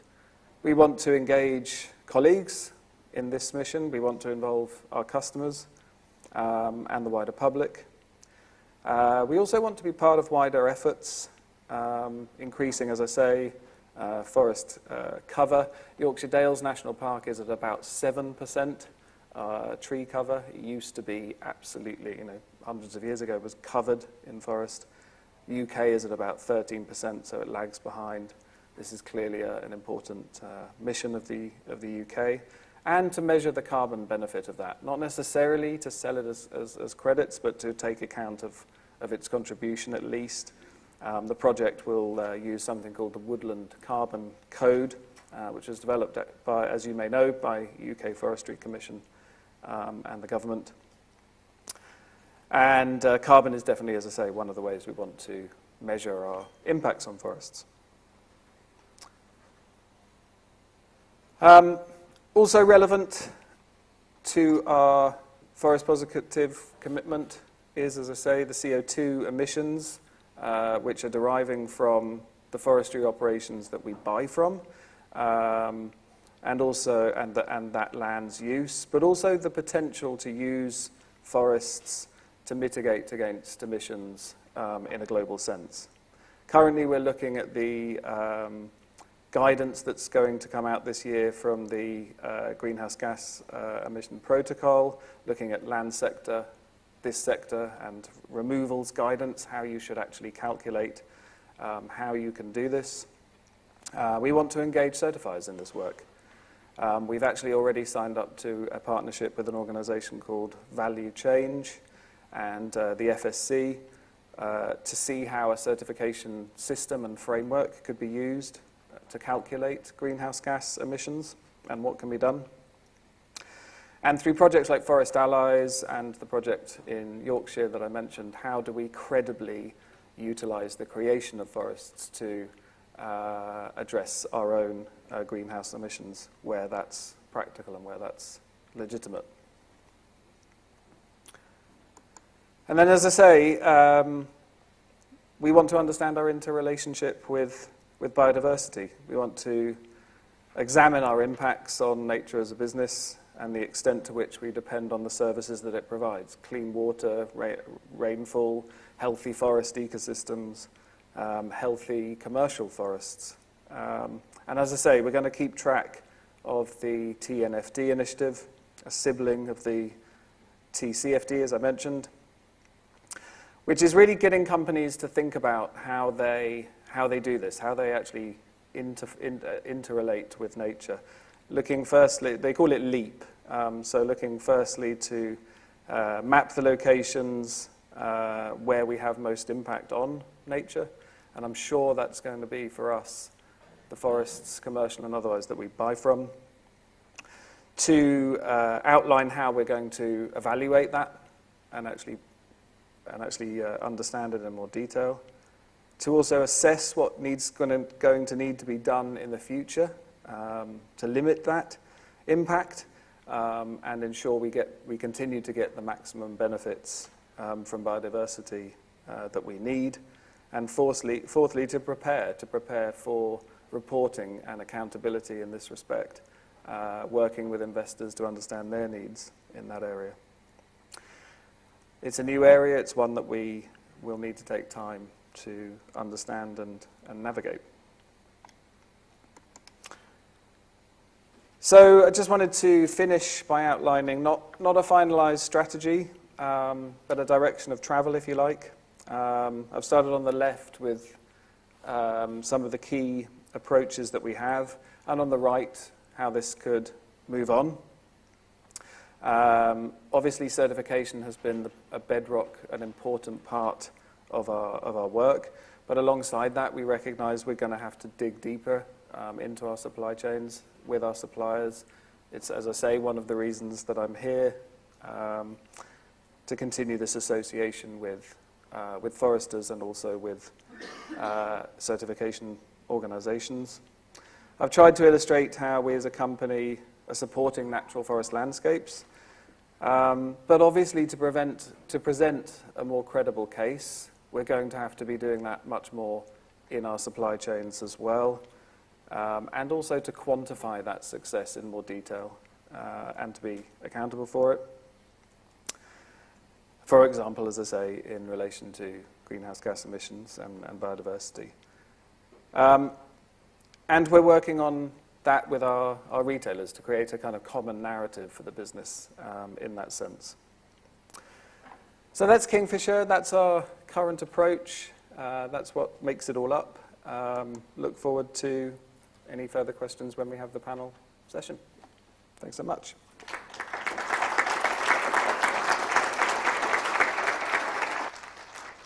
Thank you so much, Per, and I'm sure people have loads of questions, so we're going to ask you to hold them. We have a coffee break now. We're a little bit early, which is great. So if you could be back promptly, we'll start again at 5 to 4. Thanks so much, everybody.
back. Just before we get back to our business presentations, just a little announcement William has asked me to make. If you do have a flight tonight, just bear in mind rush hour. So make sure you allow yourself enough time to get to the airport.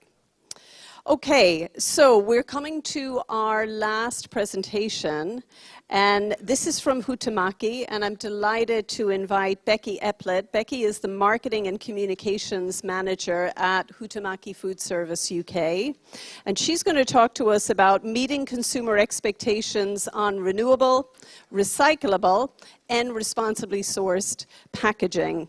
And Becky has been at Huhtamaki for 6 years, focusing on communications and sustainability. Big focus of her work is about bringing the science and the facts, and also she's been focusing on responsible recycling and disposal infrastructure for consumers and business-to-business customers. So, Becky, look forward to hearing from you. Thank you. Thank you, Dorothy. And thank you very much indeed for your patience and for seeing me this afternoon. I hope that you've all enjoyed the day and that you will have some great takeaways, and I hope I can contribute to that at the end of the day. The title of the presentation, Meeting Consumer Expectations on Renewable, Recyclable and Responsibly Sourced Packaging, is an interesting one, given the fact that most of you have probably never heard of Huhtamaki, because we are not traditionally a consumer-facing brand. However, if you've ever bought a burger from a high street outlet, or stopped for a coffee, or fed a cat or a dog from a foil pouch, or even cleaned your teeth on a laminate using a laminate tube of toothpaste, the chances are you have handled Huhtamaki's products. So, to be clear here, I'm going to take you through today our perspective. This is not a blueprint, but I'm hoping that perhaps the learnings that we have made along the way over the last sort of 5, 6, 7 years will be useful to you. So let's begin.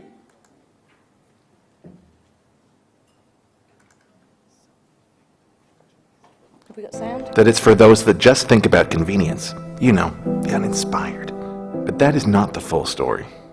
This guy just found out that packaging actually helps to reduce food waste. Without packaging, food would be exposed to bacteria and be harder to transport, and may even cost more. Actually, this guy's from a stock video. We don't know who he is, or why he's excited. And it's two different guys. But this is how excited we are about the possibilities of packaging and how packaging makes a real difference where it matters. This message was brought to you by Huhtamaki. Thank you. So that was from a creative execution from one of our latest campaigns, one which is centred around debunking packaging myths and common misconceptions about packaging. We're going to come back to the campaign, but I thought it was a good place to start and a neat way to set the scene. So now, just a little bit about Huhtamaki. This is our purpose statement, but what does it mean? It means, for Huhtamaki, packaging creates value. It secures hygiene, it secures food availability and food safety for consumers around the globe. Packaging also plays an instrumental part in reducing food waste, which remains by far the biggest environmental impact from food systems on climate change. Thanks to today's breakthroughs, packaging can also offer solutions including traceability of products and efficient circularity. Our customers, our consumers, and our communities and the planet need sustainable packaging solutions more than ever before.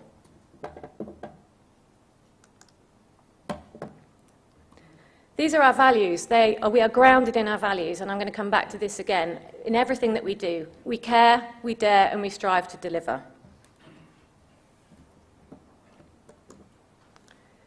We're a global player in the food-to-go and food-on-the-shelf packaging solutions, and we have a complementary business portfolio that's serving food on the go and food on the shelf. But we also serve consumers through different channels, so through quick service retail, for example, FMCG and retail. Our products offer convenience, food safety, food availability and food waste reduction, all of which are important for the modern consumer. Our portfolio is based on 3 main technologies: food service packaging, moulded fibre and flexible packaging. Over the last 100 years, Huhtamaki has operated across numerous sectors, from confectionery to pharmaceuticals, health products, cosmetics. Packaging started to evolve into our core operations from 1965 onwards. Growth has underpinned our success in the past, and obviously it remains a key driver and focus for us for the next 10 years, otherwise we wouldn't be in the game. Working for Huhtamaki, delivers a unique opportunity, I believe, for us to shape the future globally. And packaging plays a key role in food safety and in people's well-being, enabling our lifestyles and everyday convenience.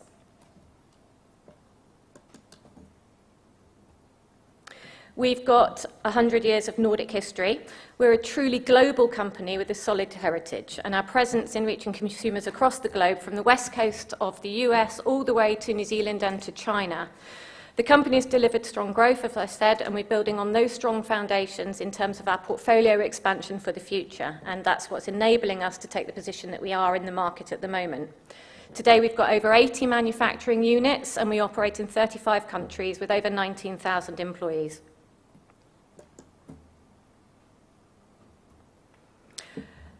So all of the Huhtamaki food service manufacturing sites hold PEFC certification, barring one, which is a recent acquisition.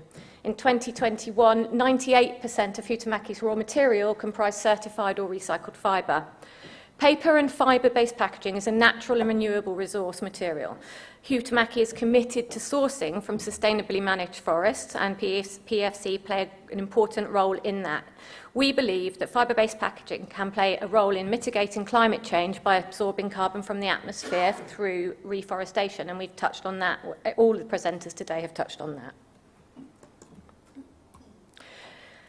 This is what we call our strategy house. I'm only going to go through this lightly. I share this slide really to mark out our journey to 2030, and specifically to note that our ambition to be the first choice in sustainable packaging solutions.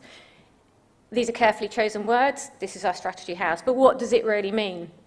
Well, for us, sustainability means considering the impact, both positive and negative, throughout the entire value chain, in terms of the environment, social responsibility, as well as our business ethics and our governance. And we're proactively working on becoming a leader in all three of the sustainability pillars that you can see there, by minimising the negative impacts of our operations and products on the environment, whilst maximising the positive impacts on stakeholders, consumers and society. Sustainability is seriously embedded in everything we do, the whole way through the business, through the value chain, and through our finished products.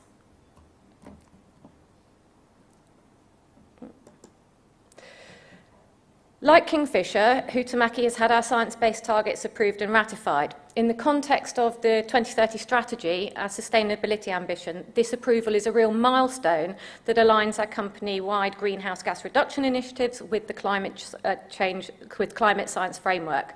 Science-based targets for Huhtamaki provide a clearly defined pathway for companies to reduce greenhouse gas emissions, helping to prevent the worst impacts of climate change and future-proofing business growth. And that's what it's about. It's about being here, being operational, being functional, and being ethical and sustainable all the way through to 2030 and beyond. At the same time, we're truly convinced that it is important to give the full picture of the climate impact of our business. And in that sense, we consider that packaging for food is the right solution within a broader sustainability context. Packaging improves hygiene and prevents the spread of disease. Packaging enables food products and to be available everywhere in the world, and it also safeguards food safety.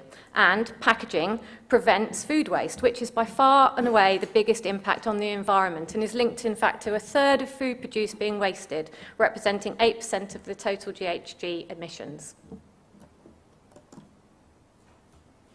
So, that's the background of Huhtamaki. So let's just talk about how we can tally all of that up, package it up and present it so that it is meaningful and relevant to both our customers and ultimately to their customers, the consumers.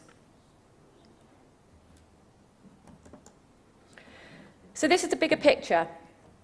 Setting the scene here, but the big picture and the way where I want to start with this is looking at packaging in relation to its carbon footprint in context. This study by Joseph Pook and Thomas Nemeczek was published in the Journal of Science, and it's the largest meta-analysis of food systems to date, so it's effectively a study of studies, if you like.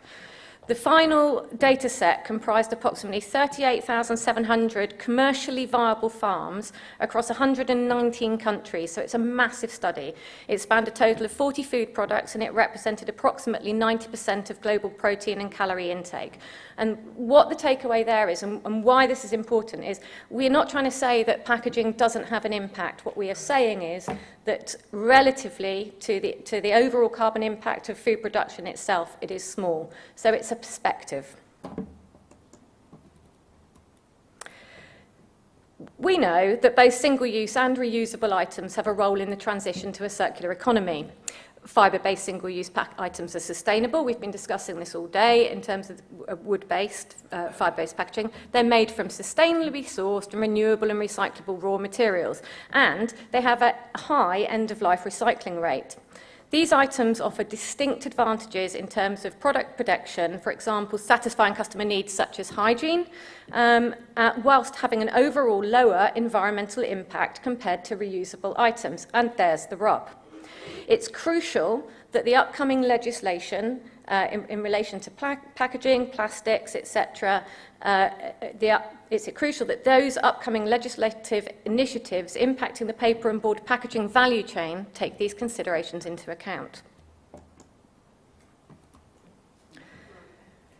So, just touching briefly, it is not a sales presentation, but touching briefly on some of the clever stuff that fibre can do and some of the clever stuff that Huhtamäki has done. These recent innovations are all fibre-based and paper-based. In Huhtamäki, whilst invested across multiple materials and manufacturing processes, we recognise and promote the value of fibre-based, paper-based packaging solutions alongside the established paper and boards-based food service packaging with which you will be familiar from your burger clamshells and your chip portions and your coffee cups. We innovate and often partnering with our customers and with industry to accelerate the use of paper and fibre as a replacement for non-renewable alternatives. Just touching briefly there, so the cart door ice cream container contains 93% less plastic. It's made from PEFC certified fibre. It's recyclable. It was launched in the UK earlier this year, and Unilever plan to introduce it across their entire range of ice cream. That blue loop paper lid in the middle there, that is a replacement for aluminium yoghurt pot-style lids, and it is made from 100% renewable materials, and it's 70% certified paper, 30% wheat fibre. There's no compromise on the functionality in the processing or peeling properties. Huhtamäki brings the coating technology, and a partner brings the lidding technology.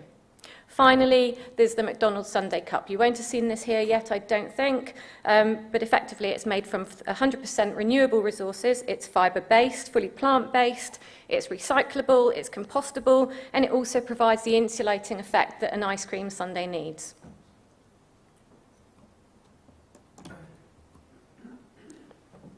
Okay, so what are we doing about this? Where is Huhtamäki in action?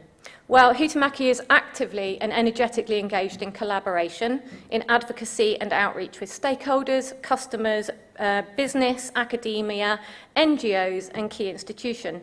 We commission research, we act in an advisory capacity as and when appropriate, and we are proactive in our public affairs positioning and in our external and media communications output. We're busy. For example, Huhtamäki's Think Circle is an initiative that brings together key stakeholders to encourage conversation and collaboration so that all parties can improve their understanding of the challenges and opportunities that come with sustainable innovation. We support science-based policies, and we foster sustainable and efficient use of resources, and we work for systemic change that is and will continue to be essential to enable this. So how do we talk to our customers? Well, we collaborate with our customers. Our customers will have different sets of business objectives and different needs. We work with them on a consultative basis to work out what is important to them, which particular objectives they have to meet within their CSR and sustainability, and to partner with them to best match their packaging requirements. That is what our customers expect from us, going back to the title of this presentation, which is how do we manage customer and consumer expectations. We do it by working with them and on an evidence-based approach. And a significant part of this comes back to, for example, organisations like PEFC, with certified sourcing and certified fibre. That's what we do. That is the way in which we manage our customer and consumer expectations. So, I touched on evidence-based campaigns. We are in a position now, where we follow the science and follow the evidence, and with transparency and clarity and facts at our fingertips, we're able to shape our proposition for our customers, ensure that our messaging is clearly understood by consumers. In a minute, I'm going to play you a short clip. The European Paper Packaging Alliance, EPA, is a not-for-profit organisation representing food and food service packaging companies from across Europe. EPA's priority is to provide paper-based, low-carbon and health-safe products with a low environmental impact and improved recycling solutions. Huhtamäki was a founder member.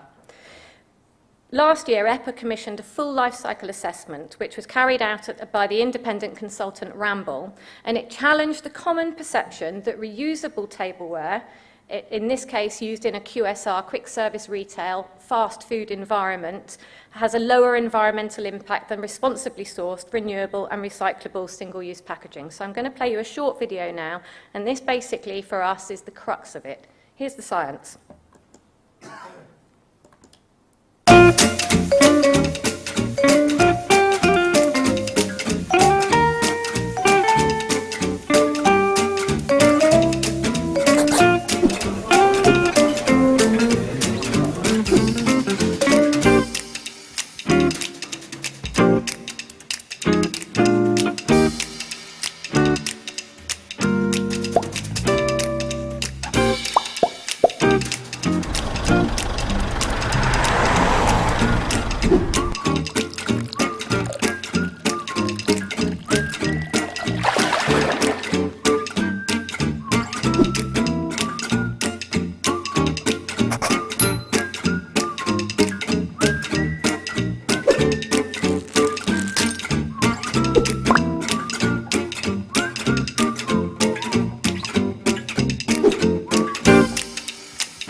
We think that's great. That really helps us. From that campaign, we move on. This campaign, which is a Huhtamäki campaign, was called We Believe, and it was launched at this, I think it was launched last year, about this time last year. The point about this is it takes a stance on an issue and it looks at it as a brand building opportunity, and that's for a brand that hasn't previously or hasn't pushed itself as a customer facing brand. It's not the way that Huhtamäki has necessarily worked until recently, but our We Believe campaign was designed to meet precisely this brief. As regulators continue to issue and widen policies like the SUPD, Huhtamäki works to encourage regulators and customers to focus less on packaging and more on material life cycles and circularity within the packaging systems. We believe that no single organisation can solve the global sustainability challenges alone. However, with the combined efforts of multiple entities across industries, together we can create authentic differences in food protection, benefiting people and the planet alike.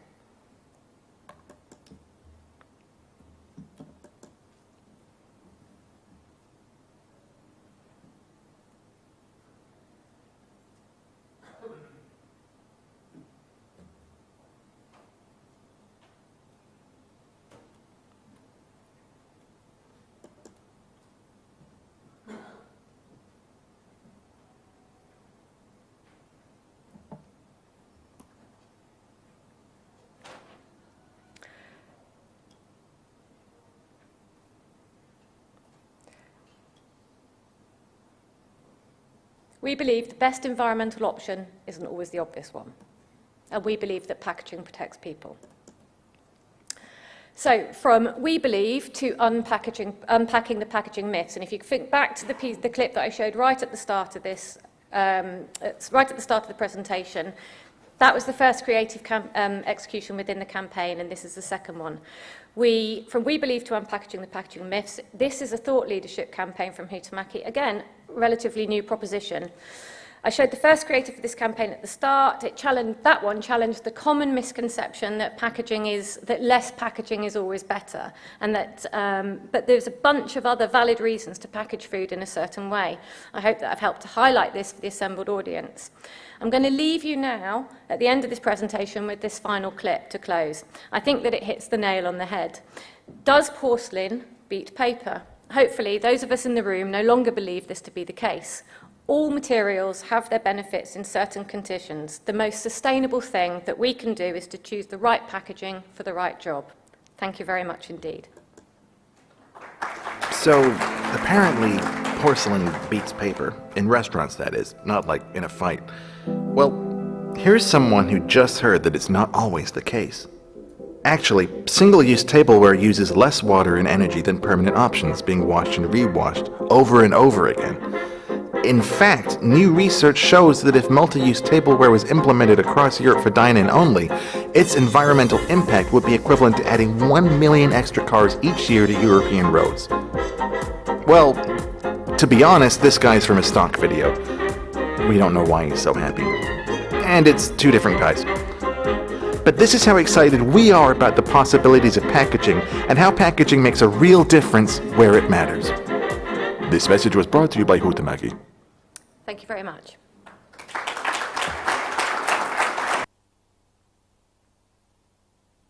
Becky, thank you so much. And please stay. And Per and Thomas, if you want to join us on stage. Now is your time, ladies and gentlemen, for questions.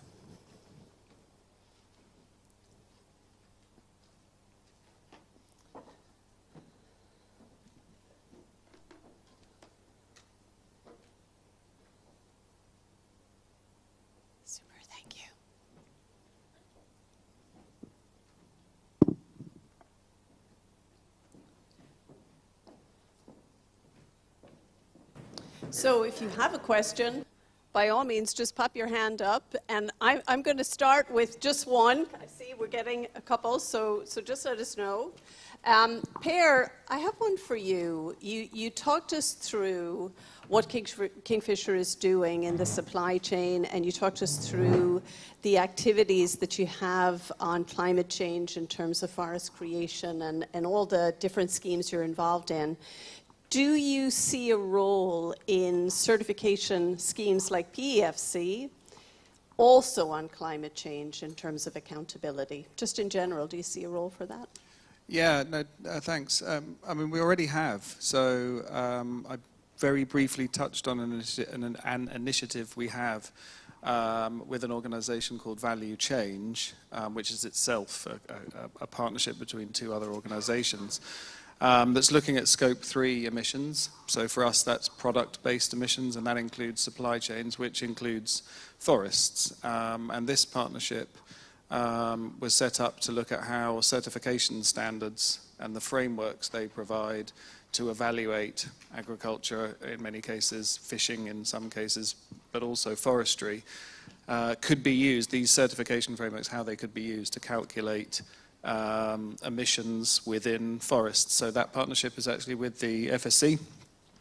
It's looking to, which is an ISEAL member, it was ISEAL that worked with, that's part of this partnership.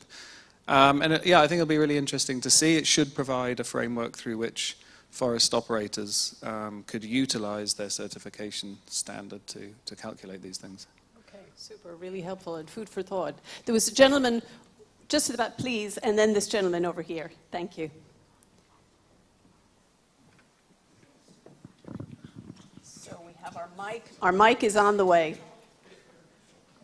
Thank you, Hilary. Just a question to Huhtamäki, because it's a very interesting presentation, and but now in Italy we are facing a situation where we are pushing for the transition from plastic to paper, and we find a lot of problems because all the converters say that paper is not in the market.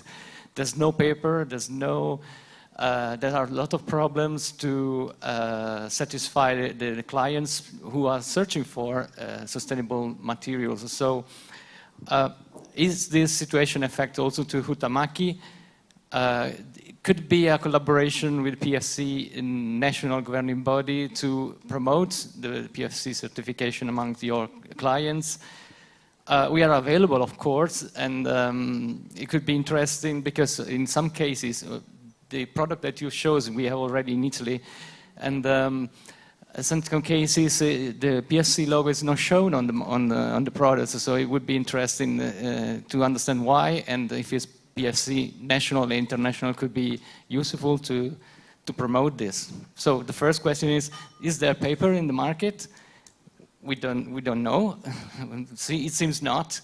And then it could be a collaboration with us to promote PEFC in national level. Thank you. Okay, I'm going to try to answer that question. So the first thing I should say is that I'm neither a sourcing specialist or a procurement specialist, and we have obviously a huge corporate setup at Huhtamäki in terms of that. Your question as to whether there are challenges within the fibre and paperboard supply chain, I don't think I'm giving away any major secrets to say yes there are, but obviously Huhtamäki is in a very strong position in terms of the overall usage and sourcing and supply of paperboard. And we have some fantastic suppliers. We do promote PEFC, and we do mark PEFC and brand PEFC on our products as appropriate. And certainly from the UK manufactured, all of our generic products which are entitled to carry the marker. And we do promote it both on our website and in our literature. Regarding, I think your question was about a collaborative purchasing scenario with PEFC members. I'm afraid that I'm not really qualified to answer that question. Our focus has to be necessarily on securing our sources of certified fibre paper and paperboard for our key customers and our accounts, and that really is probably the most important step that we can make. So we can take to ensure that the products that reach the consumers on the high street through our food service customers are PEFC or certified elsewhere products and are sustainably sourced. The bigger question that you're asking about collaborative purchasing, I think, is not one I'm able to answer, I'm afraid. Thanks, Becky. Thank you for that. Owen, please. Thank you, Owen O'Driscoll from Dreamer Marketing. Thank you, Becky, for your innovative and informative presentation. A quick presentation. In terms of the fibre used by Huhtamäki, what percentage is recycled and what percentage is virgin fibre, roughly speaking, please? 98% of the fibre that we use at Huhtamäki is either recycled or certified. I am not specifically sure of the breakdown, and it will depend across product and across manufacturing site. And the reason for that is that food standard food safety standards vary. So, for example, in the UK, if you take a paper cup that's manufactured in the UK, we don't use any recycled content within that paper cup. It is all virgin fibre, and that is because we believe that meets the food safety regs, but also the fact that it's virgin fibre makes it ultimately recyclable, and the fibres in a paper cup out of a UK manufacturing plant, PEFC certified, can be recycled up to 7 times, albeit not used within a food contact opportunity. Thank you, Owen. This gentleman here. Thank you. David Leslie, James Jones and Sons. We're family-owned sawmilling business in Scotland. We've got 7 sawmills in Scotland and 1 in North England in County Durham. And Per, the question is really to you. You've said that you've got an interest in the forests in the Yorkshire National Park, 6,000 hectares. And we've heard today about the use of timber for buildings, for CLT, for glulam, whatever, and how important it is in the whole carbon cycle. Obviously, we need timber in the UK. We're seeing a declining forecast of commercial timber in England coming out in the new forecast, and we're seeing a reduction of the net conifer area in England in particular. James Jones are about to invest about 45 million in a new sawmill in County Durham, and a huge concern I have is that this 6,000 hectares will be a broadleaf forest that will be largely a greenwashing exercise based on carbon and sequestration, which is largely ineffective in the short term, and it won't provide timber for industry that's absolutely vital to tackle the carbon crisis.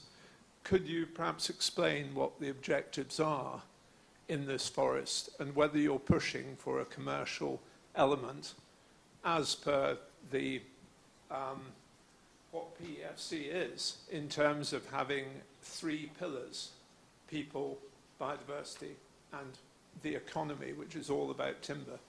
And actually that biodiversity, a lot of that is being driven by carbon and the need to mitigate climate change. No, sure, thanks for the question. I mean, I think what I was trying to sort of show in my presentation is that to be forest positive, as opposed to perhaps forest net zero or neutral in your supply chains, you have to have a good mix of things that you're supporting with regards forest around the world. For sure, that means investing in sustainable forestry. But as I said, I think Kingfisher has a proud history of and a future interest in creating reforesting and afforesting areas where important natural forest ecosystems should also be standing. And those forest ecosystems, they'll be doing a multitude of things. I definitely don't think this project is only about carbon. I actually kind of think that's more of a nice to have outcome.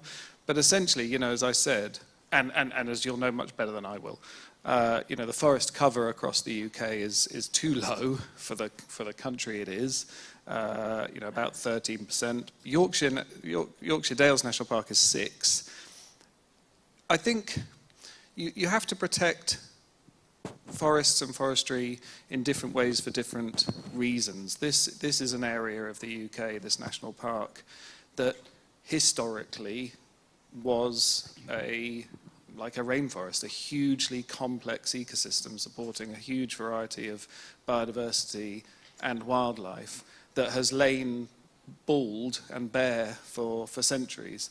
And the aim of this project is to restore that to its pre-clearance status so that it will do a multitude of things for people, for biodiversity, for economy, for sure. But I don't think it's an either-or. I think it's alongside that, definitely we need to see better investments in well-managed forestry as well. And I think we've got a pretty good skin in the game approach to supporting that and moving that forward. And I think I want that to grow. So I hope that satisfies you in some way. I think it's a really useful criticism, actually, though, that we need to be really careful of. When I put the presentation together, I was conscious of the greenwash criticism. We need to be really careful about it. You can't be doing, if that's all we were doing, yeah. But I hope we're doing more than that. Thank you for that. And actually, I can give a slight perspective myself.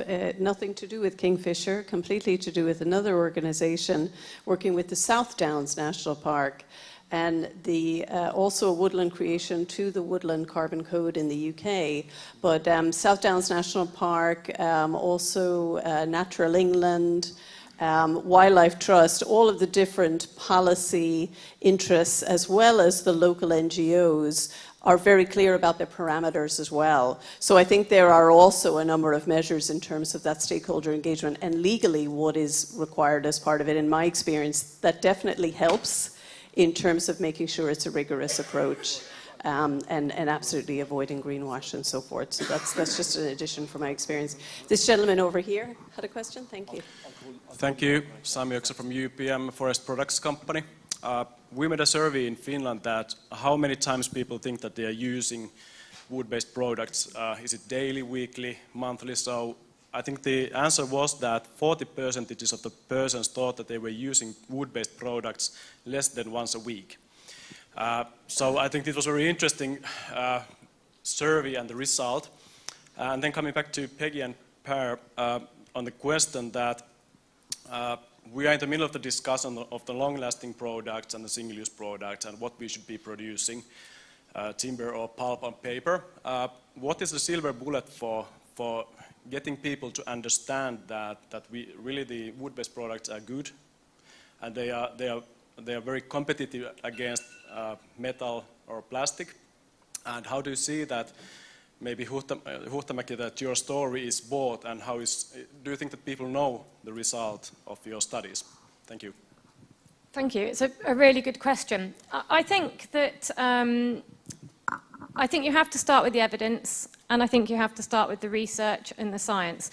I think it is a process of attrition to a large degree to get that message. So with Huhtamäki, most of our conversations, our day-to-day commercial conversations, are with customers who, rather than the end consumer. So it's about, I guess, tackling the issues at the key touch points through the supply chain and sharing the information. Now, the point about this is that the Ramboll LCA and the positioning on Huhtamäki products is as relevant to the high street QSRs that we are serving as it is to their customers. And I guess there's a big part of this which is about encouraging our customers to pass the messaging down to their consumers. That said, as you saw with the Packaging Myths campaign, we are starting to talk to a broader audience. And the other thing that we do is we try to keep the language and the way that we describe our products at all stages. I mean, I don't like the term greenwashing. We know it exists. Have we been guilty of it in the past? I'm not so sure, but we work very, very hard to keep the messaging simple, fact-based, science-based. And we actually use quite a lot of iconography in our marketing materials. Now, those don't necessarily reach the end consumer, but if there is transparency through that value chain, ultimately we hope that the message will land where it should do. So I think it takes time. I don't think we're there yet, but I think all of the efforts that we are making, and those of us in the room are making, it is, as I say, a process of attrition. Thanks, Becky. And we have a gentleman just here. Yep, please. Thank you so much. How are you going? Simon Dorries, Responsible Wood Australia. Peter, thank you very much for your presentation. I found it really inspiring. One of the challenges that we've had is to engage with the trade sector, the building trades, convincing them that sustainability is really important. And the feedback we have is, well, we've got three concerns. First is price. Secondly, will you give us a discount? And the third is, can we have credit? Have you found a way, well, have you been successful convincing trades that sustainability is important? And if you have, tell me what it is, because I really need to know. That's a fantastic question. Per, would you like to start? I'll give it a go. I'm sure everybody has a view on maybe no that. is the short answer. I mean, in terms of, us selling to trade, you mean? I mean, us selling to trade, as I said, it's kind of a mix between, consumers and trade customers. I think trade makes up about a third, and consumers make up the rest, who are doing the houses up themselves. I mean, I was thinking about this. In a way, we've choice edited for consumers when it comes to responsibly sourced timber.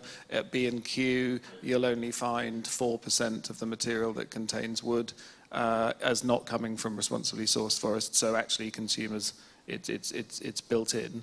I definitely think, though, there is a challenge in meeting the procurement objectives of a big business and the sustainability objectives at the same time. There's 12.8% remaining in reaching that 100% target. I think that's a commercial challenge as much as it is a sustainability challenge. Yeah, I'm not sure if that goes some way to answering it. I mean, I think one of the things we do need to build in value here. I mean, Becky, in your presentation, you said you want to meet your customers' expectations. And I think there is a difference between consumer expectation and motivation. You know, I get really annoyed out of a coffee shop now if I find their packaging is unsustainable. But at the same time, we also do want to promote the fact that our wood is sustainable, and I think we can be doing more in that. I think it will give it a higher value, but it will also open the door for consumers to look at where else in our product portfolio sustainable products can be found. But I'm really conscious I probably have totally avoided answering your question because of the short version I gave at the beginning, probably. No, I thought that was very honest. Becky, do you have a perspective from your customer base? From our customer base, I think that we aren't the cheapest in the market. We represent value. The more that we imbue the sustainability credentials that our products possess, and the more that we share that information, the higher the value, the value that the consumer attributes to them. However, the long and the short of it is, if you're buying a carton of chips or you're buying a cup of coffee, you know. Generally speaking, I think that at this point in time, appetite still wins out over the quest for sustainability amongst consumers. Okay, it's all about priorities. Tomas, in terms of making this business case to the difficult consumer, do you have a view on this? Well, I might just use again the analogy I had about the bank saying, yeah, we're a sustainable bank, but only 10% of their loan book is sustainable. Maybe the answer to the gentleman from Australia is that those retailers should have 100% or only but sustainable products. And I think we're in a privileged position with the two companies that I have on my side that are, what, 96%, 98%. So, you know, they're there. But the truth is, from what I see, is that consumers are confused. So we used how many words today? So sustainable, certified, biodegradable, compostable, recyclable, recycled, and chain of custody, etc. So do they understand all of that, and can they process all of that information and make judgment based on that? One. Two is, how much are we educating? I told Becky I love those materials, but how much of that keeps on being shown? But I ultimately think that it's about making a very radical decision and to say, well, certain type of packaging is no longer acceptable, and that's the leadership we need at the end of the day.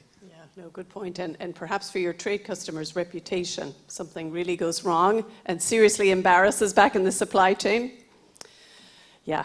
No return on investment there. Owen, and then this gentleman here. Thank you. Thank you, Chair. Just to come in on the point from my Australian colleague.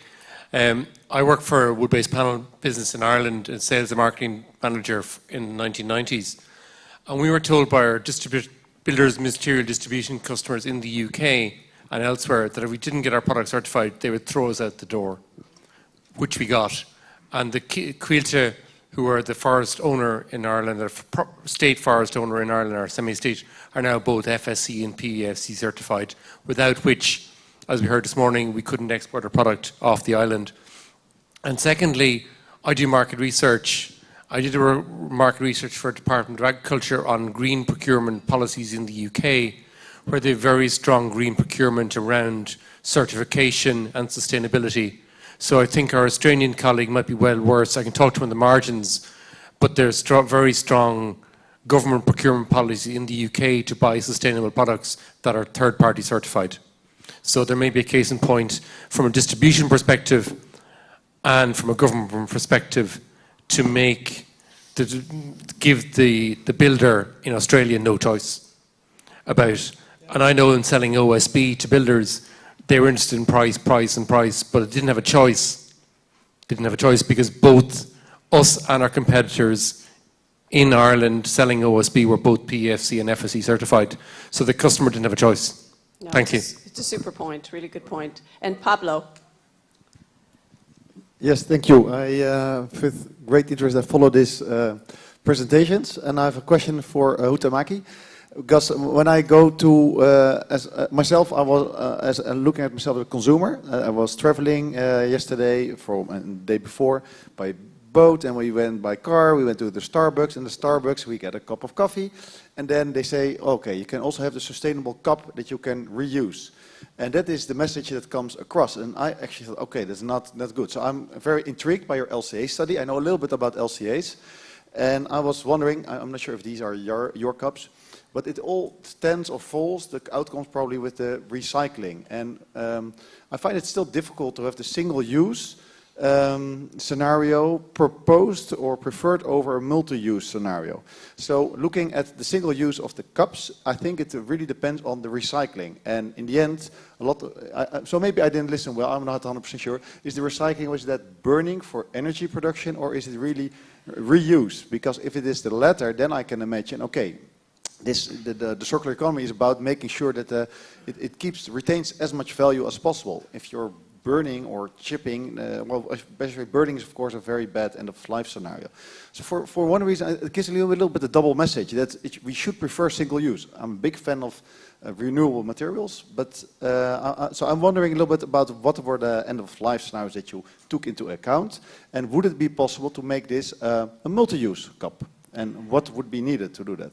Okay, so starting with the Ramboll LCA, that was a very specific LCA, and it was undertaken specifically in QSR in Europe. So it looked at washing and reusing cutlery, plates, crockery within Europe, and then it looked at the single-use alternatives, so wood-based cutlery, fibre-based cups, plates, etc.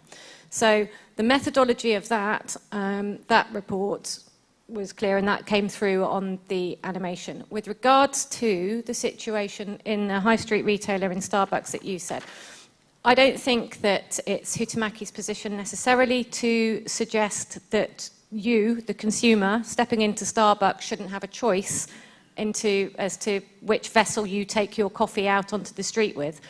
And the ability to get the product recycled will depend very much on where that shop is. So, for example, in the UK, if your Starbucks was in the UK, you'd be able to return that cup to the Starbucks restaurant and it would be recycled because there is a national cup recycling scheme. But that infrastructure varies from state to state to state. And we're currently in the Republic of Ireland, where the infrastructure is largely around compostables. So it depends, and it isn't clear, and it's a valid question, and I don't have all the answers. And I can see that my colleague Richard is standing at the back, and I'm sure that he would like to contribute here. Yeah, go for it, Richard. Thank you. Yeah, I was involved actually on the working group that commissioned the Ramboll LCA.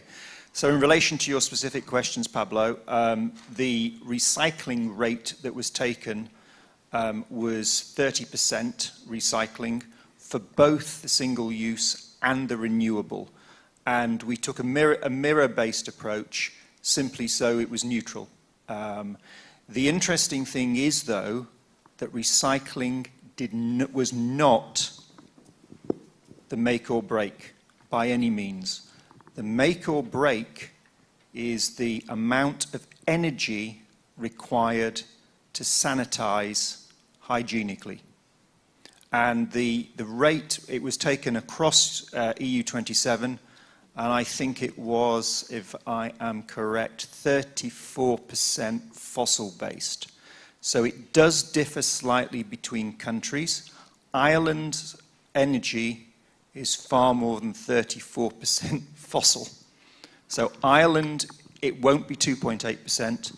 It will be significantly higher. Quite clearly, Poland, much more reliant for its electricity production on fossil, even greater. But the interesting thing was, it wasn't about the recycling rate, it was about the electricity characteristics across Europe. But I should also say that the LCA itself was conducted independently by Ramboll, and it was also independently certified and has been provided to the European Commission so they can have a look at the data, because a lot of it was confidential data. I haven't seen all the data.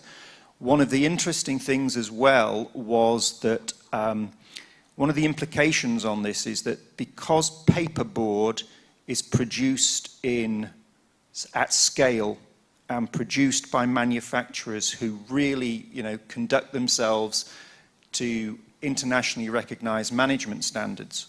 Whereas when you get into the reusable side, I'm not talking about the production of reusables, but at use phase, there is a huge difference between if a cup is how a cup is being washed and whether it is being dealt with in exactly the same manner. So you actually don't have a unified management system.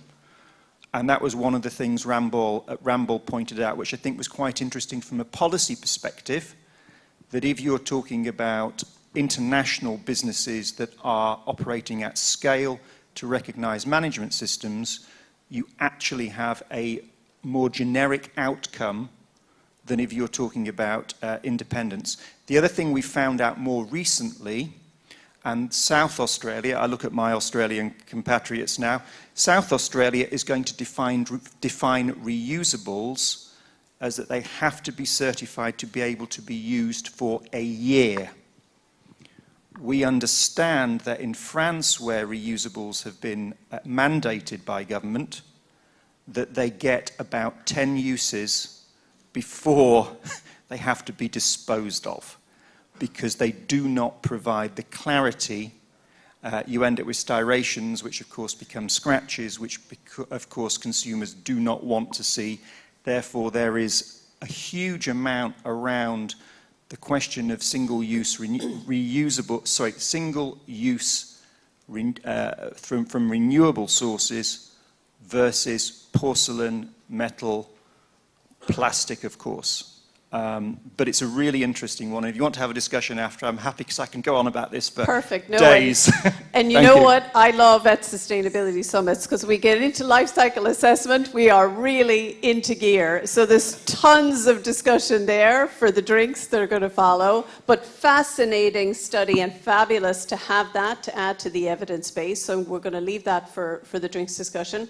We have come to the end of this session. For time purposes, we're going to close off. I'd like to thank our speakers for sharing what they're doing in their businesses. Per, Thomas, and also Becky. Really, really interesting discussion this afternoon. Thank you all for your attention.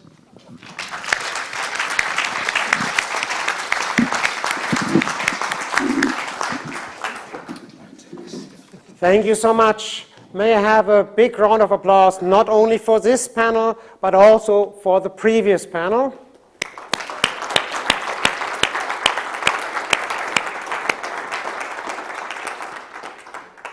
Now allow me to ask Eduardo, Chairman of PEFC International, to provide some summing up remarks.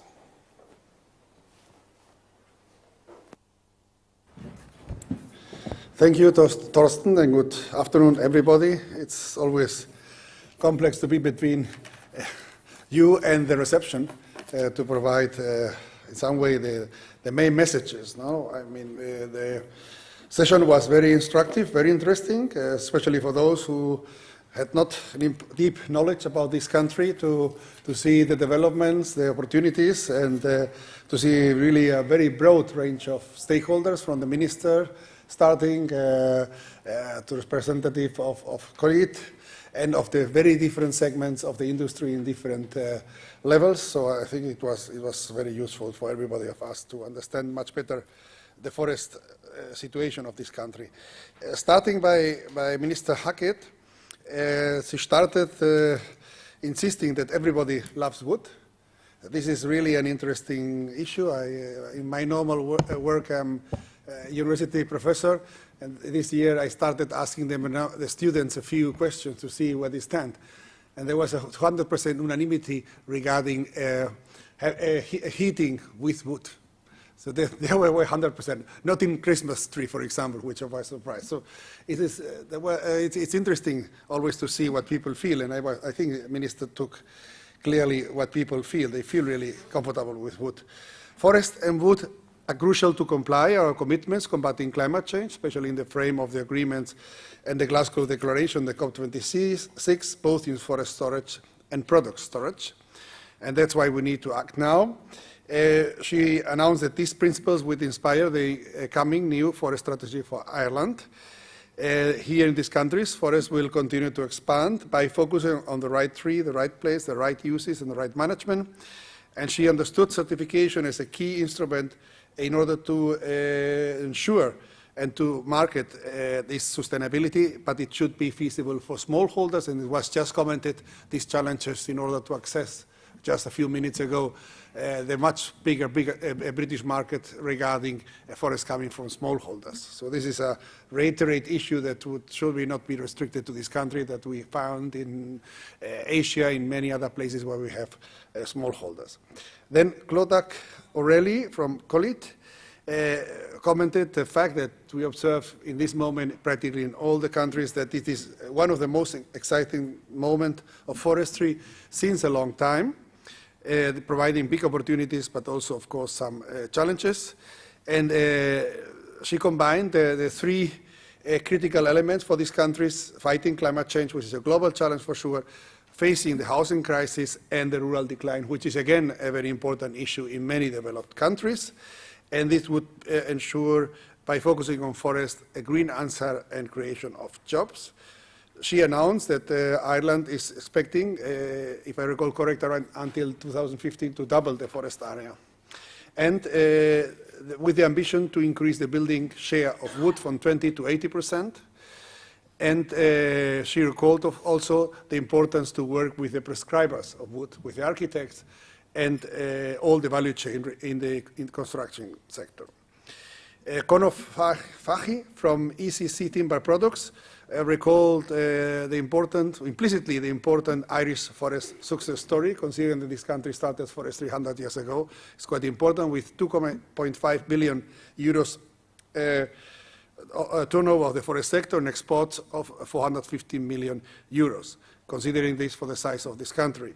And that the wood fellings are expected to double in the next 12, 13 years, which is also an important figure. There was a short reference to the fact that eventually certified forests should have some kind of connection with easier or faster felling license issue. I leave it there. I don't know the details how this works in this country. And the need to educate the public on forest and climate change.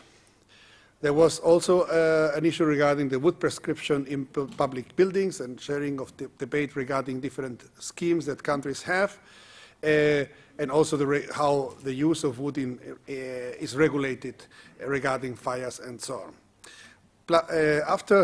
Afterwards, Pablo de Lucht from Netherlands brought forward really inspiring reflections regarding the use of wood in construction, in buildings, starting, or at least I would put that first, that the oldest buildings we have in wood are 1,500 years old, showing that wood has really, as a material, capacity to hold long, that eventually other more recent materials have still not proved, especially the case of concrete.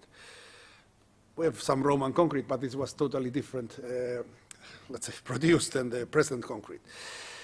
And that fact that from the extracted materials for buildings, that are all non-renewable, so sand, cement, and so on, they are 44%, practically half of the world extracted materials. So they have an important impact in mining that at the end is also the deforestation factor, and not only the deforestation one. And that up to 39% of the CO2 emissions are related to the building sector. Despite it's difficult to account because they are counted to the corresponding energies. And that we build with wood could reduce up to a seventh. So building with wood would be 1/7 of the CO2 emissions that building in a conventional case, and that much less transport is needed. And this is important while building in cities.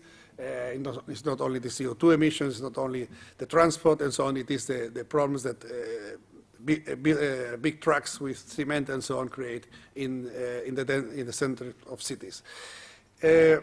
Also, he insisted in the reduction of building time. That was very important thanks to the fact that the process is passed to the industry and can be much more standardized. It is not affected by worse climate, rain, snow, and so on, or frost. It is much less noisy and requires much less space. And there was an interesting photo regarding the decision to use wood basically due to the lack of space of that building place. And of course, the issue that frequently is overseen, for sure for foundations we will need concrete. There is not another solution. But as the building is much less weighty, we need much less foundations, so less concrete and less deepness that can create issues regarding other infrastructures that are below the ground in cities. He recalled the importance of every building, that in many cases a complementarity can be achieved, not the highest level of reductions of emission, but certain complementarity also.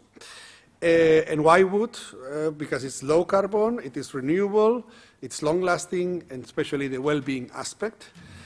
He recalled that 2 cubic meters of wood equivalent a reduction of 1.5 tons CO2. And if the world would move to building with wood to 90%, the emissions could be reduced in CO2 by 25%, which is an important amount. He recalled a study of Gerd Naburs that shows that Europe is in this moment combining the three elements, increased forest stocks, area and density, temporary stocks in buildings, and substitutions reduce 13% the present CO2 emissions. The EU, this could, in optimal case, double up to 25%, these offsets which are quite relevant. And also the fact that by increasing the fellings from 500 million to 570 million cubic meters from an overall growth of 800, this would supply around suitable wood for construction for 500,000 houses or 1 million apartments per year. And he ended, of course, with a very good claim. Why not with wood? Jon Spittel from BHAG shared really very breakthrough examples of wooden buildings that have been done in the past 30 years. First of glue laminated timber, and later with LCT, with lots of examples and nice pictures of applying cutting-edge technology, and recalling that ensuring that this wood is sustainable is key for the business. Thomas Erkovich recalled the sustainability tsunami that is going on in the big companies. Presently, they need to comply with ESG, to have an aspiration and a path towards net zero CO2 emissions, and if this cannot be achieved by systems of offsetting, we recall the need to accountability and transparency in a much higher dimension than in the past. And he mentioned briefly that this should have no social bias, so it should be not just for the rich. Per Bogstad from Kingfisher recalled that sustainable and fair supply is needed, and there is a need for social responsibility taking care as well from the community. So focusing both on the 4 elements of the supply, of the responsibility with their own staff and related people, and of course also for the community. And the last speaker, Betsy Eplet from Huhtamäki. I have to take the glasses. I could not find with the laptop.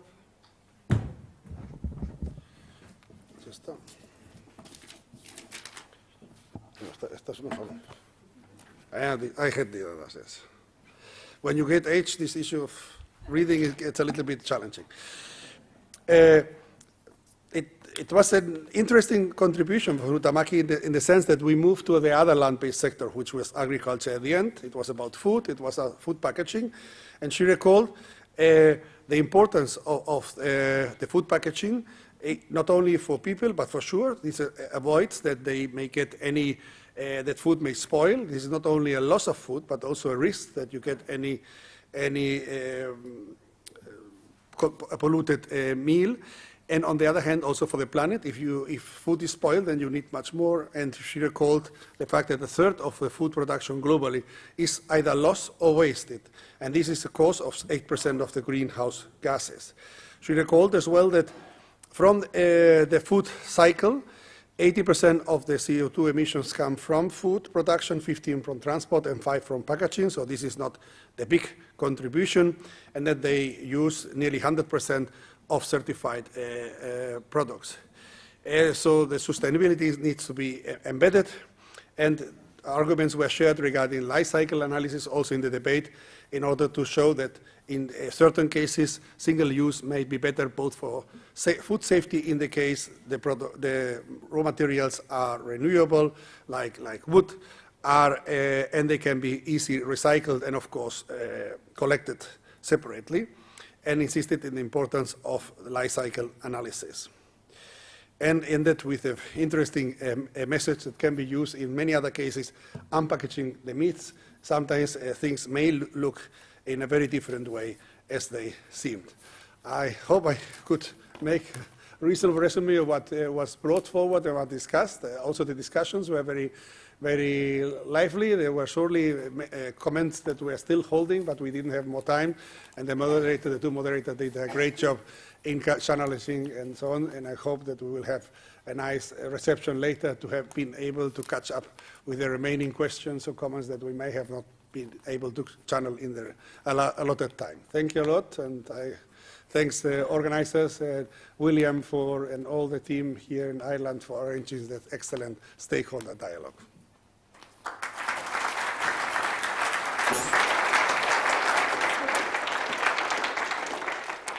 Thank you so much, Eduardo. I only have one concluding remark for you. Going back to Jose. The forest is good for everyone because it's green gold. However, I'd argue green is the new gold. Because there's one fundamental difference between real gold and green gold. The value of real gold is static. And if you use real gold, well, actually, the value decreases. Green gold is different. If you manage it, you increase the overall value that green gold provides. And importantly, if you use green gold for responsibly sourced products, again, the value of green gold increases. We win with wood because forests are green gold. Thank you so much. Over to William.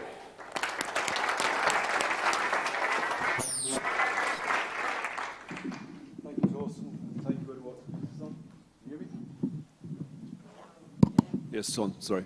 Thank you, Torsten. Thank you, Eduardo, for your closing remarks. Thank you very much, Dorothy, for doing an excellent job this afternoon. Unfortunately, Joe had to leave this morning. Thank you to all our speakers. Don't go away. We have a surprise for you. But first, a bit of housekeeping. For those of you who are coming to the reception, it is the Royal Irish Yacht Club, not one of the other at least 2 yacht clubs just down the road. The directions are that it's in that direction. So if you go out the hotel gate, turn right down what is called Marine Road.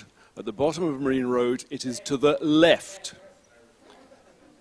Sorry, you turn right down Marine Road, and then you turn left when you get to the seafront.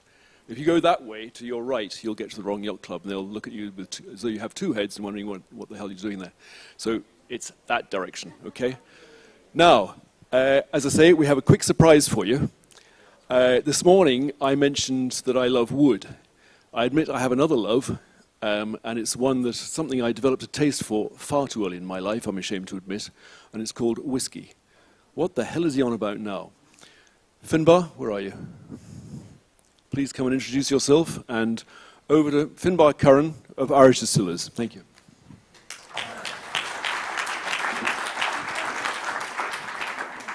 To say it's more of a privilege for me to be here is an understatement. I've had a fantastic dealings with William over the years. So Finbar Curran is my name. I'm with Irish Distillers. I'm the wood planning and maturation team lead. So it involves a lot of things, but I suppose the primary role is to source casks that we use for whiskey production from all around the world. So I wanted to tell you a little bit of a story. We had a little bit of surprise that William was mentioning. It involves 100% PEFC American casks. I suppose William also let the cat out of the bag. I was going to kind of suggest that the surprise was a puppy, but it's whiskey really works. And if you have any questions at all, any of us and any of the team would be happy to go through any or answer any questions for you. Just a very quick bit of information about Irish Distillers. I'm fully conscious that everyone's eager to get out and get moving and stretch the legs, so I promise William wouldn't be more than 10 minutes. And most of my slides are just pictures, so it's a lot handier.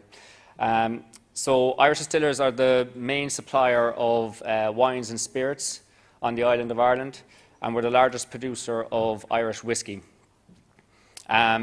There's a number of brands there that you can see at the bottom. Jameson is our flagship brand. It's by far the biggest volume product that we do. And there's many other products there: Powers, Method of Madness, Middleton Very Rare, Napogue, Green Spot is actually the Spots, and Redbreast, which is a particular one that we have our surprise today is based around Redbreast. So we employ about 600 people. We have two main offices, Dublin and Belfast, and our main production plant is in Cork, so it's actually Middleton, hence the name of one of our premium brands, Middleton Very Rare.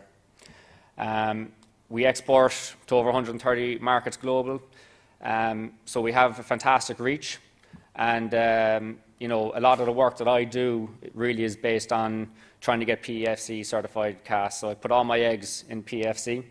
Many years ago, we looked at the various different certifications that we could get in comparison to how we source our casks.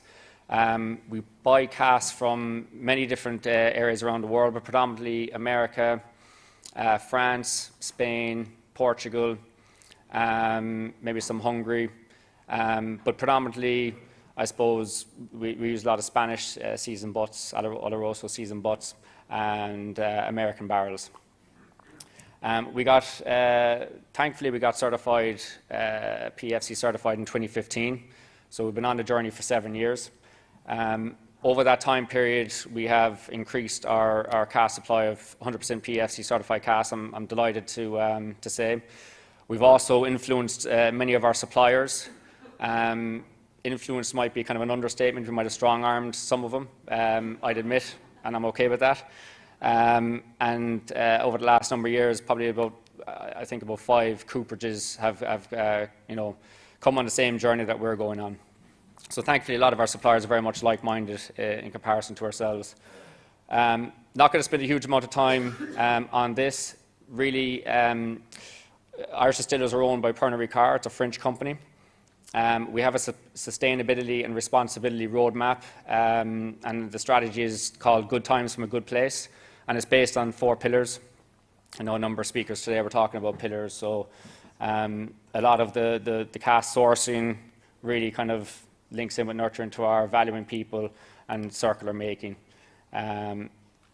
So I've already mentioned, I suppose, a number of years ago, we looked at our cask sourcing, and we tried to kind of determine which was the best way to go so that we can get 100% certified casks. On the European side, PEFC was very, very well established. On the French, from the French market especially, there's a lot of PEFC wood available for cask manufacture. So that's a great source of our PEFC supply at the moment. We do a lot of work in other countries like Spain. We do a lot of work with the University of Santiago up in Galicia. We've sponsored students going around to try and basically knock on the doors of landowners so that they can, so that we can talk them into trying to get certified. Hugely complex territory. I know Claude mentioned earlier on, and Connor about when you go away from a kind of a government organisation that has a big volume of PEFC certified wood and private ownership increases, it's very difficult to try and encapsulate that private ownership and bring them through the certification process. So we did that on Spain, and we have some certified Spanish oak coming through. But it's very much privately owned. It's 98% privately owned. And when you talk about farm sizes, you're looking at about half a hectare per owner. So I might just give it the context of how difficult it is. And really, I suppose the message I want to get across is we're very much willing to go the hard yards with PEFC. They've been a fantastic partner for us, and couldn't be happier with our working relationship. So one of the areas that we wanted to try and work on was American oak. So American oak, and trying to get PEFC American oak is pretty tricky. Again, it's very similar to Spain, but thankfully the land ownership can be a bit more vast than half a hectare for our Spanish counterparts.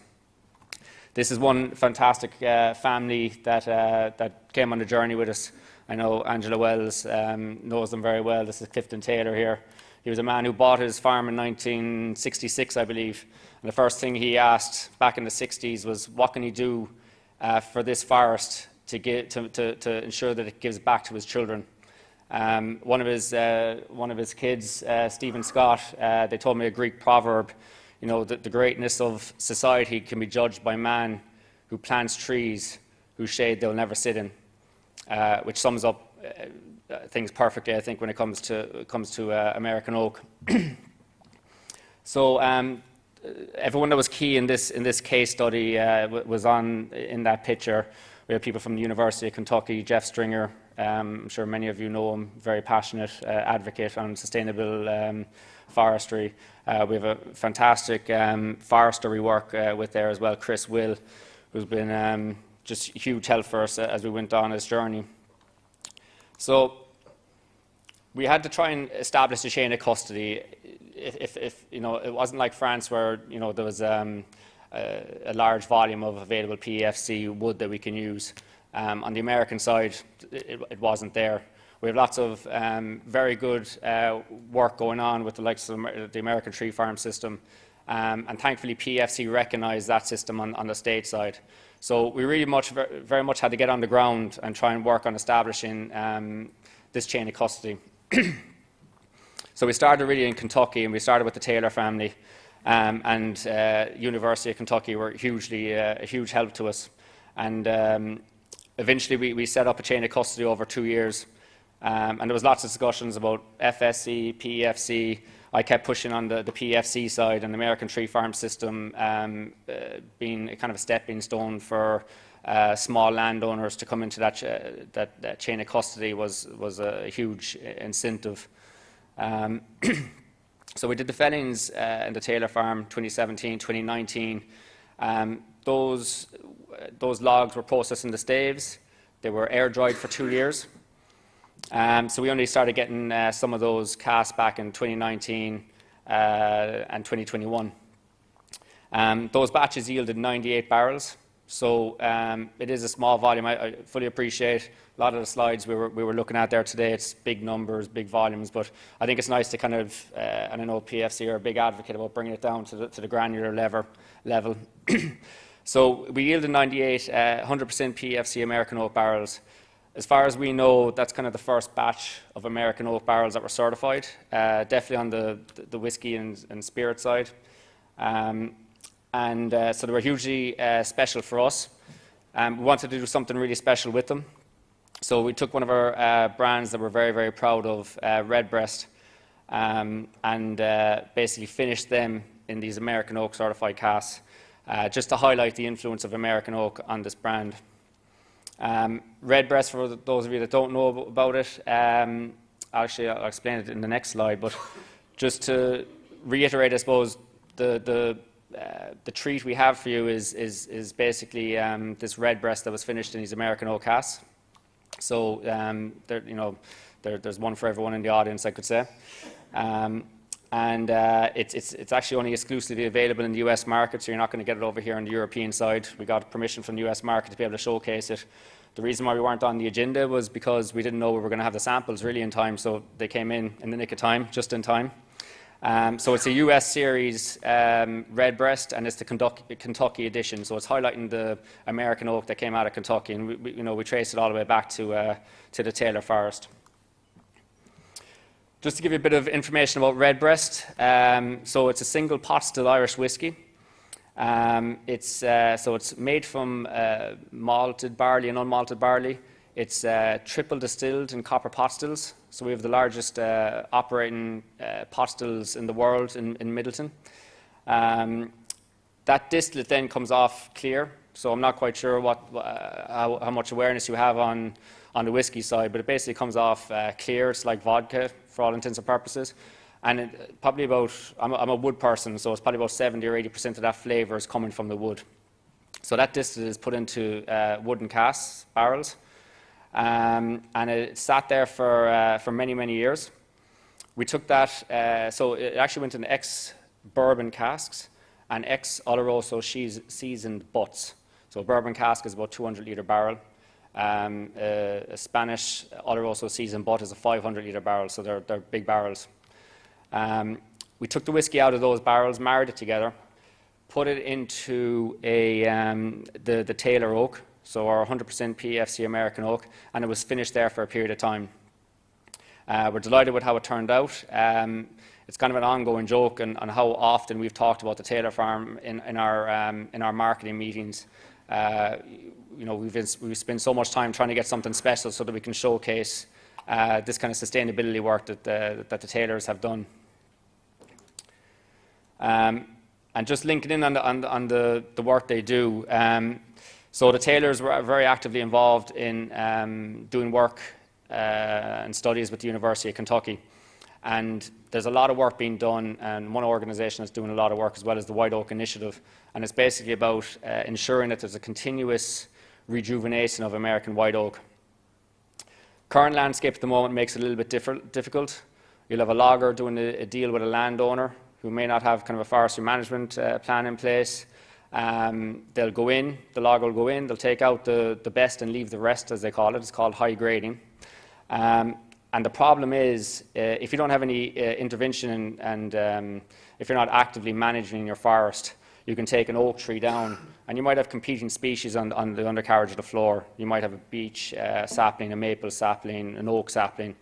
Beech and maple are going to grow a lot quicker than oak. So when you're not actively trying to ensure American oak's rejuvenation, you will have the likes of beech and maple coming up. And we can see that studies are showing that this is what's happening, that American oak is depleting as a resource. There's still lots there, but it needs to be actively managed. Obviously, you don't grow an oak as fast as you sitka spruce, for instance. So, and it's hugely important as well from a biodiversity point of view, from a welfare of that forest, hugely important. So they were working on this project called the Shelterwood Project, and when we were over there in 2017, they're about 2 or 3 years into this project. So this is just a typical snap from the Taylor farm. Basically, it's like natural regeneration of forest, no real forest management intervention going on there. This is after the vegetation control.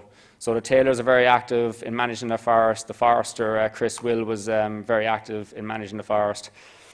And basically what you're doing here is you're trying to control what you want to try and grow again. And you're giving the likes of American oak the best possibility of regenerating.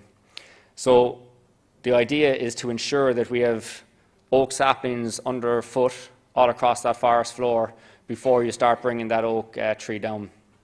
And the whole idea then is when that oak tree comes down, you have oak saplings best placed to be able to regenerate without being overshadowed with beech and maple.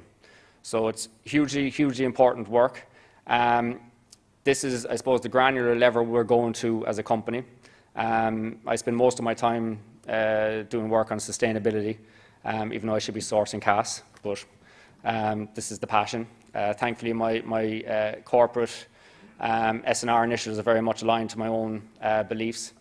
And really what it's all about is ensuring that when we are taking oak out of the woods, we have that regeneration plan in place.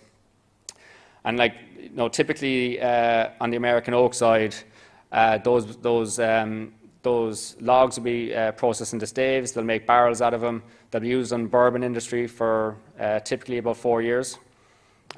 We'll buy those ex-bourbon barrels, so it's very much a circular economy story. We'll use them then for, I suppose, minimum, probably about 12 years.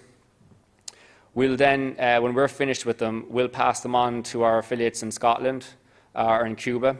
There, those barrels can be used for probably another about 30 years. So there's a real long lifespan with these barrels. They're not just you know, used for short periods of time. It's a nice, you know, locking in that carbon story. And I suppose just to kind of finish, personally, I'm very thankful for PEFC and the opportunities it's given me. You know, I've mentioned about my corporate strategy very much aligned to my own ideology, but I've been very privileged in my role to be able to travel the world, meet fantastic people, like-minded, passionate people on sustainability. I found the last 2 days, I was only here for the gala dinner and today's meetings, but I think you do fantastic work. I've had such rewarding discussions with many of you, and I look forward to having more at the drinks reception. And so if you have any questions, please give myself or the team a quick shout, and we'll be happy to showcase some Redbreast afterwards. And I apologise, William, for going over. Cheers.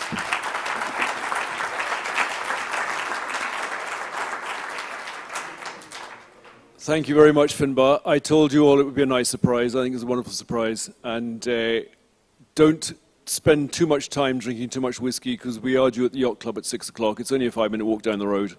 But I think we can reserve questions for at the actual reception and over a taster of whiskey right now. Finbar, thanks a million for... The tasting is in the bar, right next door, just on through. So let's get moving over there and enjoy.